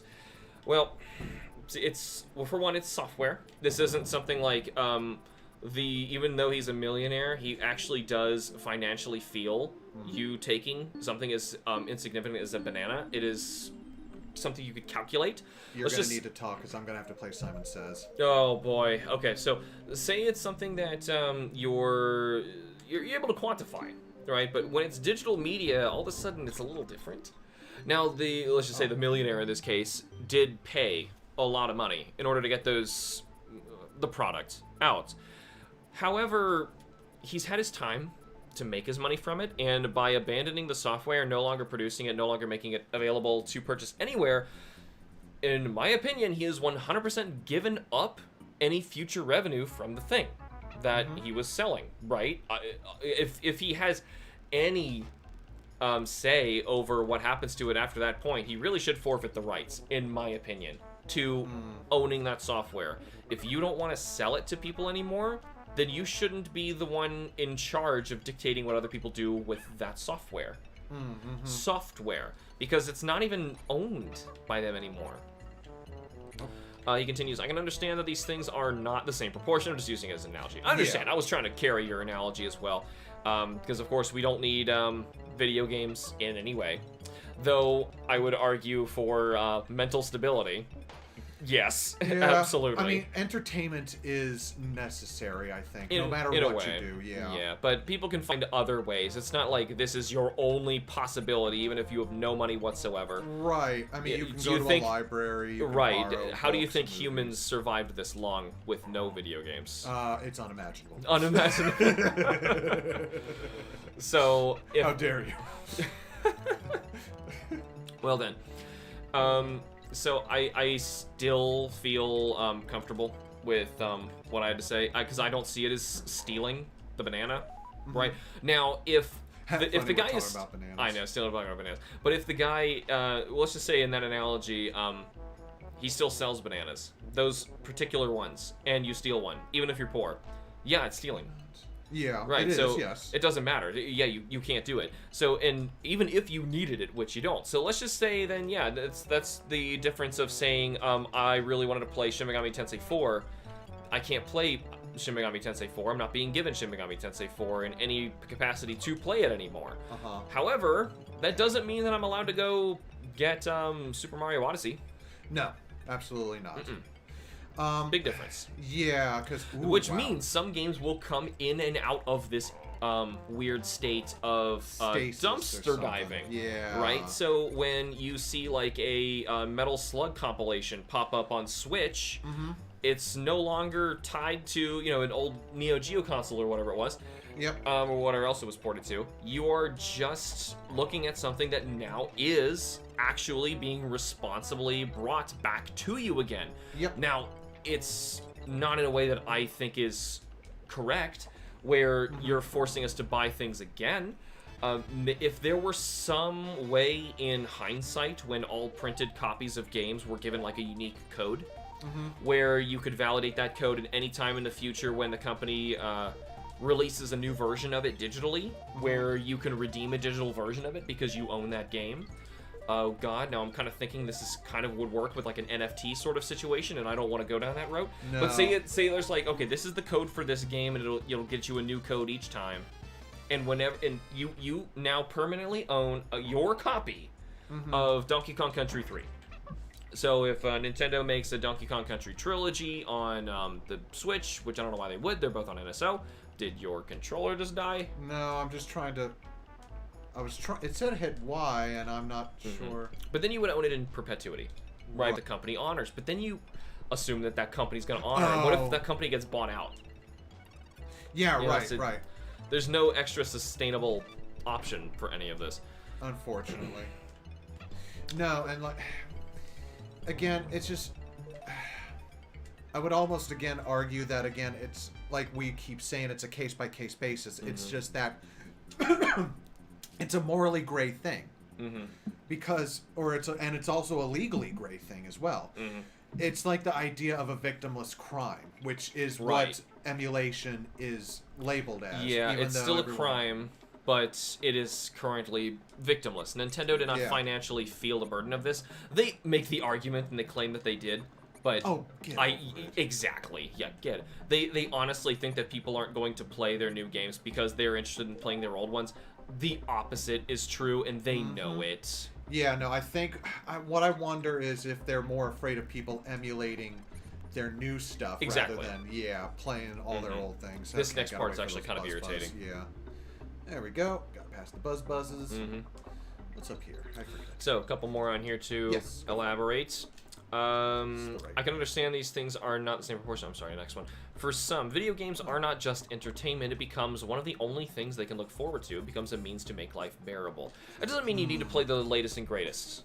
So in that same vein, it absolutely does not justify taking, Tears of the Kingdom and playing it on your modded Nintendo Switch or PC before the game is even out, much less like while it's still being offered and for sale. Bringing up the hierarchy of needs, then, I think that puts it much closer to the base. At this era, a majority of the people have fulfilled the first level of survival, so making life bearable kind of becomes the top priority. It doesn't justify stealing something. If you have the means to be able to get it. This part's it, annoying, too. Yeah. I was gonna say, if you have well, I think it's the one on the left. There's another one you gotta go to a 1-up or something. It's frustrating. Yeah, I passed it. I wasn't gonna bother with it. Okay, yeah. I was gonna say, if you have the means to still buy it, then I would still say you need to still buy it. But see, this is where my memory of Maslow's hierarchy of needs is a little bit blacking because I don't quite remember. I don't think that's necessary to the analogy. But I know entertainment is not the highest. I know it's like it's food, clothing, and shelter and water. But even still, it's not like this particular entertainment is necessary. No. And if it truly were, then something is up. Yeah, there's something wrong. That is way more than the conversation. Shoot, that was the annoying part. Yeah. Oh well, it's fine. Kitty Kong. You already got it. He's gonna land on the the thing on this level's over. Well, I missed. Well, I thought so. It was over here. That's okay. Go Kitty Kong. So I still kind of feel like not like 100% morally justified in doing what we're doing right now for this episode, which is why we wanted to do retro roulette for this. I still feel a little like guilty, a little weird about it, even though I know there's no other way to do it. Well, and here I own a legitimate Nintendo online account. Yep. Why am I not permitted to play Donkey Kong Country 3 elsewhere? If they really wanted to go that way. Yeah. You should be able to. And in which case, people are allowed to lend their games to each other. That's always been fine. Lending digital copies to someone who wants to make an internet library archive. I still think that's something that needs to happen. Maybe there just needs to be like a much more open time frame for when things are sold. Honestly, when it's okay for it to go to an archive and be permitted to be sold. If that's the case, though, I feel like it's got to be based on when the game is no longer sold itself, because there's a lot of games that are very old that are still being sold. Look at Minecraft. That thing is still churning out tons of money. My thing is, I think the laws and like IP and rights need to probably be updated for this. I think so too. If we would want just something a bit more concrete, that way we don't have to worry about this sort of stuff. Then, like, oh, good, he's gone. Yeah. Then it's like, we wouldn't have to have this conversation if people would just grow up, mature a little bit, and, if those with money actually just got together and actually tried to do something about it, instead of putting the onus on us. Yes, I feel like because of those of us who are emulating for the sake of game preservation, as opposed to people who are emulating for the sake of, I don't want to pay for video games, they're being lumped together unfairly, and they shouldn't be. And I think because of that, the whole topic is being looked at as illegal. And I feel like it's something that just needs its, like you were just saying, it just needs its rights understood better. Yeah. Because also, too, my other thing, like I mentioned earlier, I love collecting hardware. I love being able to collect the physical medium by which to be able to, oh, good. Get out of here, you Me too. Dang bird. I already know where you're going. Collecting physical stuff. Yeah, collecting physical stuff to be able to, I love being able to have that feeling, that tactile feeling of knowing that I'm actually playing something on legit hardware. It's a cool feeling to kind of take yourself back in time a little bit. But hardware and software break down. Yes. I think it's important to be able to preserve things, not only in terms of physical, but digitally as well, to have a digital archive of all the stuff. Just like we do with books and movies. We don't just have one way of preserving something. We have multiple ways in order to be able to do it.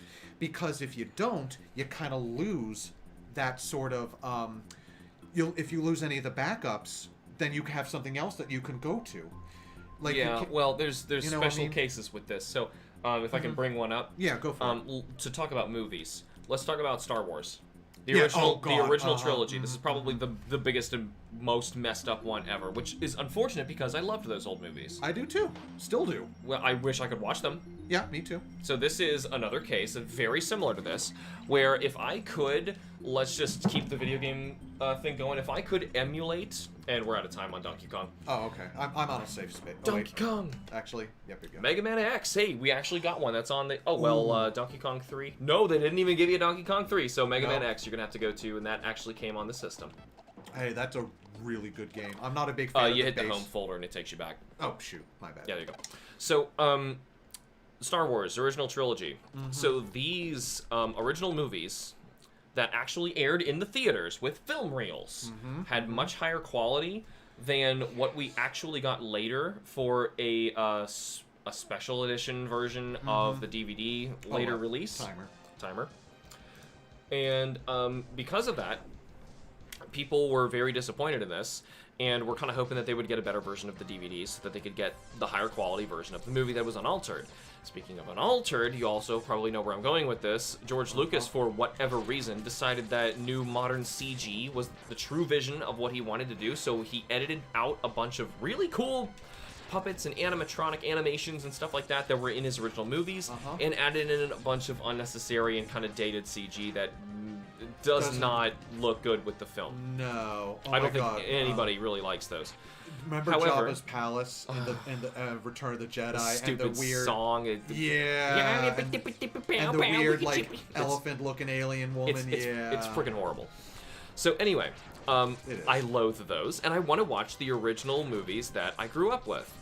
Unfortunately, even though there was a special edition that was released, now luckily enough, I think it was by the time they were acquired by Disney, it might have been earlier. This was early, like 2005. This was after. Oh, that's much earlier. This was after the release of the Revenge of the Sith. Anyway, I think to go to tie in with some TV thing that they were doing, where they were airing the original or the other versions, trying to sell the digital version. Yes. They gave out this other version of the game, that is really just kind of like.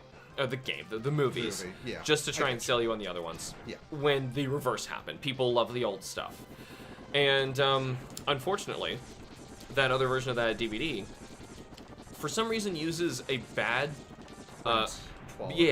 print of the original film, and it looks really bad. Yeah. So what inevitably happened was just a group of fanatics hunted down original film reels and re-edited together the entire movie, restored the audio, restored the visuals, and made a new version of it called the Despecialized Edition. Oh my god, those are so good. I really want this. I do too. I can't find a copy of it, but of course it's not an authentic way to purchase Star Wars. No, and I would want to. I want to give Disney the money to yes, play and like watch the original. We want to buy that. It's the same case if we want to go to video games. The same thing happened with Sonic 3 and Knuckles. We discussed earlier. This is the same case. In that case, we are not being given the option to purchase what we want, and what we want was something we were given earlier. Yep. So that's why a lot of people are turning to this as a solution. I'm going to try and catch up on some of his other comments on here. Let's see if I can figure out where I was. Yep. Take your time. I'm just car riding. Yeah, bringing up that hierarchy of needs, I think that puts it much closer to the base. Yes, as it should. Talked about that, At this era, a majority of the people have fulfilled the first level survival, making life bearable. Yes. I'm not just talking about justifying stealing. This is where I was. Okay. I was just brushing over a point Zach made about video games being just about entertainment. Oh, I see. Okay. Yeah, there is a psychological benefit to it as well. I see what he's going with that. Yeah, and I absolutely agree. That's fair. He also says, I can go into a bit more detail on this tangent if it's okay with you guys. Psychology is a forte of mine, so it's stuff that's pretty fresh in my head. Well, he says, oh, please, but we were planning on only doing this for like another, ending at 3, but we got to see when you got places to go today. Yeah, I was going to say, I got to celebrate Father's Day, as does this dude. He says. I'm not a father, but, you know, I need to go celebrate. Oh. Okay, good. Phew, he didn't kill me. Ooh, you made it, yeah. You have to just survive this one. And then, like, Zero shows up and saves you or something. Yeah. Anyway, yeah, I still feel like, in that Star Wars instance, like, I want to be able to give my money to Disney and Lucasfilm for purchasing a copy of an authentic Star Wars trilogy. However, if I were to do so, I would be buying a copy that I would really just throw in the garbage, and then buy the despecialized version, which fixes what they aren't selling. Yes, exactly. Which is foolish, and it is, yeah. It's dumb. I mean, but at the same time, if I buy this despecialized edition and I watch that at home and I enjoy it, it's not like the Disney lawyers are going to come up to my house, knock on the door, and say, show us the disc. Where's the receipt? Oh, did we get the money for this? Yeah, right. So I know it's silly, but it's a guilt thing. Yeah, exactly. There was a meme I remember seeing online where it's like, I always feel guilty about going into a store and not buying anything, and before I go to the security gate, I always think, oh no, did I accidentally shove a TV in my pocket before I left? Yeah, it's that whole guilt thing, I get it. Yeah. So, Squad says, I'll just write the stuff, and if you guys don't have time for it, I'll skip it, if that's okay. That's all right. Sure. You said you had a second point. I would like to hear that at least before we try and wrap this up, because I feel like at the very least we've gone enough in a circle and kind of covered, what the enormous gray area of this is, explaining that it really is a case-by-case basis. Some games, I really feel like are gone forever. And the only way to truly play them, or the only way to play them, is through fan translations or fan mods that actually make a game not even just playable, but understandable. Yes. Or runnable on a system that you can experience it. And these things are important for gaming history. And we're not even just your entertainment. If it was purely entertainment, then the history of understanding entertainment is important too, right? Yeah. It's art. There's actually a lot of great design decisions just in Mega Man X that we're playing right now. Like one of the things I love about this game at the very beginning, the game actually taught you how to do wall kicking, and it didn't say a word. Nope. So what it did was, there was a mini-boss thing that Zack was fighting earlier. Yep. And then after he defeats it, the ground collapses underneath him, and he lands much lower on this platform. And there's no way to get back up. Yep. He's in a safe room, and the player is trapped at this point. Now, if the player keeps running to the right, which they have been trained to do because the game will not scroll left, they will run into a tiny little pit that is just big enough for Mega Man to stand in. If they fall in this pit, they have no choice, if they're just pushing buttons, to jump. If you jump, you will see Mega Man is now sliding on the wall, which gives you the clue you need to keep pushing buttons, and he will begin to jump. And you will learn on your own you can wall kick in this game and go on a single wall all the way up, and it didn't say anything. That's brilliant. So now, that kind of tutorializing is something that we might not even... Now, of course, there's tons of games, but that's something we might not even see. No. Yeah, if this game becomes abandonware. Now, luckily, Capcom is pretty good about this, and they're bringing up new Mega Man games, so this particular case isn't applying. Yeah, the Legacy collections for the base series and the X series. Yeah. Though, like lately, we've just been getting a bunch of mobile garbage. There's a brand new mobile Mega Man game that... who cares? I know. It's gonna make them a ton of money, though, so... I wish it wouldn't! We already did the mobile episode. Yeah. The squad says, I'm gonna be honest, I forgot the second point. And honestly, we might have talked about it while we were discussing this, and that's kind of how this goes. You know, this is very fluid and open. We're just kind of discussing things as it comes to us. Oh, this is so... Like how physics does not apply to him when he stands on this thing. Oh, it's so good. Oh no! Oh no! Get out! And boom! Oh god, this game's good. It is a good game. I prefer the X series over the base series so much more. Really? Mm-hmm. Oh, I haven't beaten an X game yet. Oh, okay. Yeah. I wanted to play some of the classic ones first, and I've beaten classic Mega Man 1 and Mega Man 2. Honestly, I think you're good in that regard. Oh, I don't have the means to get up there. Oh, you needed to jump on him. No, he hurts you. Oh, he does, even if you stand on top where he's... Yeah, I gotta get an item. Well, yeah, it's Mega Man. Mm-hmm. Oh, well, whatever. That's the way it works. So, anyway, with this ginormous episode of HITBOX, where we actually got to finish our thoughts... It only took us 4 hours, but we did it. I know. Oh, wait. Oh, gotta go. Oh! I got hit by my own minecart. I thought you killed yourself.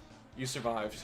Oh, okay, so I think you opened the door animation right when you did it, and you were, taking damage. Luckily, it wasn't one of those glitches like in Mega Man 1, where, pause on pause, pause on pause, you were just taking stupid damage while the door was... I don't think I can get the Hadouken superpower just yet. Oh. Whoa! Armadillo Man wants to roll right into you and end your day. So, just because we got a little bit of time on here, is there anything else you want to mention or wrap up about emulators before we say we have discussed this and we are done with that topic? No, I think I've covered most everything I wanted to talk about why preservation is important, why it's hard for companies to do it, but it's important and that for consumers. Yeah, but it's important that it's done. private stuff like private servers, a bit of the morality and how it's very gray. It's not either black nor white. And if they don't want to do it, I wish there was just a legal way for them to come out and publicly say, hands off, we're done. Yeah. And just let it go to an archive. Let people have access to this, because it's important for them, and it's. I think it's also important for that company, too. I mean, heck, the Library of Congress has their own culturally significant section for, like, movies and stuff. Oh, I see. We're out of Mega Man. Yeah, Done. that's why I stopped. I see. But you know what I'm saying? Like, Do one more spin. Sure. Gauntlet 4. Okay, that was in Genesis.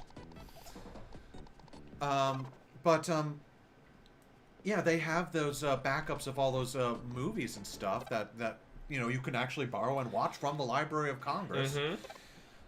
Why can't we do the same with games? Now, even the Smithsonian. And you know what's really sad? I think it's we have to wait for our generation to be completely in control of you know, the Library of Congress and in the political sphere. We need our generation to be the old geezers, to where they completely respect and understand that, oh, yeah, you know what, I'm in. All right, we'll do arcade mode instead of quest mode. Okay, how do I make sure I'm in? Do I have to hit start? Start, yeah. Yep. All right, Okay. push start. Push C button. Which would be A. Got it. All right, gotta get that money. Yeah, this game is sweet treasure. This game is actually really amazing. I love. Yep. Yeah, I got hit. Wasn't trying to. Collect a magic potion before processing magic. This is one where they gotta, like, tell you, but obviously there's a lot that goes on in this game and it comes really fast. Do not shoot other players yet. Yet. Keys open doors. Yep, we can't exit the level, but points. Points matter. Yeah, as if they do. I had a point. What were we saying? Point. Shoot, we were saying something. About preservation and how their Library of Congress has their own way of preserving media and stuff. Sorry! Alright, that's fine. I didn't think of that. Oh, I forgot to reset our timer. That's fine. This will be our last one. That was the main topics, I think. Like, we were saying, like, you know, there has to be a way for them to, like, put it into a repository. You know? It's like, there should... Oh, you have the key. You gotta... Oh, right. But we shouldn't have to, like... I don't know. It's just silly. Like, in the end, is this the most important thing in the world? For our hobby? I think so. For some people, yes, this is extremely important. I think this is so important that I would go out of my way to get a console specifically for trying to preserve this stuff. Yeah, and showcasing it, because I feel like the younger generations just don't get to see any of this. Yeah, because honestly, like, it's hard to, like, really... And we spend a lot of time, actually, with the HITBOX series, especially with the little spin-off we do with the games in years. Talking about, like, what was important for this year, what was gaming like at this point. Yeah. That's important to know. Yeah, gotta know how we got to Fortnite and battles passes and skins. Is that a potion? Yeah. Yeah, ghosts and stuff you have to shoot, but the little goblin dudes you don't have to. There we go. My side's clear. Alright. Oh, well, that's explaining why they kept coming at me. Yep. Anything else you wanted to add? Because I think I put everything out there that I was thinking about. Sounds like Squad has a multi-part comment coming in just a moment. Yeah. And that is okay.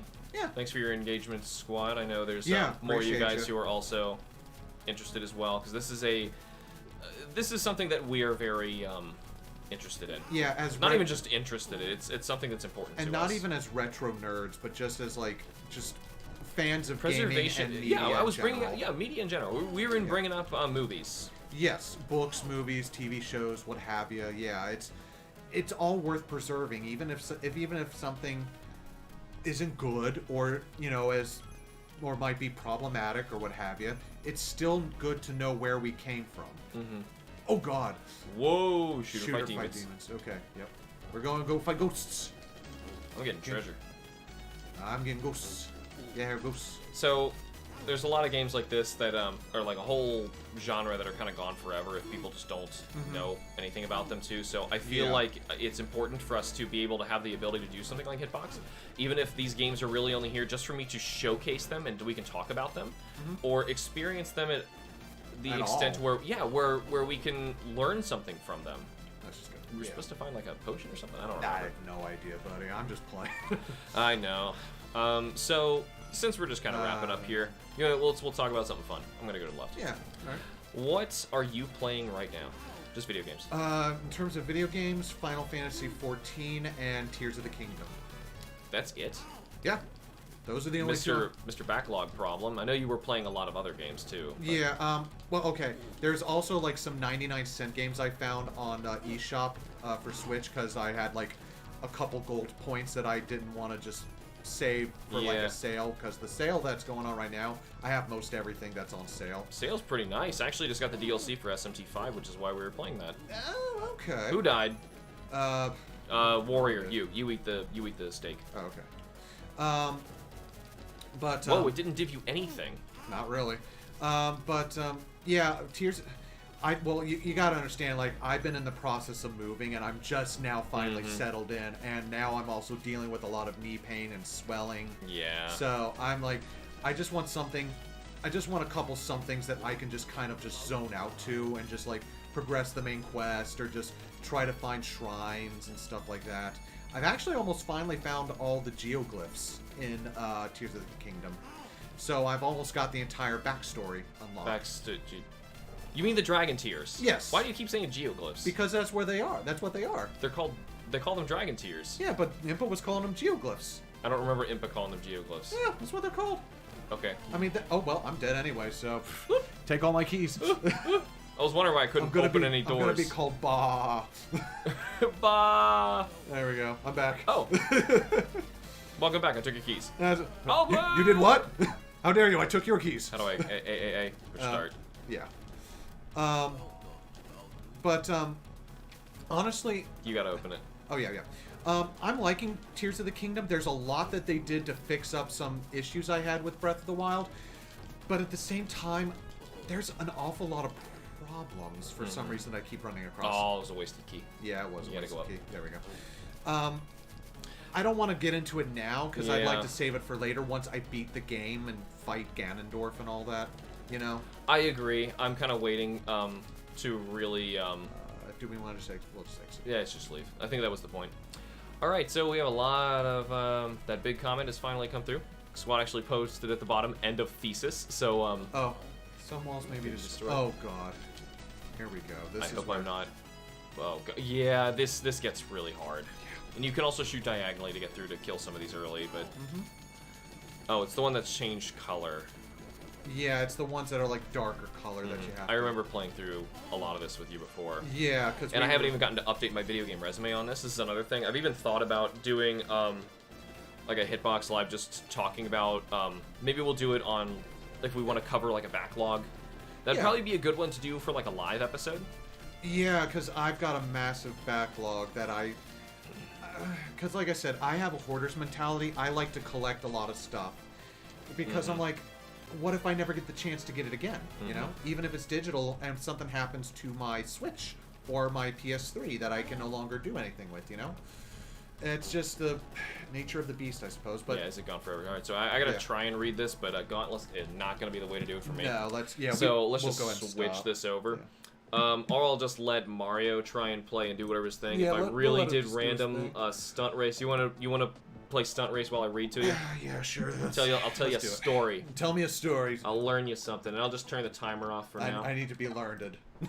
So, Squad says, and I quote, with Maslow's hierarchy of needs, it is stated at the very base and most important part of the pyramid are needs associated for survival. Yes, Zach was correct. Food, water, etc. Okay, the very last block of the pyramid is self-actualization, which is the point at which a person has reached their full potential and is content with their overall state of their life. With this in mind, most people are at a point where the first block of the pyramid is mostly accounted for because of most of it is now basic human rights. This would mean that for the majority of people, the next block over would be the most important. This would be safety and security needs. Now, this might be a bit subjective, but for me, being able to make life itself bearable and not being completely miserable all the time fits under this section.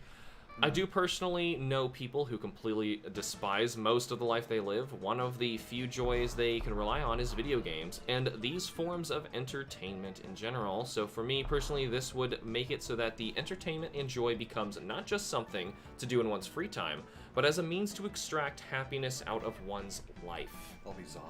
Yeah.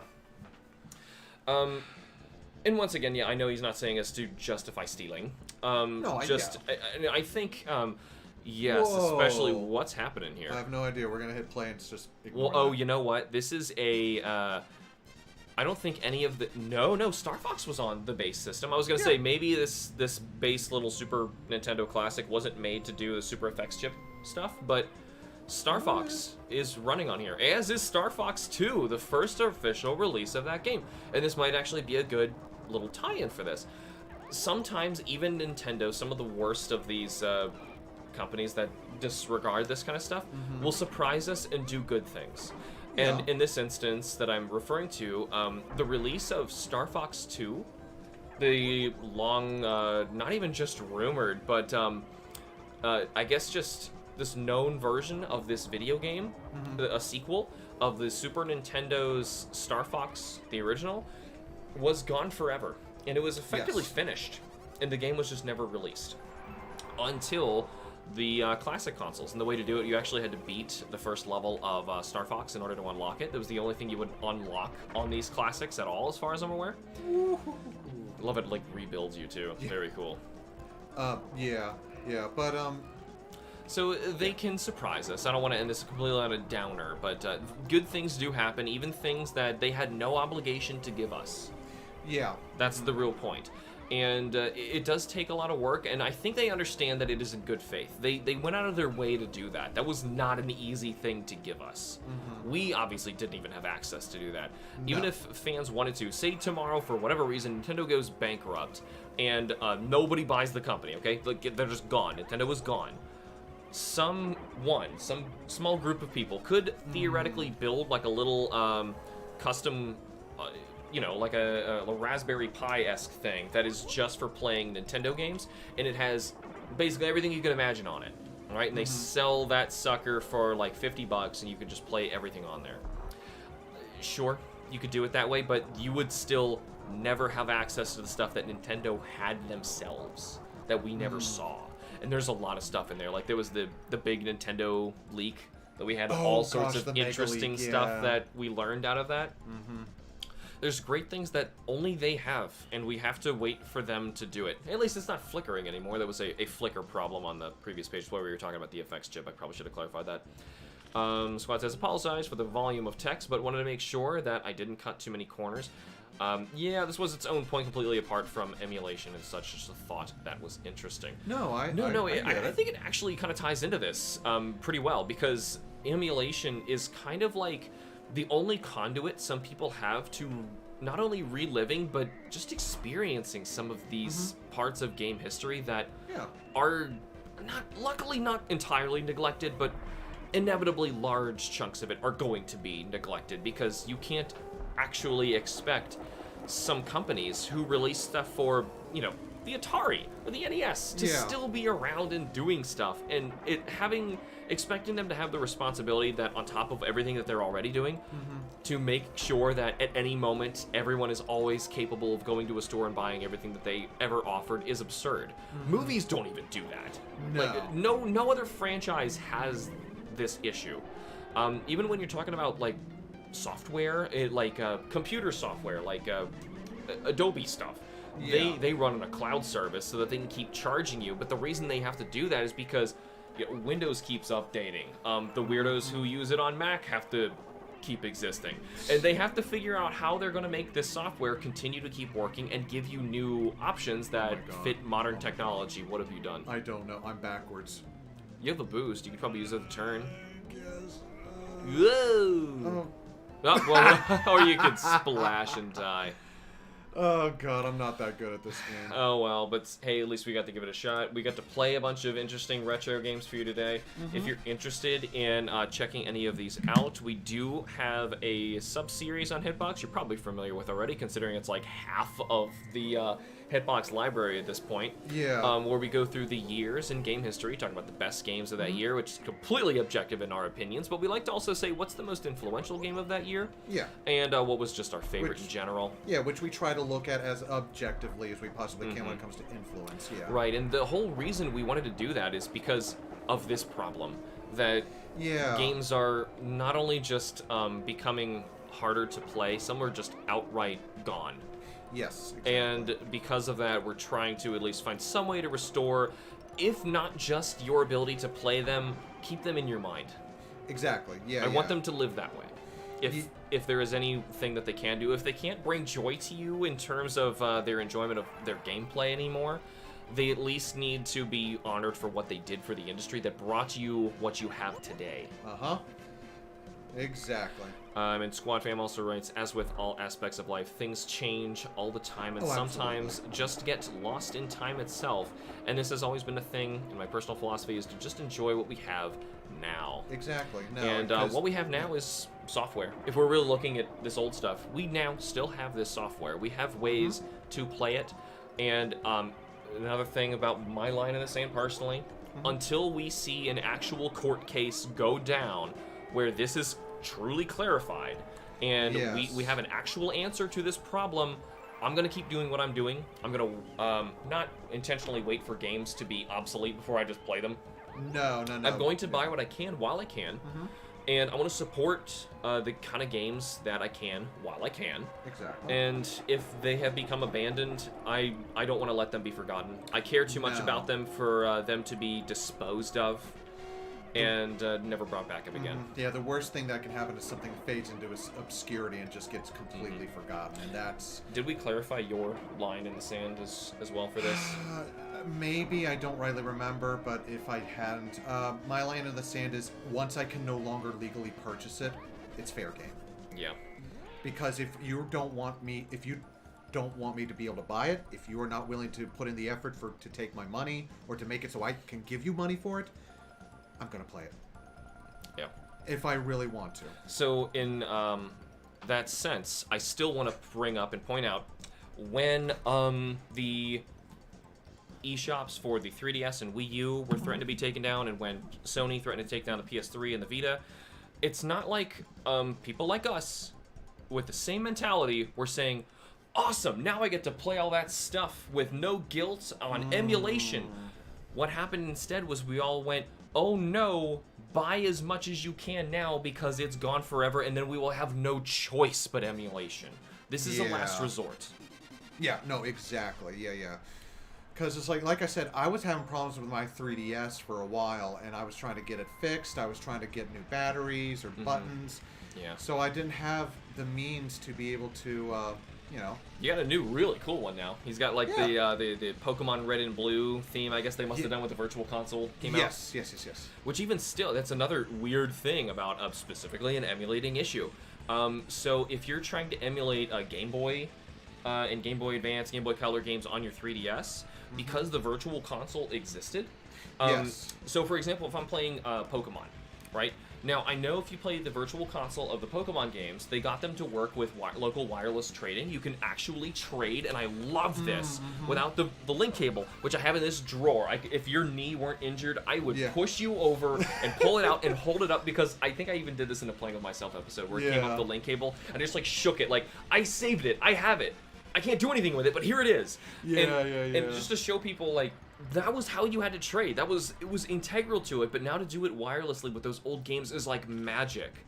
And it's so cool. And I know I was actually, and I still am, hunting some shiny Pokemon in Pokemon Crystal so I can start a fresh copy in Gold to trade them over to it, because you could never do that.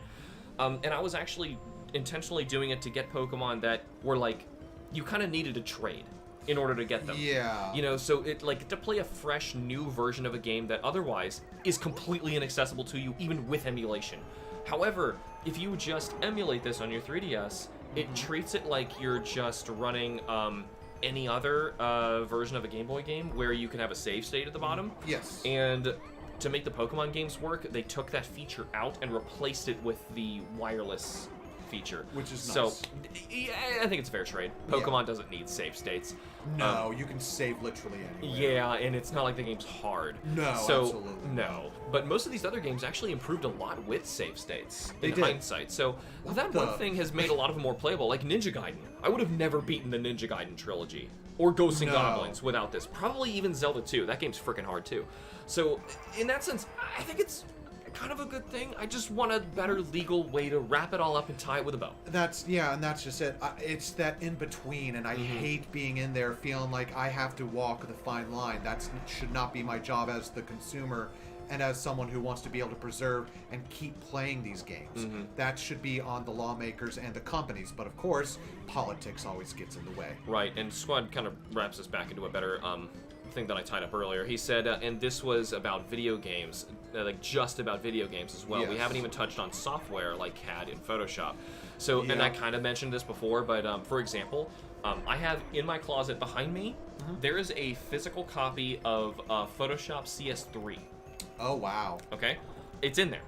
I can't run it, but I have it. So I own Photoshop. Yeah, you do. I don't own Photoshop. I can't use Photoshop, though. I can't use that Photoshop for my thumbnails, even though it would work perfectly. Yes, it would. I can't use it because I have to use this new download software version. That you license out and don't own. And that's how a lot of companies And that's are how trying they to get away money. with it. Because they realized they weren't getting money by one sale alone.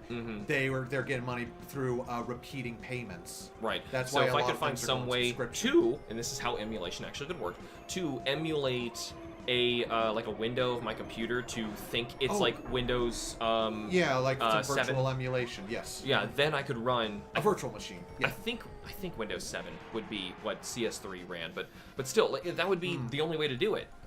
And I really wish that weren't a solution, but unfortunately that's where we're at. So I guess just to answer one quick thing, I asked you earlier what you were currently playing, just because we thought we were done, but honestly this really can go on forever, so we're going to try and not do that. Just at the moment, you guys know I'm playing Tears of the Kingdom as well. I'm kind of where you are on it. I am enjoying it. I think it's on par with Breath of the Wild. Honestly, I think it's like it's got its own pluses and it's got its own minuses. Yeah, I just kind of wish it was a little more like Majora's Mask, where it used like the assets of Ocarina of Time. It was a shameless, like, quick kind of let's just use the old assets and resources and physics and everything and just like build a new thing. But I don't think it built enough of a new thing. It just kind of built more of the same thing. Yeah. And that's what I'm kind of disappointed in. Like, among other it's things. still not fair to call the game just glorified $70 DLC for Breath of the Wild. I don't think that. Not at all. yet. No, I teeter on that because it took way more time and resources to build that. Which, Yes, exactly. No. So unfortunately, I just think if it really took all those resources and this is all they were trying to do, they should have made a different game. They should, in my opinion. And I think I'm about to go explode. He meant the car. I'm gonna, He no, meant in the you think game. I'm talking about the car. But you saw, I am still in. I just played the DLC of Shin Megami Tensei 5 yesterday with them. However, I was not able to defeat the Demi-Fiend. He is insane. Yeah, I was about to insane. ask, I've heard some people say he's the hardest JRPG boss in history. I can imagine. And I see it. He summons a full party against you. Oh God. And if you do not defeat a party member within 3 turns, someone on stream said it was 6. I looked it up. It's 3. If you don't defeat a party member of his in 3 turns, which is hard, they're all in the 90s. Yes. Oh God. He does an attack called Gaian Rage, which does 10,000 damage to everyone on the field. You're all dead. Game over. You can't block it. Oh my God. So it's a literal DPS or mechanics check at the end. Yes, and he's level 99 as well. Of course he is. He's the freaking Demi-Fiend.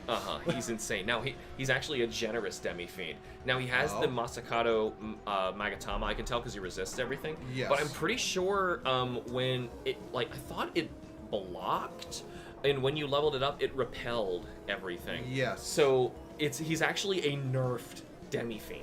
He's playing by the rules. He's weaker than what he should be. Oh, that's good, actually. Okay. I know you were playing Dark Souls 2 earlier, actually, which is kind of funny because I'm in the middle of it right now. I don't know where you were, actually, because I might be farther than where you are. I'm entering Dragonlake Castle right now.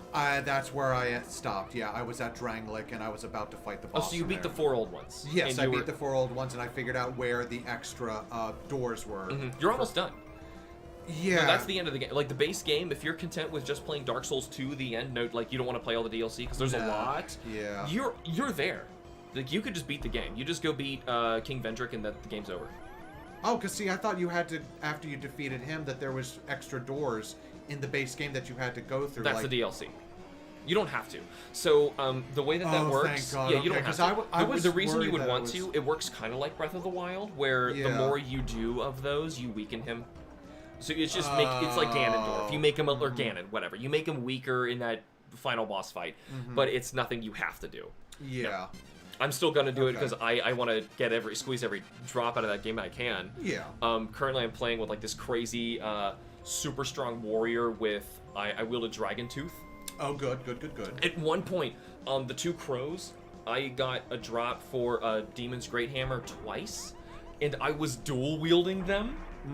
And I found if you do that, you attack way faster than if you were to have one and just repeatedly spam attacking. Oh. So, for example, because they're giant hammers, yes. you go boom, boom, boom, boom, boom, oh, boom. you turn boom. yourself into Kirby with the POW hammer. Yes, until you run out of stamina and you can't block because, you can't even hold one to block. Your only option to do is to attack with it, so you're in trouble. There is a dual wielding mechanic in the game, and from what I hear, it's actually kind of busted, but I'm still going with what I feel comfortable with because the game is also new and scary. Yeah. But I could go at length and talk about it, but I really love it. There's other things that I've been playing too, but still. Actually, I do remember a couple other games I was playing. So I was figuring I would try to clear out my backlog, so I re-downloaded Limbo because I never did finish it. I got really far. Run to the right, yeah. Yeah, it's good. It's a cool little horror game, which actually kind of, I don't want to tangent you, but ties into another HITBOX episode that's going to be very tough, or maybe a series, because it might be so hard, of us trying to clarify and come up with new names of video game genres. Because Limbo is one of those weird ones. Like, I said Run to the Right. Like, I feel like in my head, Run to the Right, it's like a genre of games in my head. But that's not fair to describe it as. I want a better term. It's a puzzle platformer. Yeah, is that? But that's not quite it. Yeah. It's the best way I can describe it. Same for a Souls game. I can't describe it other than saying it's a Souls game. What's that mean? It's like Dark Souls. Well, what's that mean? Well, a lot of idiots would like to tell you that means it's hard. No.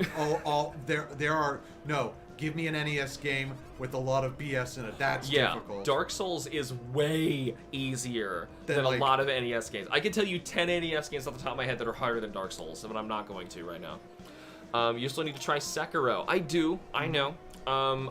First when I'm done with Dark Souls 2, I started Bloodborne.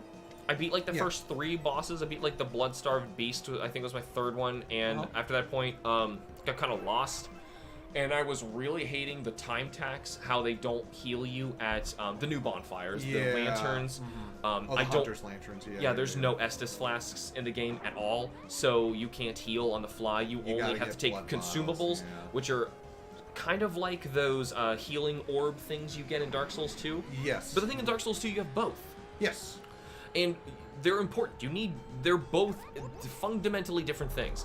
But Bloodborne only has the one, and they want you to attack to heal, and I cannot get over that hurdle. So, it's just Cameron, one of you guys was actually offering to help me when I finally get to that point to figure that out. So, we'll get to that point when we get there. The other one I've been playing, and I got through the first chapter. Now that I'm thinking about it, the new Warhammer game, Bolt Gun. Have you heard of that? Yeah. Oh my God, it is so much fun. Like, I actually like the levels, the boss design. I could take or leave, but playing the actual levels and mowing down heretics all in the name of the Emperor of Mankind. Holy crap, that's so cool. Yeah. And then, like I said, the 2.99 games I got on Switch because of my gold points I didn't want to expire because my Nintendo is like, these are going to expire. You're going to use them? I don't know. What can I use them on? Yeah. Luckily, I just threw that at that DLC. There's a huge sale right now, by the way, as we're live. So, what I did was there's these 2.99 games, and they're called Tori 3D, Toree, and Tori 2. They're micro 3D platformers that are all about speed. And you play as like a little bird with sunglasses, and you have a double jump. That's it. They were like 3D, I think, was like a Game Jam kind of game, or it came from a Game Jam. For 99 cents, I'm having a heck of a time with them. They're really good. Well, that's good, as long as it does that. Oh, yeah. Anything else? Yeah, with Switch, I did recently beat Future Connected, or Future Redeemed is the DLC for Xenoblade 3. How was that? Oh my god, if you don't care about spoilers, I will talk to you after this. I will not ruin this live. It is one of the coolest things that gaming has done this entire year. I mean, after this, I've got to leave immediately. I'll be quick. Yeah. I'll be very quick. But anyway, so, yeah, we have to wrap this up. Zach has places to go. I am trying to play through Torna, but in terms, there's too many RPGs going on right now, because I'm also trying to get through Persona 4, and that Final Fantasy collection I told you, I am replaying again, FF6. So there's a lot. And then there's stuff, like, on each one of my little classic consoles, there's, like, one game I'm, like, kind of chipping away at. Yeah. But at this point, there's just too many things. There's too many games everywhere. Too many things are coming out too quickly. So, oh god, the backlog episode. Try to play Soul Blazer. Well, it's just gonna play whatever happens. You just step forward. No. This is. It's not Mario playing it. It's actually like a recording of whatever you happen to do last. So it's just gonna show me screwing around or whatever. Or even if this is me. No, it's me. Okay, then it's gonna be you messing around. But either way, this was a big episode. To say the least. Gosh, yeah. Game still centers a lot around moving and parrying. Oh, you're talking about Sakura. Yeah. Completely different about parry. Yeah, I heard the parrying is very forceful. You have to do a lot of it. It's central. Like, if you don't get used to it, you can't beat the game. There's a boss that punishes you for not parrying. Yeah, and I actually parry very little in Dark Souls until I'm comfortable with the enemies. So, like, my first run, I almost never parry because I don't understand them. And then I'll start figuring out. Like, when I did my, Deprived run with you guys in Dark Souls 1, I was parrying a lot more. In fact, I realized how easy you can walk up to the Dark Knights, or the Black Knights, and just, like, parry, kill. Same for the final boss. That was actually kind of a joke when you parry. Yeah. Looking forward to seeing what Armor Core is all about. Oh, yeah, Armor Core. Oh, and it's actually continuing the story over, like, what, a decade From and a half Software almost? finally bringing back Armor Core. It's been a fun stream. Hope to talk to you guys again soon. Yeah, hopefully we get to do more of these soon. So, Zach, you don't have to worry about, like, sitting like physically in this room. Like, I have ways I can get you up on that screen. The only thing you would miss out on is, like, the timing of, like, talking about stuff on stream and, like, us like going, oh, you were gonna blow up or something. But that's literally it. It wouldn't really matter too much. But hopefully you guys had a good enough time. We have obviously a lot of content that we can bring your way with more HITBOX stuff coming soon. We're really hoping that we're going to be able to bring these as well to streaming platforms. Though right now, Zach is still recovering from his knee, and he finally managed to move.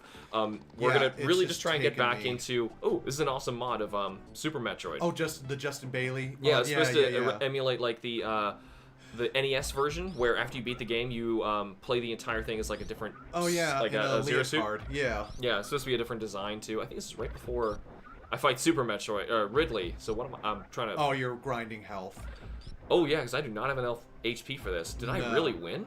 Oh no. I must have, because I did it. I beat the game. I beat it in that record time too. I did under 3 hours. Oh, Ridley's not even right there. Yeah, I did. I best ending. Oh. I do best ending. I can do best ending with Super Metroid anymore without even like save stating or pausing. Good. I've gotten really good at that game, and I used to be awful. Yeah, I think that was for me. Like I said, when Metroid Dread came out, and I had a hard time with because I just bounced off the difficulty. I actually kind of want to watch myself do this now because this is like a old recording of me playing. Oh nope, that was when I save stated. I popped down and I was like, "Yep, here, I did the thing. I'm done. Ready to go." So I was still doing it there, but like there's no reason not to. It's so easy with this thing. Also, I have a wireless version of these, which has a home button built into it. Oh yeah, that's nice. You can like play without being tethered. Yeah, they want to play some more of this. Is this a modded SNES classic? Of course. Here we are playing a modded version of Super Metroid. Yeah. But also, Alex, as soon as you have some time, you'll hop on Twitter. I will. Yes, it's a busy day, so I'm gonna try. I'm sorry. It's Father's Day. Yeah. So anyway, this is all the time we have for now. Zach has to get going. We will see you guys in the next HITBOX Live. Thank you guys so much for watching. Remember to like the videos and subscribe for more. We will see you all in the next one. Bye. See ya.